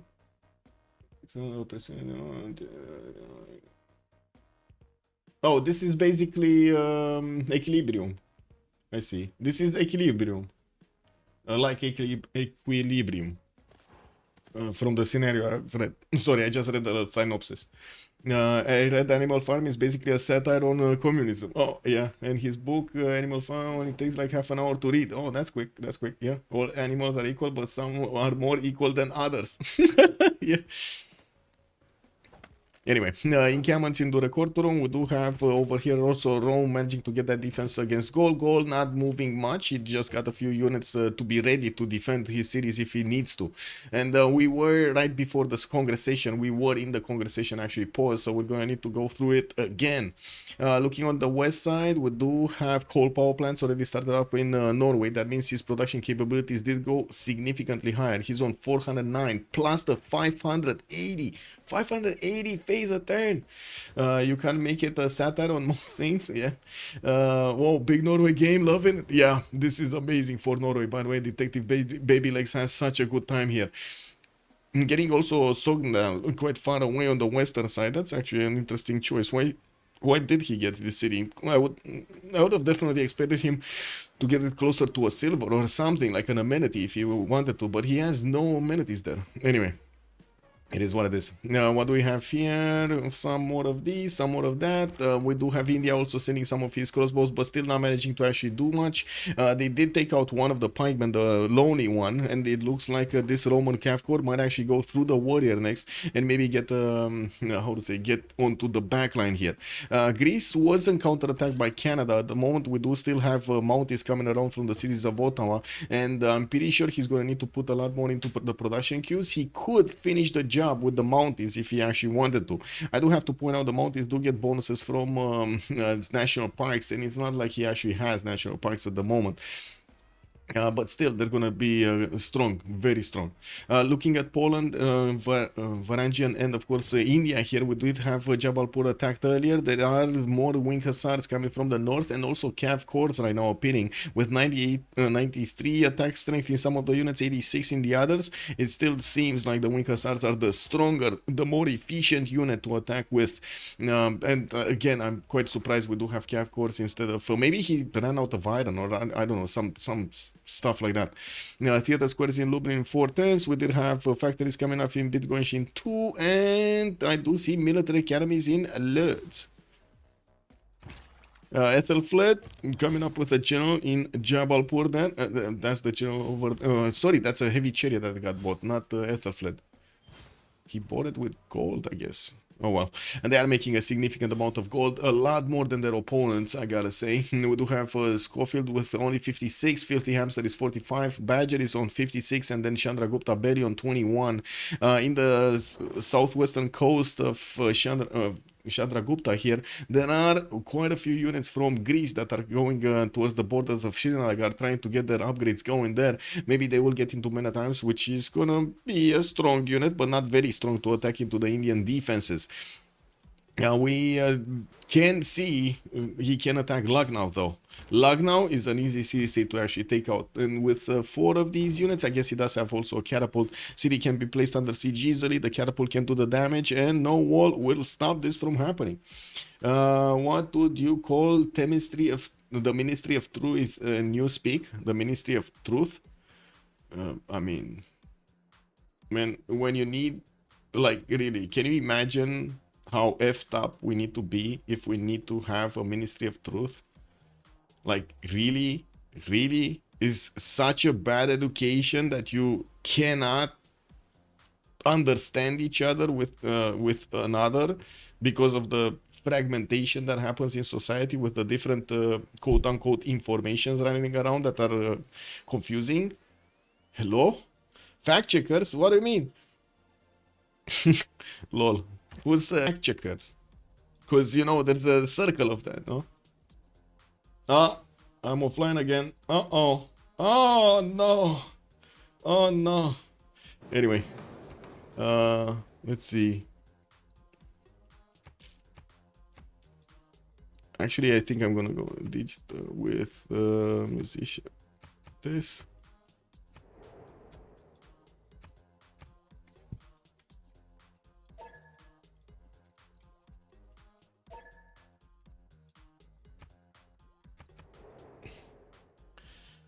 We're back. We're back. Okay. That's really weird. Stream just doesn't work today. Oh well.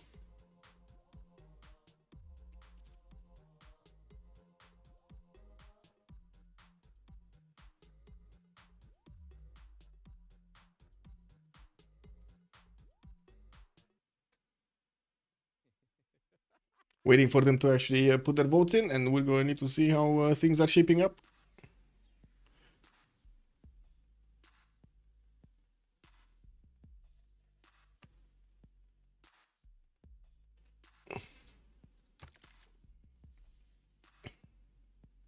They had their own fact checkers, yeah.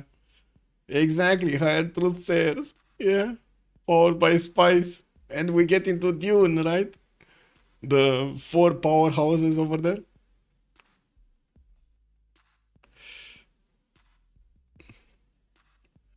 I guess that would also be a multipolar world.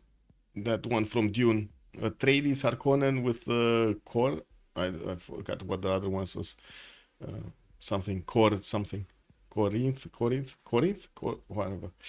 And then the Sardukar, the Imperial ones. Actually, there was also the Trading Guild, or the Space Guild, whatever it's called, the ones that were controlling the ships, that needed the spice to make everything work.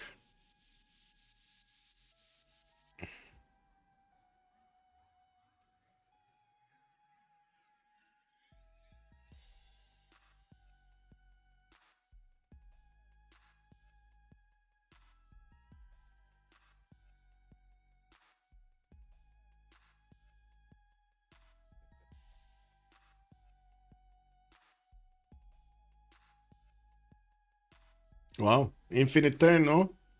Infinite turn, and they're not reading up. So we did have one team reading up, but the other team, for some reason, are taking their so much time.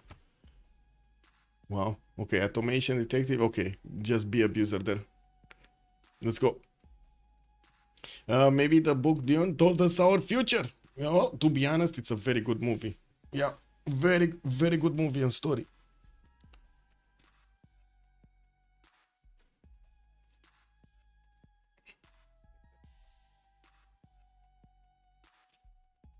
Well, now the question is, are we actually going to have a desync or no? I hope not. I really hope not. Let's see. Oh, 0ms to somebody. To the host. What? That's kind of weird. Oh. Yeah, I guess I'm gonna desync here.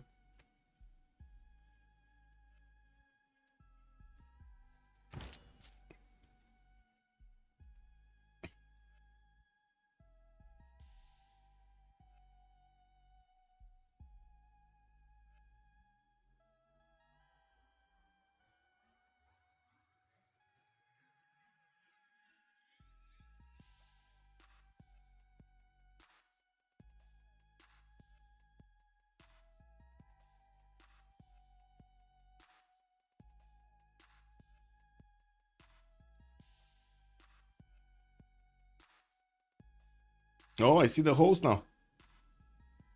So much ping. Only to him, like to everybody else it's fine, but only to him. Wow, okay. Anyway, didn't desync. I'm happy. I didn't desync. I'm happy. Perfect. Give me a second. I just wanted to check something out. Okay, that's fine. That's fine. That's fine. Okay, so we do have Rome over here, still trying to punch through the defenses of Greece and getting his field cannons out right now. He does need quite a bit of gold from his teammates to actually upgrade these. Only has 73 in the bank, while, well, he does have crossbows that keep on shooting against the pikemen. Having field cannons upgraded is going to give him so much more firepower there. Now, we do have him also getting some cuirassiers on the right side. I do see also Chicanitsa getting built from the capital city of Rome to get more production capabilities and more of that culture going on his tiles. I do have to say, Gaul over here, stop building boats. He did get a few galleys, or one galley fleet, and then made the quadrim fleet with a quadrim here, and has one of the privateers that were early. It doesn't seem like Rome did actually manage to build a big enough fleet to actually take these on, and we're going to need to see if Gaul is going to want to get a few more units here. He was busy on catching up, and I do have to say he's only 173 science with 181 culture at the moment. Chandragupta here is about to be taken over. Just I'm pretty sure we're going to see this happening here soon. Now we do have Norway buying a settler on the front line of Chandragupta after he did take out that Srinagar city, and I would imagine he's going to place it on the west side here. Now we still have Lucknow that is available to be attacked here, and Greece is just totally ignoring that fact. Now we do have also Trajan, 219 science, 120 culture on I would say 51 gold per turn. Trajan here does also have 374 points of production, and did manage to push Greece very strongly with where is the Mountie here, the Mountie. The Mounties of Canada are 75 strength against their opponents here, and we do need to see if they will appear in the Greek borders to start pillaging tiles and maybe take over cities. They can definitely take on some of the pikemen if they're sufficient in numbers, even the pikemen corps. Looking at Wilfred Laurier with 52 science and 134 culture, he lost a city, lost a lot of his districts here to the pillages of Gorgo, but then managed to repair them, and now he's starting to catch back up. He lost a lot of science, a lot of culture in the meantime, so much production, and right now he's suffering. In the World Congressation, Merchant Republic gained the wildcard policy slot, double the points for the artist acquired per 10, and then Hardrada lost 2 Diplo points, which is incredible, by the way, that he lost 2 Diplo points. Mostly because we've seen he had a lot more Diplo favor on their side, so it's kind of weird. They didn't do the math, they didn't split properly, something must have happened there. Anyway, now we do have Gandhi also with 284 production, 214 science, and 100 culture, and this is the time I desync. Okay. It is what it is. How is Canada so small? He got attacked by Greece, by Gorgo. What is that massive canal? Nice map generation. The one in the middle? Yes, he knows. It's quite funny, that one. The one that Norway is using to go into the south there. Yeah. Looking for TFF wins. I quit. What? What's that, Beasley? What did you say there?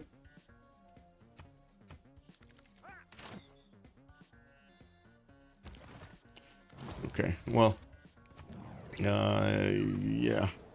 Anyway, now we do have Poland starting to move forward with his wing hussars to do the damage against the next Indian troops, getting closer and closer to Pan. Now, while I do see a general just got picked up, John Dark, well, there were generals for the Indian troops anyway here. Badger did upgrade finally the field cannon, the level 1 that he has in the city of Athens, and they did recruit Gustavus Adolphus for an extra +5 and the movement speed on these field cannons. You will need to build quite a few of them, but look how much damage they can do against pikemen corps. This is amazing, and this is what probably will give Rome over here the ability to go into the Greek cities and take these units down. We do have also Jadwiga to take a look at, 284 science, 74 culture, quite a few cities, 2, 4, 6, 8, 9, and still working on taking down Chandragupta from his south. Has a lot more pre-builds that are gonna need to be, has a lot more units that need to be built and sent to the front line to finish it. And by the looks of it, he's gonna also send some units to the east. He could have taken on Cinguetti, but that is no, wait a second, that is one of his allies, and never mind, it wasn't India, it was one of his allies.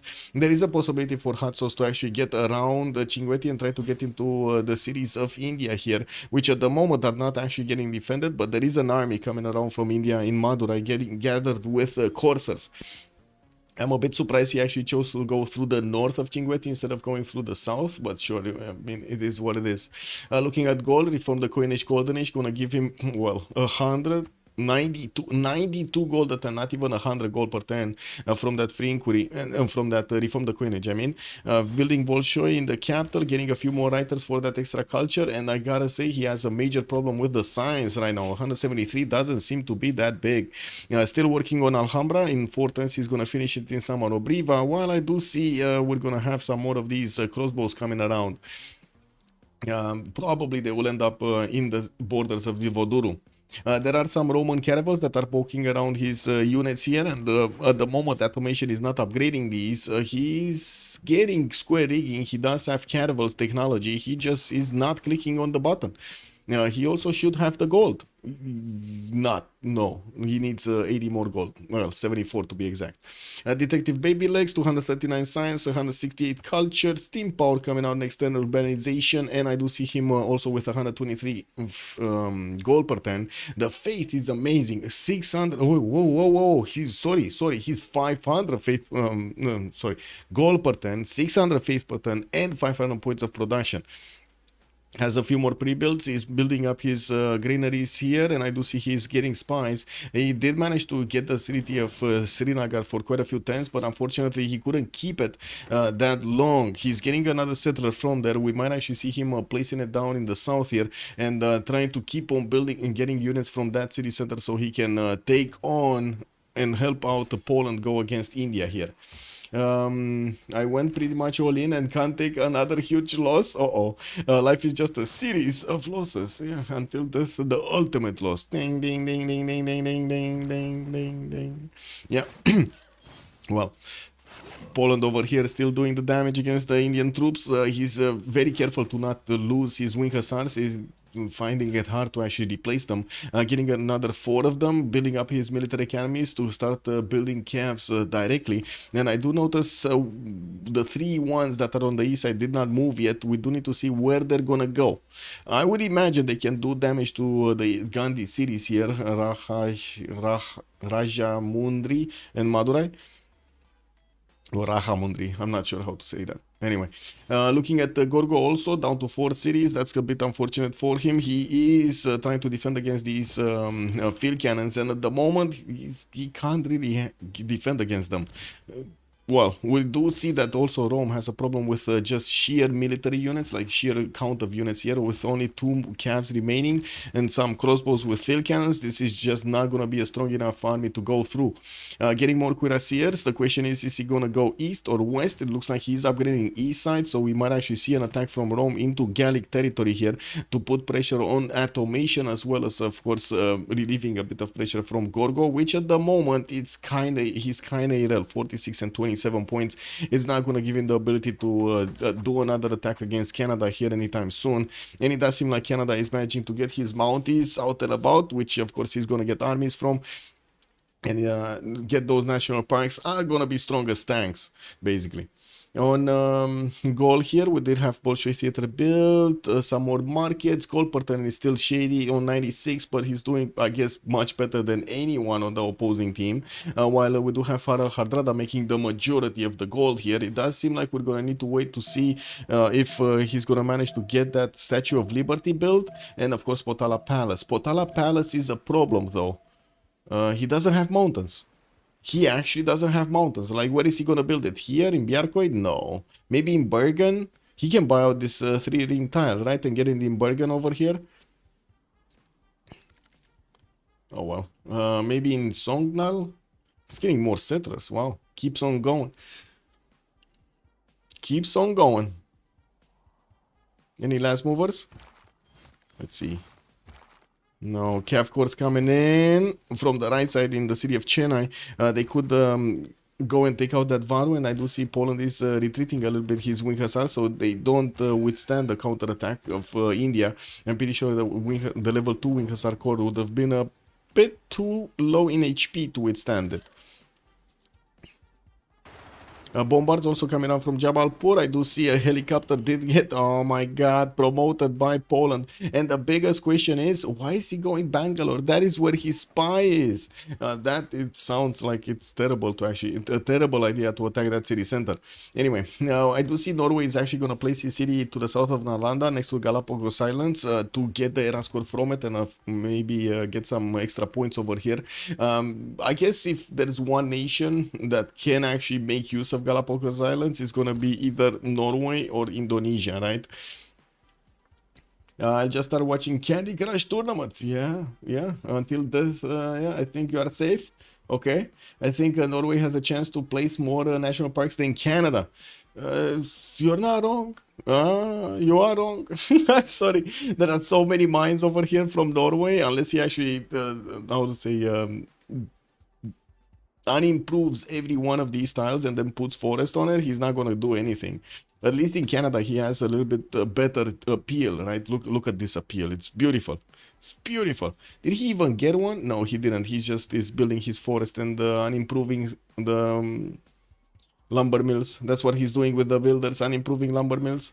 We might see a serious spike of culture here from Wilfred Laurier alongside that tourism. He's 133 right now, but I gotta say I don't think he's actually gonna go over the culture of Rangian. We do have Filthy Hamster on 9 out of 81, and it looks like the defender, that's gonna be hot sauce on Poland right now. No, that's sorry, that's automation on 80. That's automation on 80. And we do have goal here, managing to get Amina, moving it to the west side to stop Rome from actually pushing through. And to be honest, like looking at the damage counters, I don't think Rome is going to get through here. To be honest, you would need to make a major mistake, goal on the defense to actually get through there. How much amenity does one national park give? Not sure, to be honest. National parks, do they even give? Yeah, it has amenities, national park, blah blah blah. It's one amenities. So it's the city that owns the city park receives 2 amenities, and the 4 closest cities in your civilization receive 1 amenity. It's 2 and 1.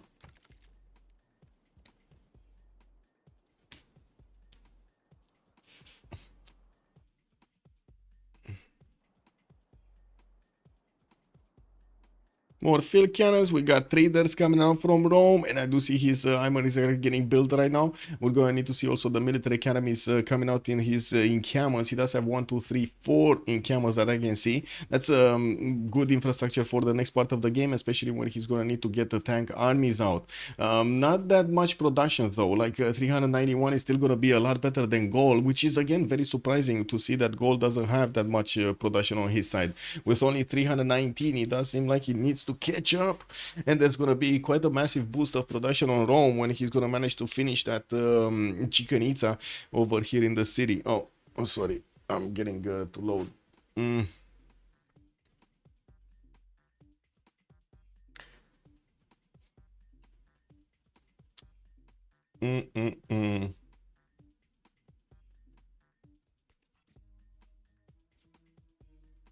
Well, at least we're loading fast. Oh, we're actually loading before they start in the turn. Interesting.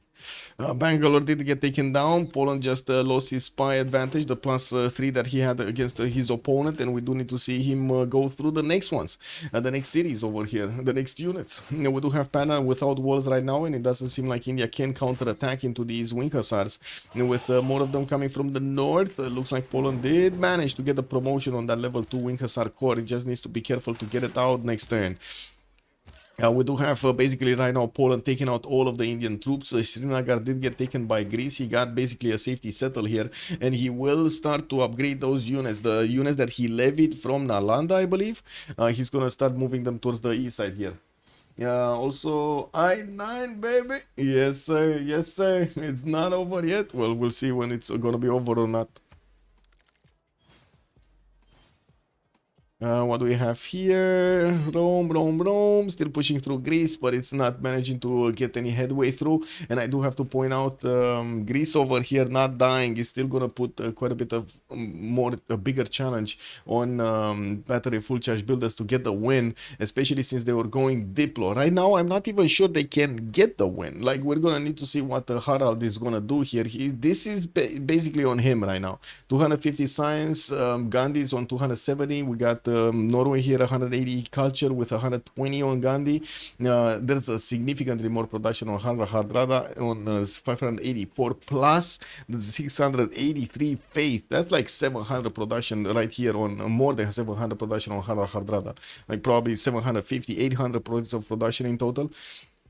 While Gandhi does have only 382 with 142 points of faith. Right now he's industrializing his nation here with the industrial zones coming around next to some aqueducts. He's getting his factories in them and will need to build coal power plants. That might be actually the production difference between them, but the faith is still going to be with Harald. And the question is, are we actually going to have Hardrada managing to get enough of those tanks and armies and stuff, maybe planes or whatever he wants, to go against an opponent and seal the deal, basically like get the win for the game? Because we might have him try to go to GDRs or something, but to be honest, it does seem like India will manage to outsim. It does seem so right now. I don't know. We'll see how things evolve here. More canals, factories, universities coming in, new campuses in Madurai. That's a +4. That's going to get doubled there with a card. He did connect his economy with Rome here, but doesn't have yet railroads for those.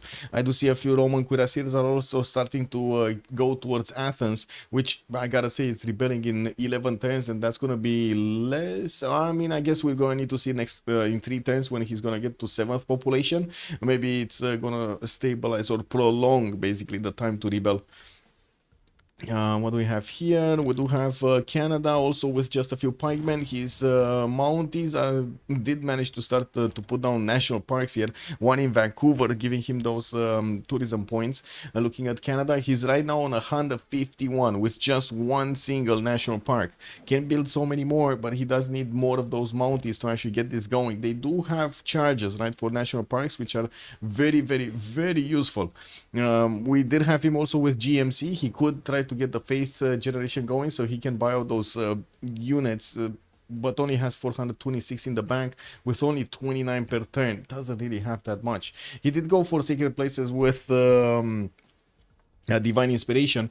Unfortunately for him, he doesn't have a lot of wonders. I see 3 cities would have had wonders. One of them did get taken out. The Stonehenge was built in the city that was deleted over here from Canada. Okay, what's happening here? Rome meeting the field cannons on the front line. That's not gonna happen. That's not gonna happen. There are quite a few units here from Gaul. It's just a matter of getting the clicks done and of course upgrading them to a higher technology. We do have Gaul going industrialization, Rome going industrialization, about the same time, like 1 turn difference between them. Zeus also from Gaul for those extra amenities, with archaeologists for some of those works. So, and he did finish Alhambra, giving himself an extra military policy slot to use in any empire. This is extremely valuable. Chandragupta ballistics in 8, and the question is, will he actually have cities in 8? Because we do have this Polish helicopter that is starting to take down so many of these units, and also can 2-tap cities. I'm still extremely surprised we do not have Mumbai being taken out. Like, I would have expected this helicopter to go directly on the coast to Mumbai. I have no idea what is it doing here. Oh well, it is what it is. Maybe he took out a unit, something. Pike shots also available for Chandragupta to defend with. Not extremely strong, but they are 80 strength against these wing hussars. They definitely do pack a higher punch than just the pikemen. It's just a matter of getting enough of them. And unfortunately for Chandragupta here, we did have Poland managing to punch through his defenses very quickly. And well, if they do manage to take out Chandragupta, that is gonna be a major issue. Do we have a safety settler in? Oh, hello. He's trying to get into Canada's good grace.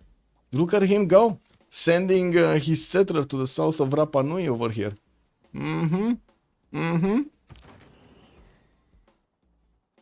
There is a big goal difference between both teams. Yes, it's very scary actually. Not only goal, but also production. Like we got 600 production Harad, 400 hot sauce, automation 350, while only two players from Team for Fun are actually making production here, 424 and 413 on Gandhi. Neither of them actually have over 500, and you do see how much of a massive difference in the faith pattern is between Harad Hardrada and anybody else in the game.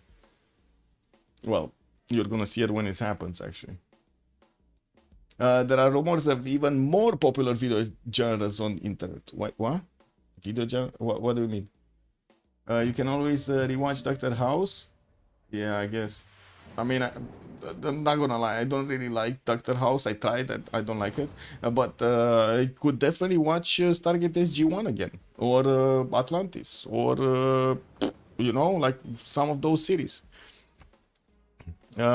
Star Trek, the old Star Trek that was actually good, with good actors, with good storyline, and you know, no stupid values being promoted. Perfect. Wipe India off the map in the game. Now we do have Poland here. Does have a promotion on his helicopter, and by the looks of it, we do have the Winter Stars of Poland managing to get next to the city of Panda. Will have the ability to attack into it next turn. Looks like he just finished the attacks on that. A level 2 field cannon from Poland also moving closer to Chennai, and we do have a bomber that also did get finished in Jabalpur to train. The Bates Motel. Oh, the Bates. Greece does have a safety setter moving west. India is trying to cut him off over there. Looks like there are a few Gallic line infantries that are also going to be available to attack into these courses of India, but will not manage to to totally take them down. Oh no, they will. Look at this. Oh my God, so strong. We do have a Polish Mukhasar also able to do some damage here, and he will try to keep away India from doing the damage against Greece. There is also Canadian Mounted that arrived in Ayutthaya. That's the one from that we've seen in Bradford earlier, and we do need to see if he's gonna buy some more. He did start to rebuild his Grandmaster Chapel, but it looks like he just switched to a campus in the meantime. Wow. Okay. Well, I guess he wasn't really sure about that one. We don't have any movement from Rome in between him and Gaul. Looks like over here we did kind of finish this. No units in the south. City of Frosta has been settled next to Galapagos, and we're gonna see him start to improve his fish tiles. Already got one. The one to the southeast as a 4-2-3-2 tile over there with the extra 2 points of science and the 3 gold. Now we do have his harbor coming around. A bit surprisingly, I was waiting to see a holy site over here or something else.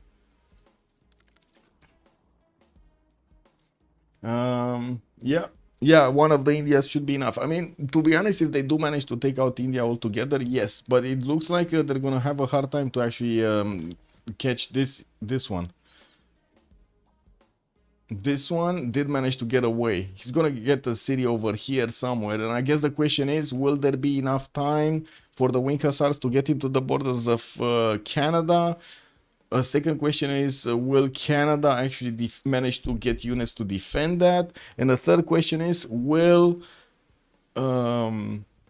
Chandragupta manage to get another settler from that city to manage to keep on moving further away from the front line, get into a safe position? To be honest, I'm not even sure what is safe here, because on the right side we do have basically Rome, and on the left side we got Poland with Norway.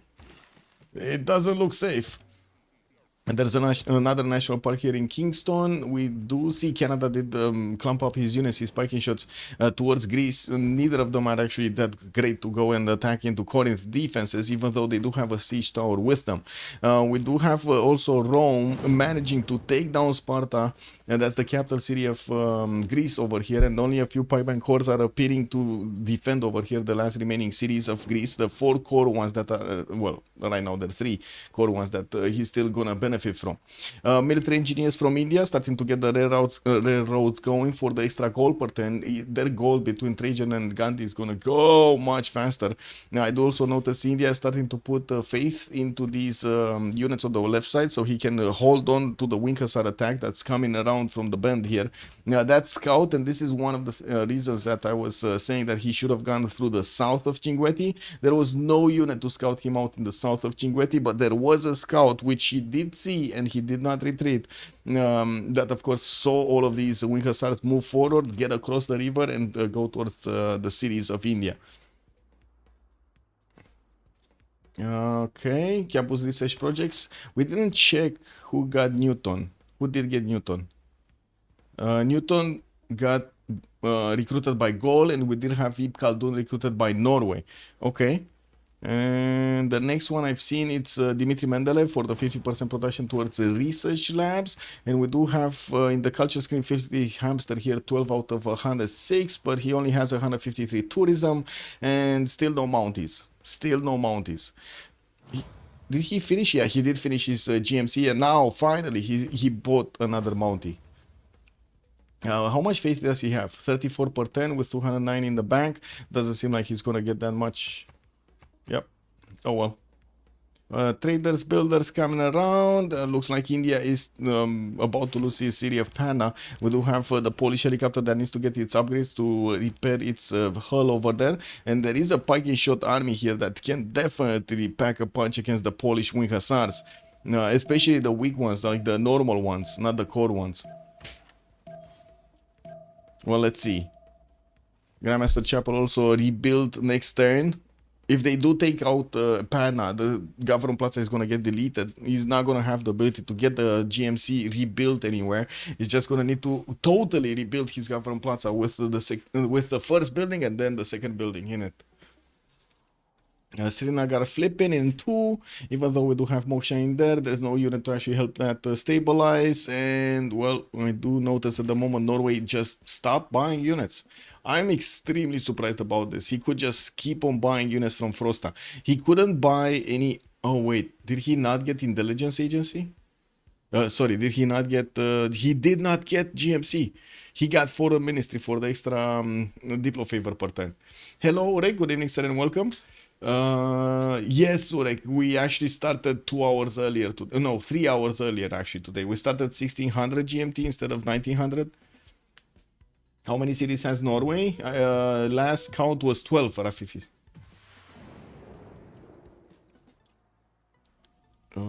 Let's see if it's still 12. Oh, he got another one here. I think he got another 2. What is it? Erascore? Erascore. He's on 16 cities. He's on 16 cities, man. Oh my god. Dmitry Mendeleev just got recruited. More campus research projects coming in.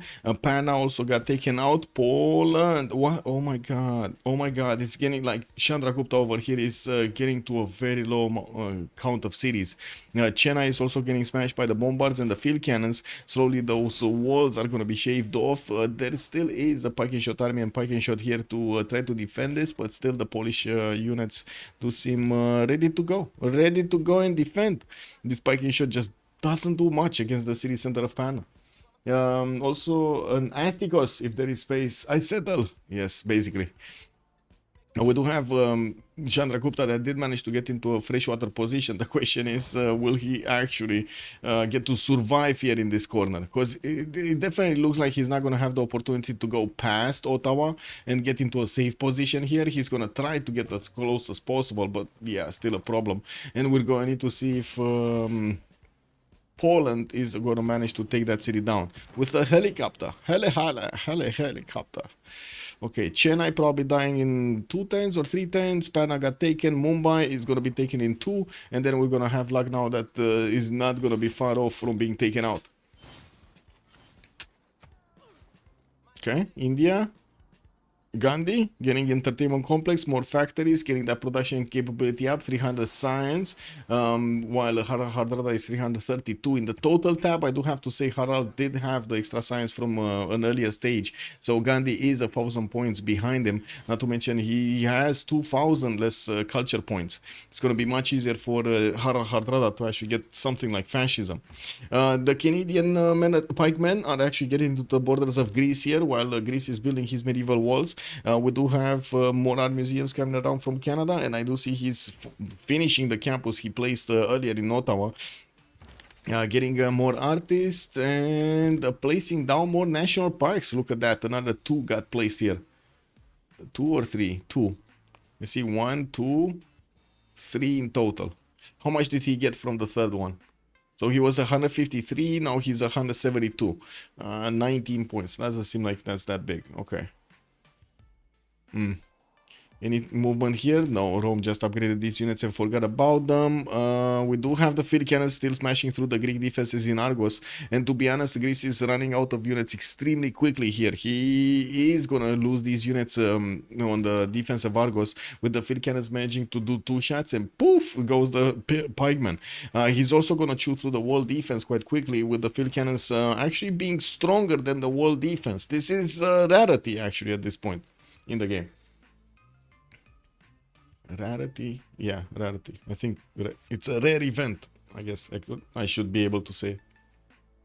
Oh my god, I'm sorry. Hairs from cat.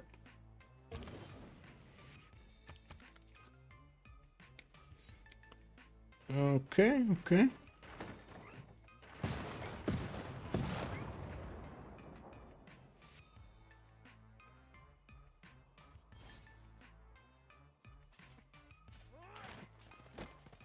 Well, well, well. Armies of Canada. The great filthy hamster is coming in to party in the city of Corinth while the medieval walls are getting up there. It looks like no unit could actually attack to stop the medieval walls for finishing. While I do see Canada is getting into the... Oh, I see. He wants to get Mycenae. There is a wing hussar that is trying to stop this Mountie, and to be honest, they're not that far apart from each other when it comes to bonuses. But Mycenae is only 45 strength. And if this Mountie actually gets next to it and starts tapping, that's not going to be cool for Mycenae. Chennai got taken out.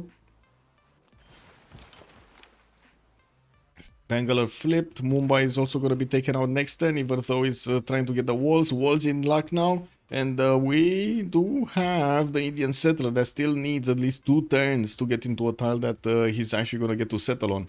Maybe he actually needs to move on the 1-1. I don't think they can take this quickly. Like, they never actually prioritized this, right? Norway couldn't actually get his units from Fronta. Even though in Frosta he could have gotten Berserkers, he just didn't want to use his faith anymore. I mean, I guess he did see his Berserkers' abilities to go against Pana. They died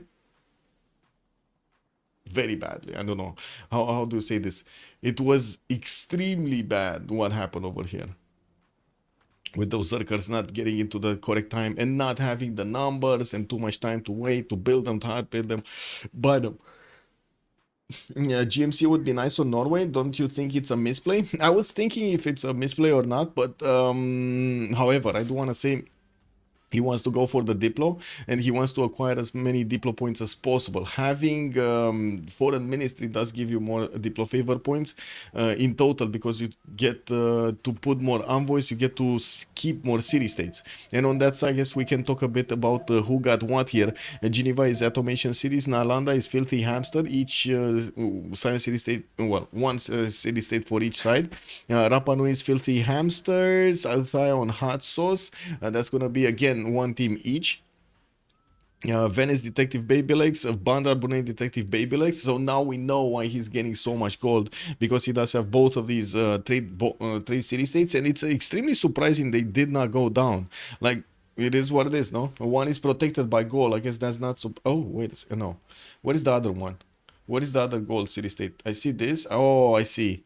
Okay, they cannot take them down. Both of them are very protected here.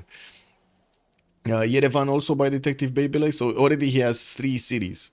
4. He has Cinguetti also. He has 4 cities getting his Diplo favor per turn. Who has Kilva? I think he built Kilva. If I remember correctly, he built it, but let me double check. Pretty sure I saw Kilva getting built in the north of his capital. Let me see.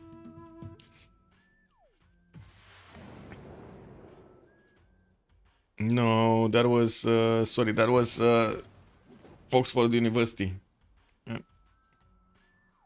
Oh, this is Kilva. This is what. So it was in the south, not in the north. Okay, there we go. It's from Oslo, and it got built over here in the cities of Norway. Okay, Mumbai about to be smashed. We do have a wing hussar corps that doesn't have enough movement to actually go through that forest to get into the borders. This one doesn't have either. Now, field cannons to get more promotions. I do see Knossos is getting attacked. There is a wing, there is a Corsair core inside of that city center, and the ancient walls are coming up in 7. Now, there is a possibility for Canada to get a promotion on this Mountie, and I do have to say the city is gonna repair with 20 points in between the turns, and that will make it harder for the Mountie to actually go through it. It still needs 2 attacks to take down the city of Knossos. We do need to take a look here what's going on. Sparta did get the steel walls from Rome. Rome is smashing through the Argos defenses, and I do see Canada is about to start smashing through Corinth. Oh my god. Oh well, the walls are kind of bad over here for Canada, and we're going to need to see if there are enough pikemen to take the city down. Rome is coming with cuirassier from the north, but again, attacking with cuirassiers into walls is going to be a problem. These Canadian pikemen do have the ability of attacking directly into the city center because of the siege tower next to them. It basically allows them to, you know, get directly onto the buildings over here, over the walls of Greece, and that's it. Okay, looking at Greece, more national parks. We got quite a few of them being placed over here. It's going to need more mountains, but I only see he got that one, which is going north. Interesting.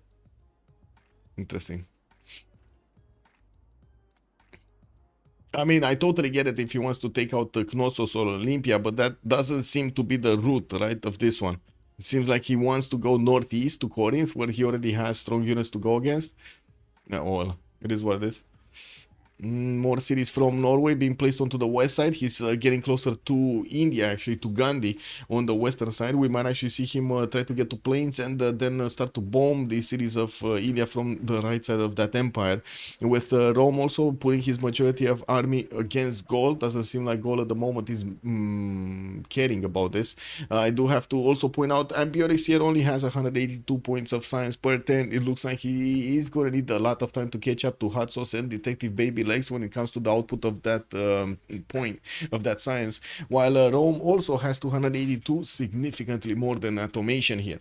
And we got also Schofield on the 325 on India, and at the moment we don't actually know what he wants to do, but I do have to say I feel there is a problem in the future for the whole team over here of Team for Fun when it comes to the gold generation. We don't have India actually having a lot of units. If India would get units and the strong units like how to say cuirassiers, tanks and so on, his economy will be immediately negative, and a lot of negative. And that's a problem on their side because they just don't have a lot of gold. Even if they did manage to get those railroads, or some of the railroads, not all of them. Wait, he only got like 2 railroads? No, he did build the railroad over here. Okay, it just goes like this. Okay, it's a bit weird. No, it's good. No, I was watching it weirdly. List of 200 gold for the Team for Fun and more than 1,000. Yes, the gold difference between them is amazing. It's amazing. I gotta say, the lack of coastal nation on the side of Team for Fun decided this gold outcome, basically this gold output, because yeah, no coastal nation, not a lot of harbors, not a lot of possible coastal trade routes.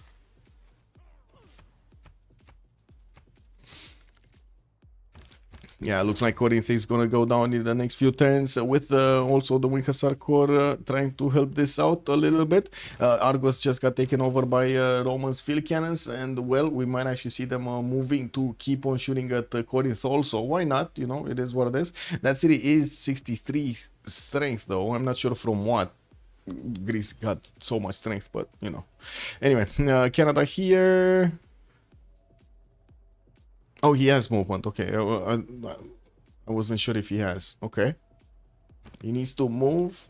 And the question is he gonna move and pillage the trader, or is he gonna move and promote, or is he gonna attack into the city of Knossos? Because now Greece, oh, this is where the strength came from. He got calf cores, that's why. And the city of Knossos, instead of getting 2-tapped over here by the Mounties, is gonna need a lot more time to actually get that going. Ayutthaya is a Polish city, Polish city-state, so Canada can actually take out that Wing Hussar if he wants to, and then promote in the borders of Ayutthaya. While I gotta say also, Poland here might actually come...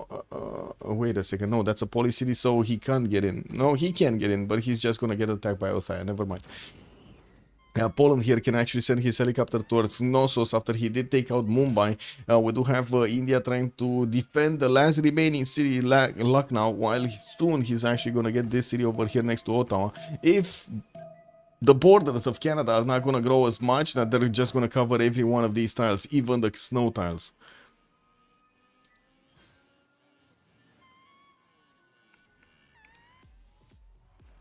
More mount is getting built, more mount is getting bought. I do see one bought, one built, and I do see also some art museums are getting in the Canadian theater squares for those extra slots.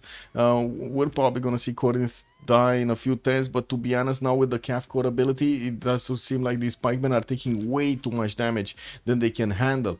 So we're gonna need to see India actually flexing his field cannon cores, not to mention Rome actually getting some field cannons over here against those walls in Corinth, because it's just gonna be a bit too tough to attack into with just units. Why is Canada so small? Very small? No, he got attacked by Gorgo. So basic, and first of all, Insatsu you. Second of all, so we had Rome attacking into Gorgo, Gorgo attacking at the same time. At the same time, he was attacking into Canada.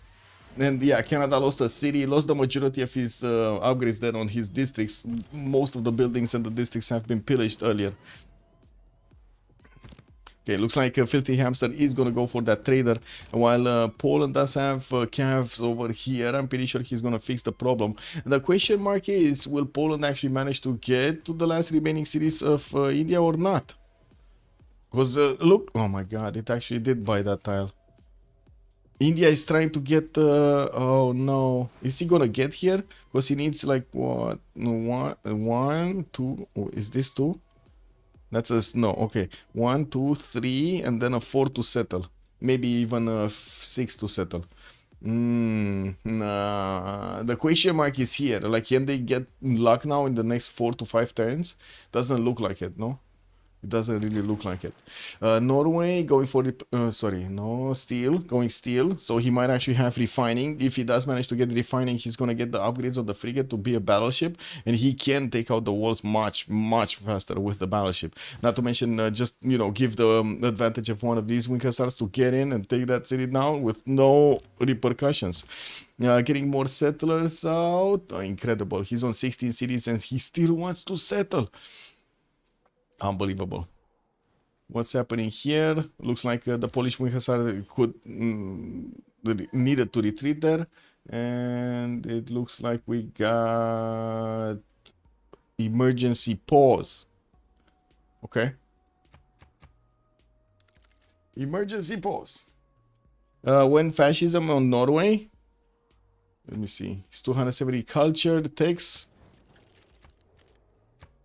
Mass media in 2 turns. He's not far off. He's not far off. Like 10 turns, maybe 12.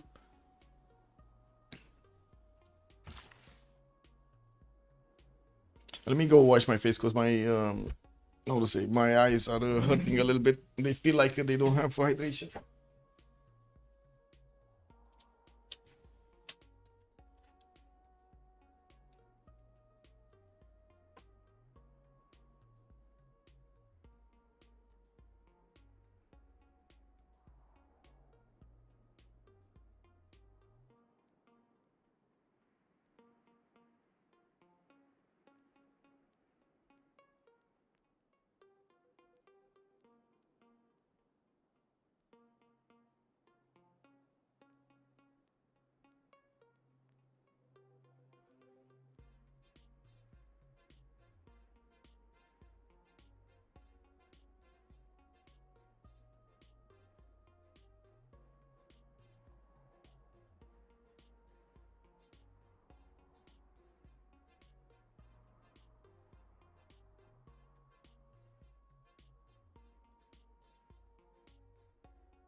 Yeah, better, much better. When if someone takes a Canadian city with Tundra Farms, do they keep the Tundra Farms? That's a good question. I don't think so. Yeah, I think they disappear. What Rafif is saying over there. Team Fun still hanging on there. Yes, breaking news. They're still hanging on there.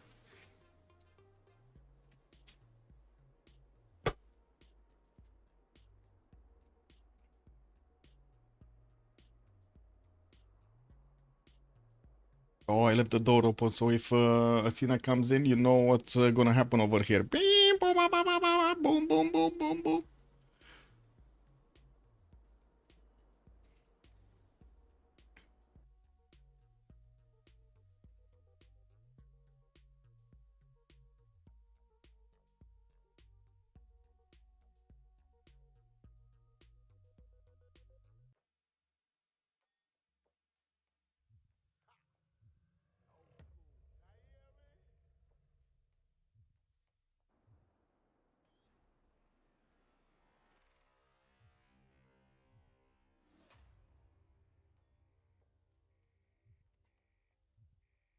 I don't know if I should make another coffee or not, to be honest.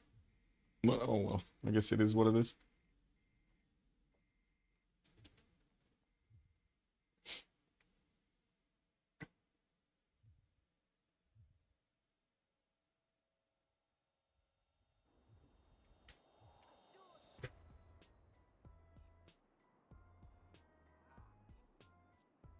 Can I run Path of Exile at the same time?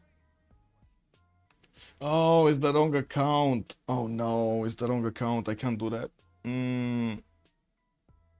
I was thinking maybe like I get to do something in between the pauses over here. Or we get to watch something. Do you guys have like a trailer or something that we can watch? I don't know if there was anything that came out recently, to be honest. That good. Well, except Path of Exile, which is amazing. Oh, did you see, by the way, did you see Civ6 got into, what was it? Into the Steam charts again? Give me a second. Steam DB weekly top sellers. I believe this is the word. Global top, yeah, global top sellers. Let me see. Let me show you. Boom. So looks like this week top sellers were Path of Exile, Counter-Strike 2 went down, Steam Deck. Oh my god, so many people actually bought Steam Decks. Marvel Rivals, there we go. We had quite a few on the stream that said they're playing it. And down here, around here, Sid Meier Civilization 6. Whoa. And it actually is the second week that it gets into the top 10. I have no idea how many people actually bought it, but it's here. It is here, which is amazing. But still no Civ7 here. Nothing. No Civ7.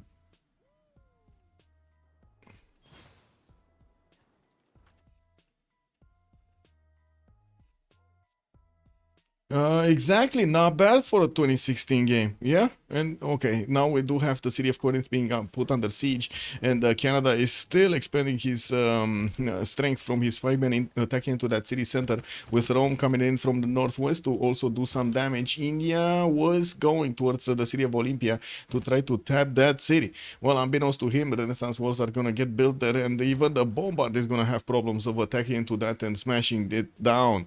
The Canadian Mountie could not actually smash through Knossos. That's gonna get walls up, and I do see Poland is starting to actually put units towards the east because, well, he kind of finished taking over Mumbai, and I don't see him actually moving towards Lucknow. He has a few pike issues that he needs to take care of. That would require at least one of the field cannons to be deployed there. There's a level 3 here that needs to move a few turns, so I guess he's just waiting for that one to get here next to Mumbai.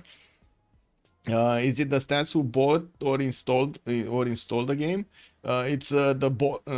I guess it's both actually. I think it's both because there's Dota 2 in there, and I don't think Dota 2 could actually be. Wait, I closed the window? No. One sec. Close the window. What is this? There we go. So there are some games over here that are for free, right? What was it? Dota 2, for example, is one of them that's for free. So I think it's bought and installed. I think it's both. Basically what people are playing. That's what it is here. Was it last week? Let's see. Maybe it was last week. Civilization. Civ? Yeah, Civ6 is still 94 here on the previous week. Another week. Civ 0. 2 weeks ago, nothing was being talked about it.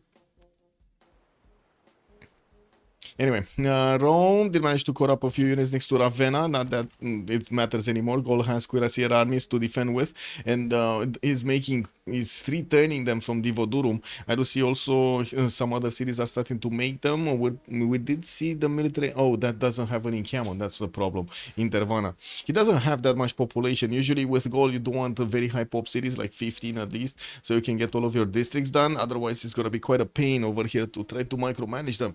There is a big fleet actually right now that could take over one of the that could take over the Roman capital. We do have battleships coming in to defend here, and I gotta say this is an awesome bait to actually try to defend with artilleries. Most of these tiles could be hit by multiple artilleries if they are placed on the coast next to Rome and Arpinum. While I gotta say automation over here is getting a few more of these frigates and caravels. I do see he did manage to get an armada, and he has the means to go against Rome. The problem is he's gonna need to go through steel walls, and that's a bit too tough for him to handle.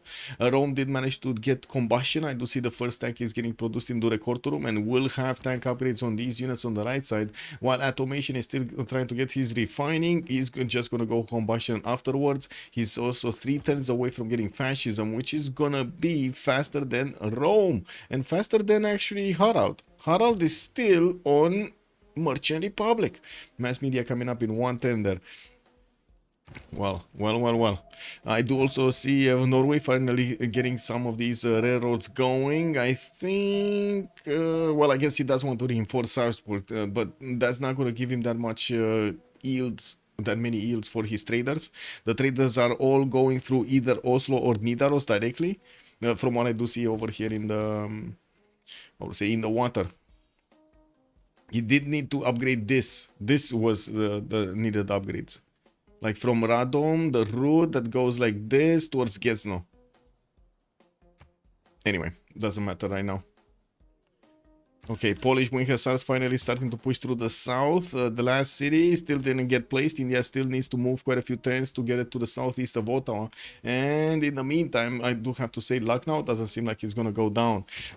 Norway is getting refining in 2 turns and will have the ability to upgrade his battleship in the borders of Pana and start shooting the city of Lucknow. But still, that's going to be like 4 turns from now. He's probably going to do enough damage. It's free on iOS. iOS it's free on iOS, but that doesn't use Steam, no? Because this is just Steam. These are just Steam players, and I don't think Netflix works with Steam. No, I'm pretty sure Netflix doesn't work with Steam.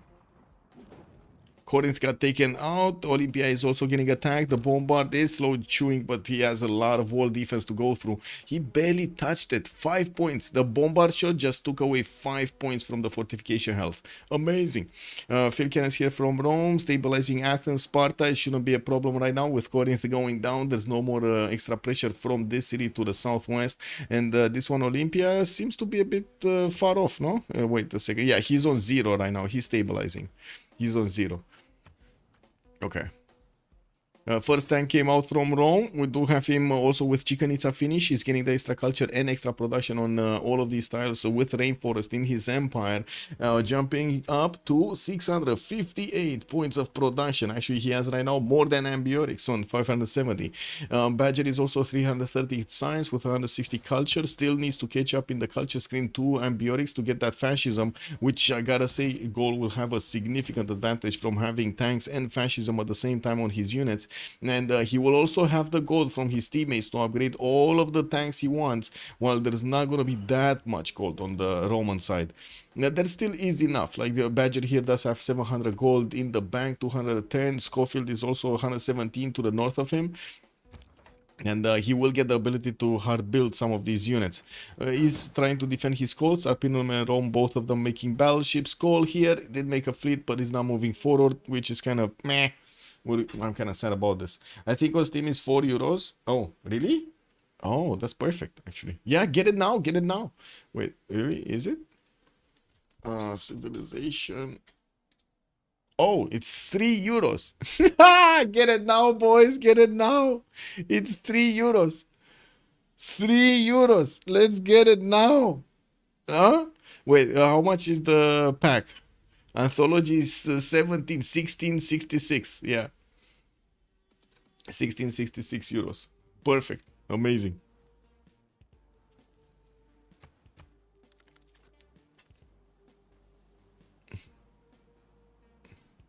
So we found the reason why it's getting bought. But wasn't there also a big commercial, a big advertising? I guess it didn't work out in that sense. A big advertising for Civ7 these days, like the gaming show. Also, Civilization 6 has been offered. What do you mean? Oh, you mean offered or offer? I don't know what offered means. On Epic a long time ago. You mean the free version on Epic? Yeah, yeah, yeah. Okay, battleship upgrade? No. Oh, he needs one more turn. And I do see Rome is going to get his scientific theory going, while Gandhi is going for labs on chemistry in 2 turns. He does have 366 science points, much less than Harald Hardrada. And to be honest, I'm not sure Harald... Oh, he does have research labs already. I see the research labs here in his cities. Okay, getting some food markets, and I do want to take a look also at the explosion of tourism. I wouldn't really see here for Canada. Doesn't seem like he actually did amazing with the tourism per turn, especially since Harald is 271 culture, also gold, 282 culture on the defense here. It seems like they're doing nice to actually keep away the culture victory from happening. Automation is on 133 domestics. Also, so if you want to play 6 people LAN, you can buy multiple very cheap now. Exactly. Try it out in the multiplayer scene. Now, this is the moment when everybody needs to make their friends buy out some Civ6 titles. Yeah. Soon that will be the 15 days with a free game per day. Yeah. Wait, that's Humble Bundle or something, no? Or what is it? Or you're talking about Epic?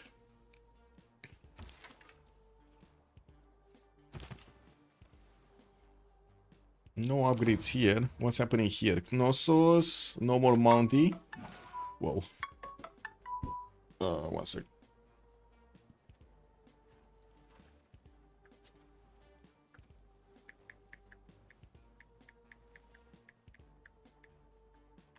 Um, 1 sec.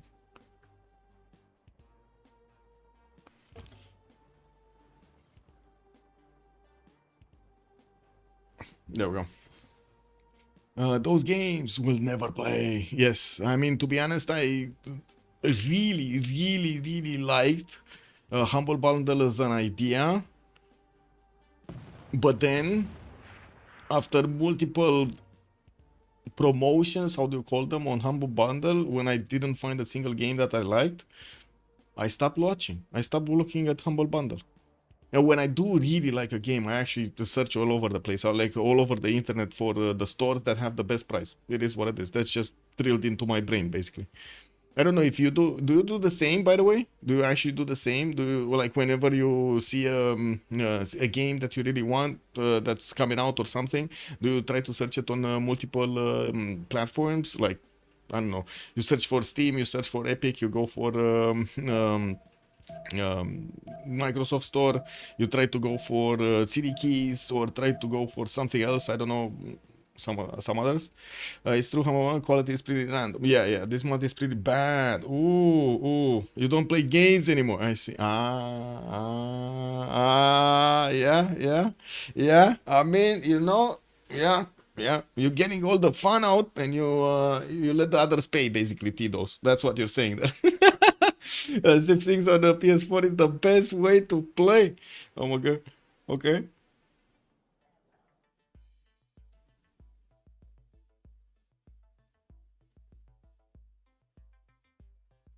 Okay, there we go. You work at the same time. Oh, I see. Makes sense.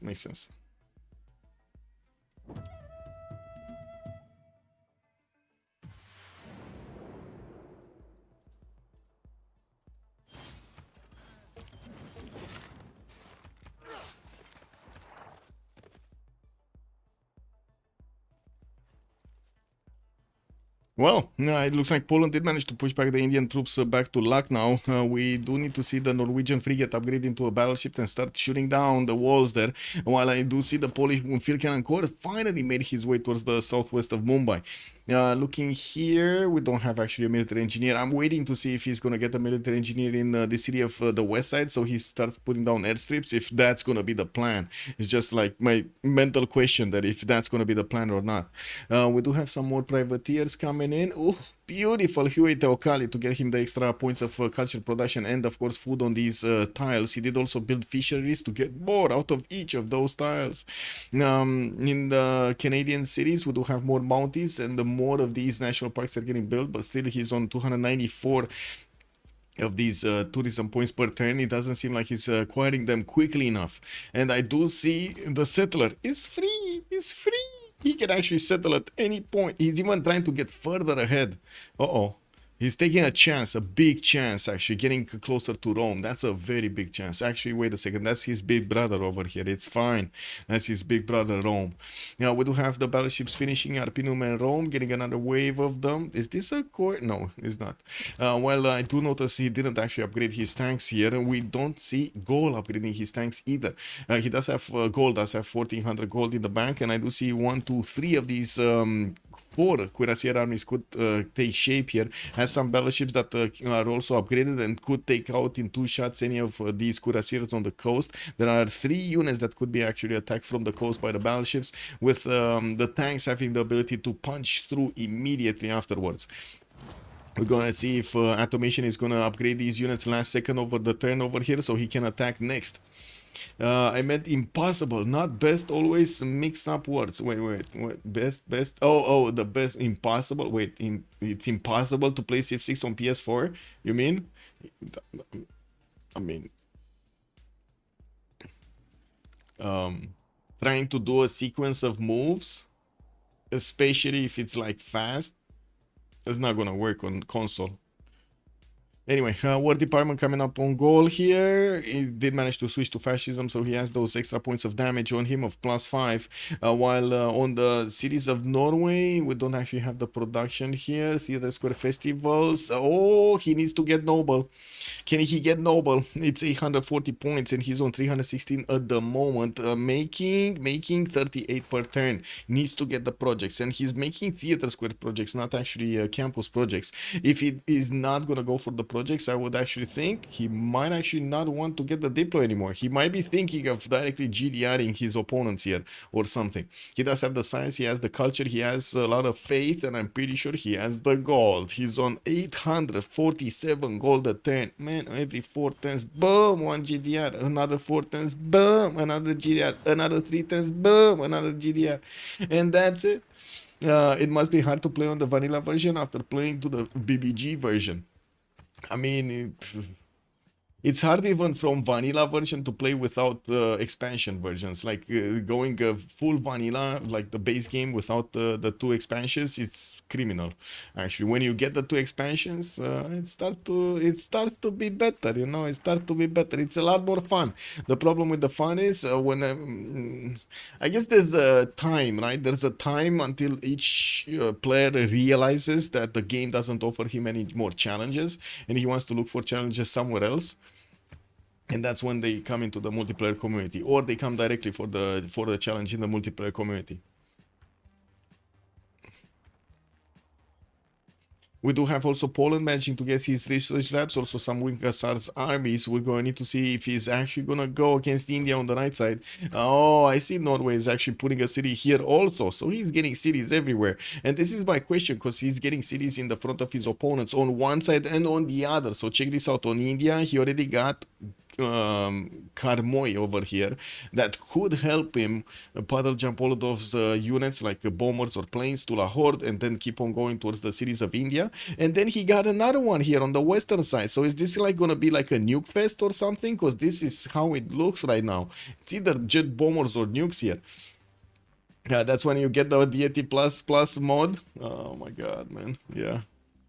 I gotta say my experience with mods, except BBG, the BBG experience, or I should say, having the proximity to the modders of the mod of BBG mod, BBS mod, and so on, being in contact with them, seeing that I would say they're fixing a lot of the game and doing a lot of amazing work. I would say changed a lot of my vision over the modders in general. Although I do have to say, if I in other games like City Skylines or something like that, mods always cause problems. Like always cause problems. It is what it is. Like I don't know how many times I actually lost a save in City Skylines 2 because in City Skylines 1, sorry, because the version of the game changed and then the mods didn't get updated and the save couldn't be updated either to the new mod version. It was like criminal. Muzdrat, welcome back, sir. How are you doing? How are you doing? One-sided. Wait, what? The Super Civ mod is awesome, like 80 comic book characters into the game. One-sided. I mean, I guess you just stomp everything then. But what's the fun in that? That's like playing with cheats in Counter-Strike. There's like no fun in it, or at least I don't know. I don't feel the fun in it. There was at some point that I thought I'm gonna have fun like stomping computers in StarCraft or StarCraft 2, but then, man, it was much funnier to actually stomp players than actually play than AIs. I don't know. It's better. Anybody here playing Path of Exile 2, by the way? Wait, but to be honest, the mods on workers of resources complete well the game. I love the hydroelectric center. Oh my god, that's a game that I actually wanted for so long and I never had the time to get it. Not the time was in the money. I never had the time to, like, you know, put myself into learning it. Because in the meantime, Captain of Industry came out, which I definitely 1,000% recommend.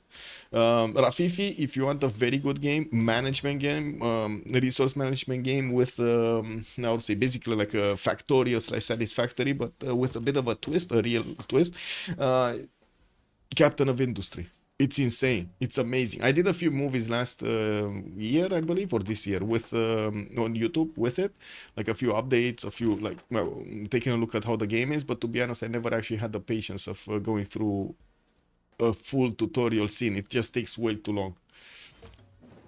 So that some BBG wonders get reverted back to vanilla. Roma, Holiday AI, and late game AI are pretty cool. Well, they're gonna be pretty cool for the next 2 months or something, until the players do figure out exactly how the AI works. Even Roma Holidays, because it's not an AI, guys. AI does not mean a series of if then else. That's not AI. That's just a bot. That's literally just a bot. It's not AI. It's just a bot. That's it. It's not an intelligence. It doesn't have intelligence. I don't know why people keep saying this. No, wow, incredible. But anyway, I guess yeah, the bots, the Roman holiday bot and the late game bot. Basically, that's what it is. Who doesn't want to start a civilization with Superman as the leader? Exactly. Yeah, who doesn't want to? Well, I mean, you do it once and then you don't do it again. I know it's not, but the bonus and difficulty they added are cool. Yeah, for sure. Like I said, it was good at the beginning also with Civ6 when the bots were new, basically, and nobody knew exactly the reactions and how they play out. When people figure out how they play out, they become useless. They become, I don't know, an extra appendage to the game, basically, like something. We just eat resources. Yeah, becomes more challenging for a while. That's also, I gotta say, the same mentality is making us change the meta in BBG so much. Like every 3 months or so, we do have a new BBG meta, because the players learn us fast. So it takes, like, it's a cycle of learning, with the fastest players learning in the first 3 weeks or month, basically like that. Then the majority of the player base learns the meta in the next month, and then in the third month, because there's like a lot of back and forth and a lot of the same stuff happening between even the big players and the new players, they're just I would say starting to get a bit tired of the meta. So they I would say oh my god, did Twitch just cut me out there? They cut my mic, man. They cut my mic. Censorship, censorship. What is this? Man, the internet today is just so sketchy. Yeah. Anyway, we are just 2 turns away from getting the next era, and let's actually see Chandragupta, Dark Age. We do have Trajan, Heroic Age. Yeah, Heroic Age. Wilfred Laurier, Heroic Age. Gandhi is going to be Heroic Age, while on the other side, Yadwiga is going to get Heroic Age. Gol gonna get no, not gonna get. He actually needs 2 more points. Maybe next turn. Maybe next turn. We'll see if he gets it. I do see Harald is gonna keep in a Golden Age, and then Gorgo be Abuser going Dark. He did manage to get another city though. So he has Olympia, Knossos, and Srinagar, right? So it's fine. He's fine. He's totally fine. We do see him. We do see also Norway, his neighbor, starting to attack into Lucknow. He did upgrade his battleship here. Not sure what he attacked first, but it didn't seem like the city center. Oh, that was a long turn. Bangalore free back to Poland. We do have Canadian Mountie Corps starting to appear on the defense here, and they do have the ability to go against Knossos, but not enough strength to take that city down in good enough time. Canada is 347 tourism points a turn, getting into that heroic age. My games. Can I defend multiple victory conditions in 1 versus 15 situation? Oh, that's quite a challenge that you put yourself in. But again, you're defending against an AI that's not really optimized. So I don't know if that's actually a good challenge. I know it is a challenge, but I don't know if it's a good one. Like I used to do this when I was young with StarCraft 2. I was like big game hunters, 1 versus 8, you know, like 8 or 7, whatever. 1 versus the whole map, basically. So you like bunker down, get defenses going, and then you get to get out of there with like something strong, very strong. You are annoyed that some time ago Pericles versus late game is straight up cheating, huh? Gorgo basically respawned. Did he get this city? No, India still needs a few turns to get this city. It looks like Kingston. Okay, India is gonna try to get next to the mountains in the south here. Lucknow is starting to get attacked, and I gotta say the Polish helicopter does not have a promotion. It's still 3 points away of experience from getting that promotion, and Poland does need a unit to take the city of Lucknow. He needs to get a unit here. I guess the Winkerstar cores are quick enough. He did manage to connect his cities with Reros towards the south here, towards the new cities that he acquired from his opponent, and did place his Casa de Constatación next to Krakow, and getting those swords, did get a aqueduct, but never actually finished it over here next to Krakow and towards the mountain. While we do not have goal upgrading. He has 1, 2, 3, 4, 5, 6... 2, 4, 5, yes. Soon to be 7 cuirassier armies, and I do see artilleries are starting to get out of his city centers. Usually what the players do is first upgrade tank armies, then get to hard build his artilleries, their artilleries. While the tanks are fighting his opponent's tanks and defenses, the artilleries are getting trained, and they appear on the front line while he's about to go against the city center. We're going to need to see if Gol here is going to manage to punch through the defenses of Rome, which, to be honest, they do look quite strong. This tank corps, for example, can withstand the tank army attack of Gol here. One has Jose de San Martin, the other one has Napoleon. Neither of them do have an advantage. And we're going to have a pause of 2 minutes. Or 2 minutes-ish, actually.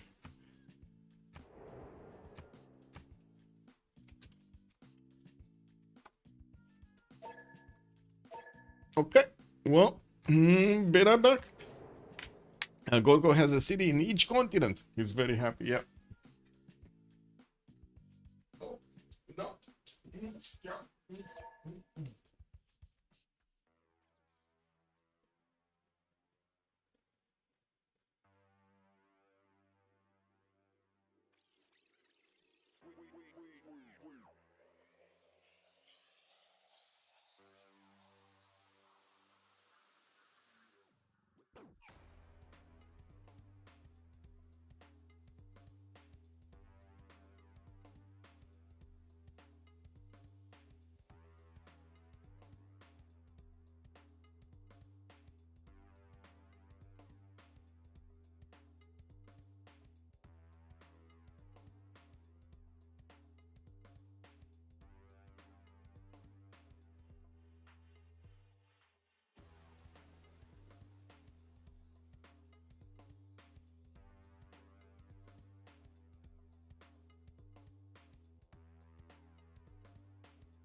Oh, they didn't finish? Or did they finish? No, they didn't. It's still, I see, it's still battery full charge builders taking their time over there to finish.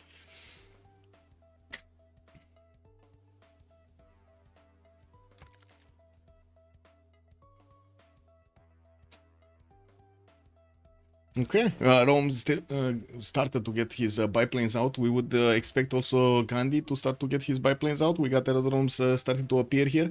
Research labs also getting out. It does seem like Norway is making a few projects for Noble here, but it's not getting enough points. We got still Theater Square projects actually coming out of his cities with a single campus project being built here. That's a bit too little. That's a bit too little. India might get it, Rome might get it. I mean, yeah, he does have quite a bit of competition here. India is on 30 points a turn. He's going to get it in the next 4.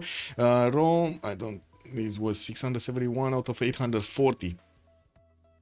Gorgo has a city in each continent. I think he has a city in 3 continents, no, because there are 4. But yeah, it's very close to getting the all 4. What is that? La Velada del Año Catra. What is this? Not Catra, you know what I mean. What is this? I don't know what this is. This badge was earned for watching. Oh, there was something that got displayed somewhere. Oh, I see. Okay, Lucknow about to lose his wall defenses. We do need to see the Polish wing hussar move to the south so he can actually get next to the city center to take it over. While I gotta say Norway could actually take it over by buying a unit in Frosta. Now we do have a Norwegian helicopter army pre-builds going towards the west side here towards India. While I do see India is connecting these cities, far away cities on the fringes with his railroad so he can actually get there quickly. Building up more biplanes, getting his production up with Rural Valley in the World Congress campus, 100% production. We do have international trade routes also for gold per trader, 2% actually to the center for Hadrada. While Hadrada did get his Diplo points, and now we got him on 9 out of 20. 9 out of 20, and that's without statue. That is without Statue of Liberty, which I think it's getting built here. No, that's the Great Lighthouse. Wait, did he just lock himself out of building statue? Oh no. He could have built it here, but he didn't. I guess he could take out a fish tile to build it in Nidaros. Might as well. Did he actually not build it anywhere? No, he didn't. Wow. That's very surprising that he didn't actually get that going. Anyway.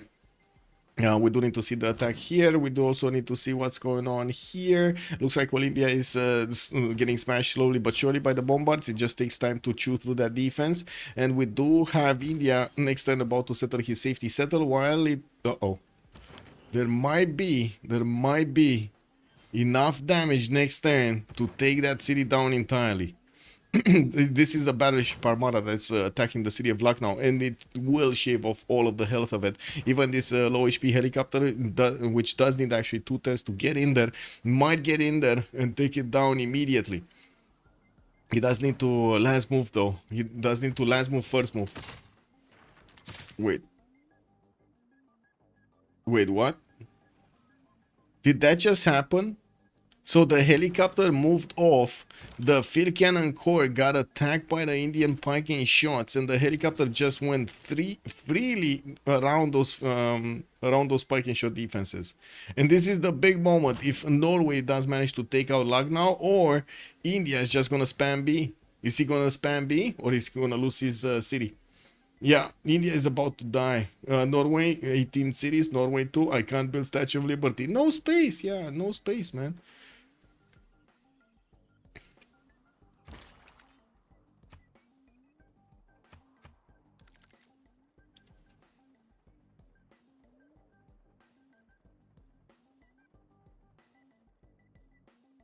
Okay. Interesting that Norway didn't actually put his city in a freshwater position here. And I do see India did start to deploy AT crews on the western side to defend himself from Polish wing hussar army. Is definitely a strong unit to help him defend there. That's the upgrade of the anti-cavs line. Piking shots basically upgrading to AT crews. We do have that Rural Valley still 5 turns away from finishing, and we do need to see if Gaul is going to manage to successfully punch through the Roman defenses. With Rome getting a few more battleships to help him defend here in the the cities that he has the one-time legs from. We gotta see this. So city got settled. Okay, there's no first move here. No first move from. Okay, this is what it is. Poland did manage to get the luck now as well, and now India is gonna, well, as you can see, is just gonna have these spiking shots and a builder that's just limping away there. Yeah, we do need to see some fast units getting into Nagpur like helicopters so he can take out that city center. To be honest, there's not much that can stop him here. There's so much territory that those helicopters are just going to pass through immediately. Now, we do need to see how quickly or how slowly Jadwiga is going to get to that helicopter technology, and if he's going to get some pre-builds here, because it doesn't seem like he's getting the pre-builds. We did have Noble picked up. Let's see whom. It was Rome that picked it up. Okay. And then India immediately got Albert Einstein, which is massive, by the way, for Schofield. He's 488 science right now with 157 culture. And the question is, did he activate Einstein or not? I think he did, because I don't see him anywhere here. I think he already did activate him. Yeah. Red drum, red drum. Yeah.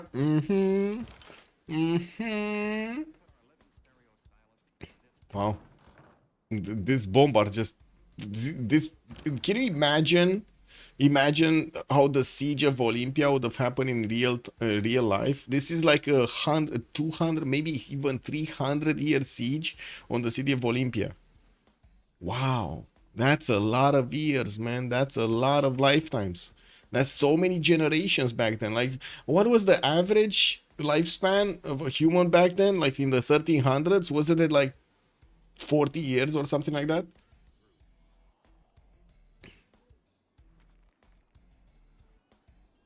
India, just let it go, bro. Just let it go. Yeah, no. And then India is here. No, no. I will get my builder and I will rebuild my empire. You shall see again the mighty power of the Gupta. Yeah. We got Winnipeg here coming up with a Mountain 4. And wait a second, how about a few nuclear bombs on Canada? Then rush through just to take that last Indian city. Yeah, I'm all in favor if kick W, man. A lot of food stored. Yeah, a lot of food stored. Especially in this city, right?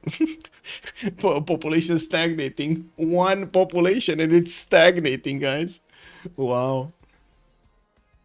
In the 1300s, not the plague period. I mean, that's even worse, no? I know colonize, no blood cat. Whoa, what's that? What's that? Wait a second. I don't know what that word means. It just sounded funny. But give me a second. What is this? Oh, I see. Okay, that might actually be. I'm sorry about that. Actually, this sounds to be offensive, to be honest. Guys, let's not use that word. This sounds to be offensive. This looks to be offensive from what I've read the definition. I'm surprised how many from USA is starting to want this. Oh man, that's a deep subject over there. That's a very deep subject.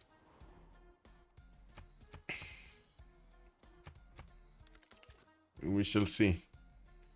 I believe the problems have started a long time ago and nobody wanted to fix them, especially in the education side. But oh well, I guess you know, one leads to the other.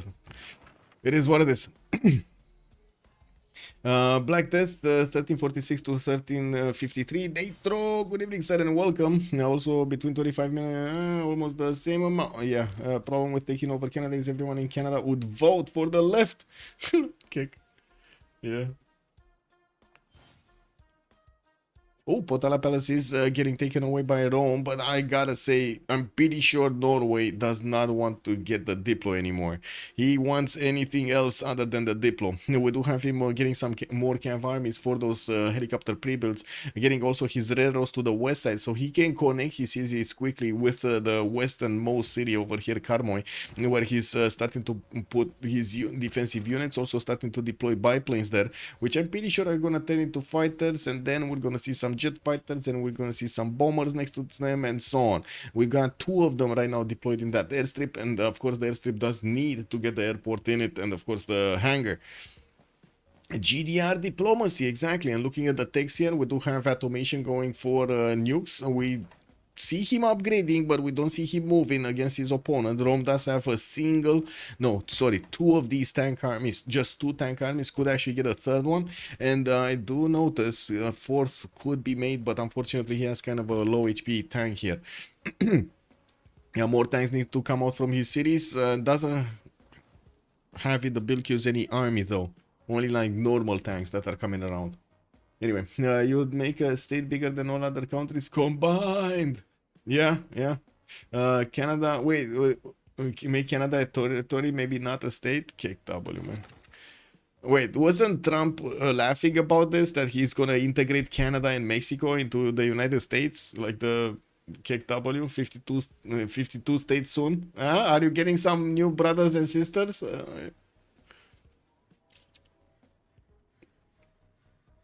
No matter where you throw your vote, the same people will be in charge. There's a smart man. There's a very smart man, yeah. Norway with planes and India with the power of friendship, not fair. It does matter quite a bit, actually. I do want to say why it matters. Like the president not only has that negotiation ability that he needs to have with other politicians, but also does need to apply a good example to the population, right? And if that example is bad, well, your crop is going to be bad also. So it is important who gets to be president. That's gonna start. Russia is gonna try to remake the. China is gonna try to defend and incorporate Taiwan in response. So, I mean, we'll see. I don't know. Anyway, I guess I have a bit of a different opinion about when that happened and when it's gonna happen soon. When the other things are gonna happen soon. Anyway, now we do have a goal here with ironclad armadas that cannot get underneath the biplanes. Can you imagine that? Actually, these biplanes are holding the choke so tightly that is not even the ironclads can pass underneath them. Now, well, goal here will need his helicopter artillery armies to start chewing through his opponent's defenses, and it looks like we do have him getting hit by the battleship armadas of Rome. Actually, that made the tank army move. I'm happy he got the tank army moving. We do see a forest fire also that is stopping this war from happening. The Gallic tank army will need to move through it, and of course you don't want burning wood forest next to your tank while you're moving through it. We will need to see also if he's going to manage to get the balloon here. It's going to be quite important to get the third range for the artillery armies to attack into their city, into their opponent's cities. We do have Olympia just about to be taken down here. It's going to remain without health. Knossos is going to be probably the next one. And I do have to say Poland does have tank armies going towards Canada. And does seem like he's going to start pushing through the Canadian defenses quite quickly. That is one of the victory conditions of Team for Fun here. He was trying to get the culture victory, but got slowed down so much by Gorgo. And the question is, will there be another chance? While Gandhi does have a lot of science, he's barely getting his steel walls. We do need to see if he's going to go nukes, GDRs, what is going to be his choice for a victory condition. Because space, I don't think he has time for space. Even if Hardrada is getting his rocketry next turn, that rocketry also gives him the ability to build missile silos, which will allow his nukes to be deployed from those what was that? Compounds, I guess it is. Wait, we're already hated? What? But more important, USA has Chicago, deep dish. Yeah, so they win. So wait a second, if you have Chicago deep dish, deep pizza, you win? Yeah, I mean, to be honest, a good pizza is a good pizza. You can't really go around it. But there will be a little problem with will military accept to do? I mean, no, I don't think that's gonna happen then. It's more like a meme than anything else. And I think if anything's gonna happen there, it's gonna be peaceful between Canada and America. I mean, it's gonna be a bit rough with Mexico, though. I don't know about that. Because there are so many influences in Mexico. Anyway, airports in Delhi. We do have his Rule Valley coming up in 2 from Agra. More fighters getting up into the air from Gandhi, and we're going to need to see their deployment. Looks like he does have the opportunity to send a few of them to defend Rome here, which I gotta say at the moment has a big problem. His tank armies, they're getting smashed, and it doesn't seem like Gaul wants to stop here. The fascism difference between their tanks is making quite a bit of a splash here. I'd fight a war over the Canadians did to Bacon. Wait, what did they do to Bacon? Did something bad happen to Bacon? No. It's the thing I can't understand with planes. Wait, why can't you pass? I don't know. Tito's, that's a very good question, and I think it should be addressed to the devs because they never explained it to us. I think we asked them so many times, and this is, I guess, one of my frustrations a little bit, and I think also the community in general frustration with Firex is how the Firex and 2K, how do they approach with their relationship with basically their customers? Because it's basically like they take our money and then kick us out of the store, basically, you know, like we ask questions, we give reports about the bugs in the games, we try to help them, we build communities around their games and so on, and they don't even talk to us. Like zero. Nothing. That's the only, like, imagine this, like this is probably the only how to say comparison that I can have, that I can make. Maybe they couldn't code it in. That's not. I don't think that's a thing. To be honest, I don't think that's a thing. Yeah, no. I'm pretty sure they could have coded it in. But anyway.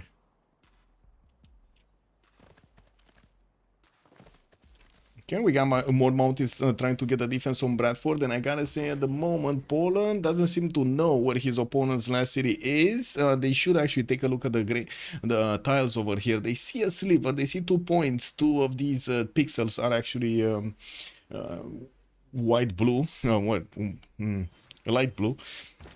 And the moment I don't see any unit actually trying to make it through the south, they are going towards Brantford, and I guess that city is going to be taken down at some point. We do have mountains here that did appear for the defense, while these normal mountains are going to die quite quickly. We do need to see if he's going to manage to army them up fast. And that's a GG right there. We got it down. Boom! It looks like battery full charge builders did. Wait, who GG? So I don't say something bad. I want to let this go through. We did. Oh, I'm gonna talk about it. We got Rome smashing through Gorgo defenses. We did have Poland. Boom! Winkelsar timing going against Chandragupta. Even Norway got to take a little bit Chandragupta from the south with his boats and took out the city center there. In the end, a lot more gold on battery full charge builders, and we did have Badgers GGing. That is Team for Fun giving the points to battery full charge builders. Let me get into the correct channel, switch my settings here so I can, there we go, I can actually hear. And GG well played. Did anybody else have some internet spikes during the game, or was it just my okay? What did you have that was spiking? My stream, it was going all over the place, like 20,000, 1500, 20,000, 1500, disconnecting, reconnecting, disconnecting, reconnecting. But the game was fine, was stable. I don't know. Yeah, I think that's just your internet. Yeah. Behave, you're such an animal. Thank you. He abused everybody around him. What? When Cold War, that's the only time you're gonna ever take the city. Detective Baby Legs is the animal with 14 cities. 18? What do you mean 14? He has 18 cities, bro. Whatever, 18. I can't lost count, alright? I'm like, what the fuck? Yeah, he was all over the place. Actively being a lot. He didn't. That's the funny part. Yeah. What was the amenity amount in your cities? I'm sure he was like 0. I know, I mean the Mr. 18 cities. That's what I'm saying. I'm thinking it was 0. Oh, I mean, I saw the strategy from one Georgian player. I mean, he's spamming the coastal entertainment everywhere. Right.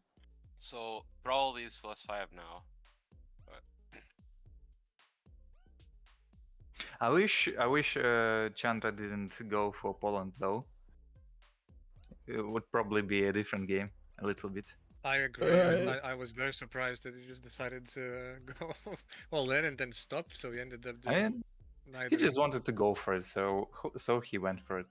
I mean, he went a And he bit just built- too weirdly. Like he had 3 warriors with a single Varu when he went on the offense, and then he got the 2 Varus a little bit later. But he gave up his hand Exactly. attacking. That was the why did he point. stop Hassos, making units? yeah, Hassos that just was- had the time I just to build. saw that it's pointless. And But you had the decided to general on step. me, like you just need to take that one tile and then make a like a. I catapult and that's the then- funny part. I couldn't take it. like a Yeah, it protector was there. close. Like he couldn't two-shot the Yo. horses. I saw that. Yeah. Like I needed a lot more. I needed to buy a lot of tiles. We didn't have money early, so I couldn't shop enough units. So it was kind of cursed. That's that. Well, you're. That's the problem. Problem of peak. We didn't have money early. Like everyone needed it at some point, and I can take to buy tile at the king shop. Oh yeah, by the way, in general, we made a mistake. Like we should have remapped this shit. But I guess Badger liked his phone, and guys This is just not saw true. that I have a lot of deers, and they just went, "Oh, it's a good This spawn." is not true. Not true. Not true. It wasn't good after all. It's not true. Like the I main was not purpose really- of picking to India, since like we would try to get spawned then where we are close to each other. Like that's the whole point. And That as well. and like I'm sitting there, my dude other India sitting on the other side of the map, and there is Poland, and we don't have money, so I can chop enough units. Like I don't know, it's just stupid. Like if Canada would be relled this much by Gogo, I think. we I could think have- Oh yeah, yeah. I'm gonna say one thing. I think you guys have created too many units to roam. Like I was actually not sad about losing for Salus. I didn't want to lose Athens, but I was not sad at all losing for Salus. I see all those units there, and I know like Canada's like under military strength. You have no gold. It's gonna be in trouble. All right, so I made a mistake. Like I thought that all this military strength you have, it is going to defend your land, right? Since Badger is pushing you, and you plan just originally went, was "Oh no, actually- I don't care about my cities. I just want to fuck this guy." Thank you. Cavalry. Fuck my home. I have a new one. Funny. Levian units of the Nalanda and they can escape escape city in the Saringa. It was quite hilarious. To be honest, I can't believe he didn't take that city from Yosemite much faster with berserkers or something that he could have just easily swam. Like I saw that that Warner city is not being took, so I just keep walking with my escape settler. Yeah. I guess he was just savoring our Shedrick guy, like enjoying killing him. I didn't, Not I didn't rushing rush to anymore. finish them Like off. I stopped building units long while ago to stay relevant to the game, for the late game, rather than committing too much for the India. Well, thank you for allowing me to stream and have a great evening. GG, well played. GG, Thank you, Michael. GG. Bye bye. Have a great evening, everybody, and we're gonna stop here. Tomorrow, Freitos de la Vega going against the Sharks in the second game of the finals. We're gonna see how this goes. Have a great evening, and see you next time. Thank you so much for the follows, for the subs, and of course for the gifts over here. Much appreciated, Painter Q. Thank you, sir. And hopefully you had some fun with me tonight, and we're gonna see each other in the next stream. If you do want to check out my schedule, I do try to update it as fast as I can on Discord, but especially right now, since we're at the end of the week, I don't have that much visibility over the next week, except the Go tournament game on the 21 and the 21st and the 22nd, and we're gonna need to see this week who's actually gonna have, what kind of city states we're gonna have, and who's actually gonna be in the game. Have a great evening, everybody, and see you next time. Bye bye.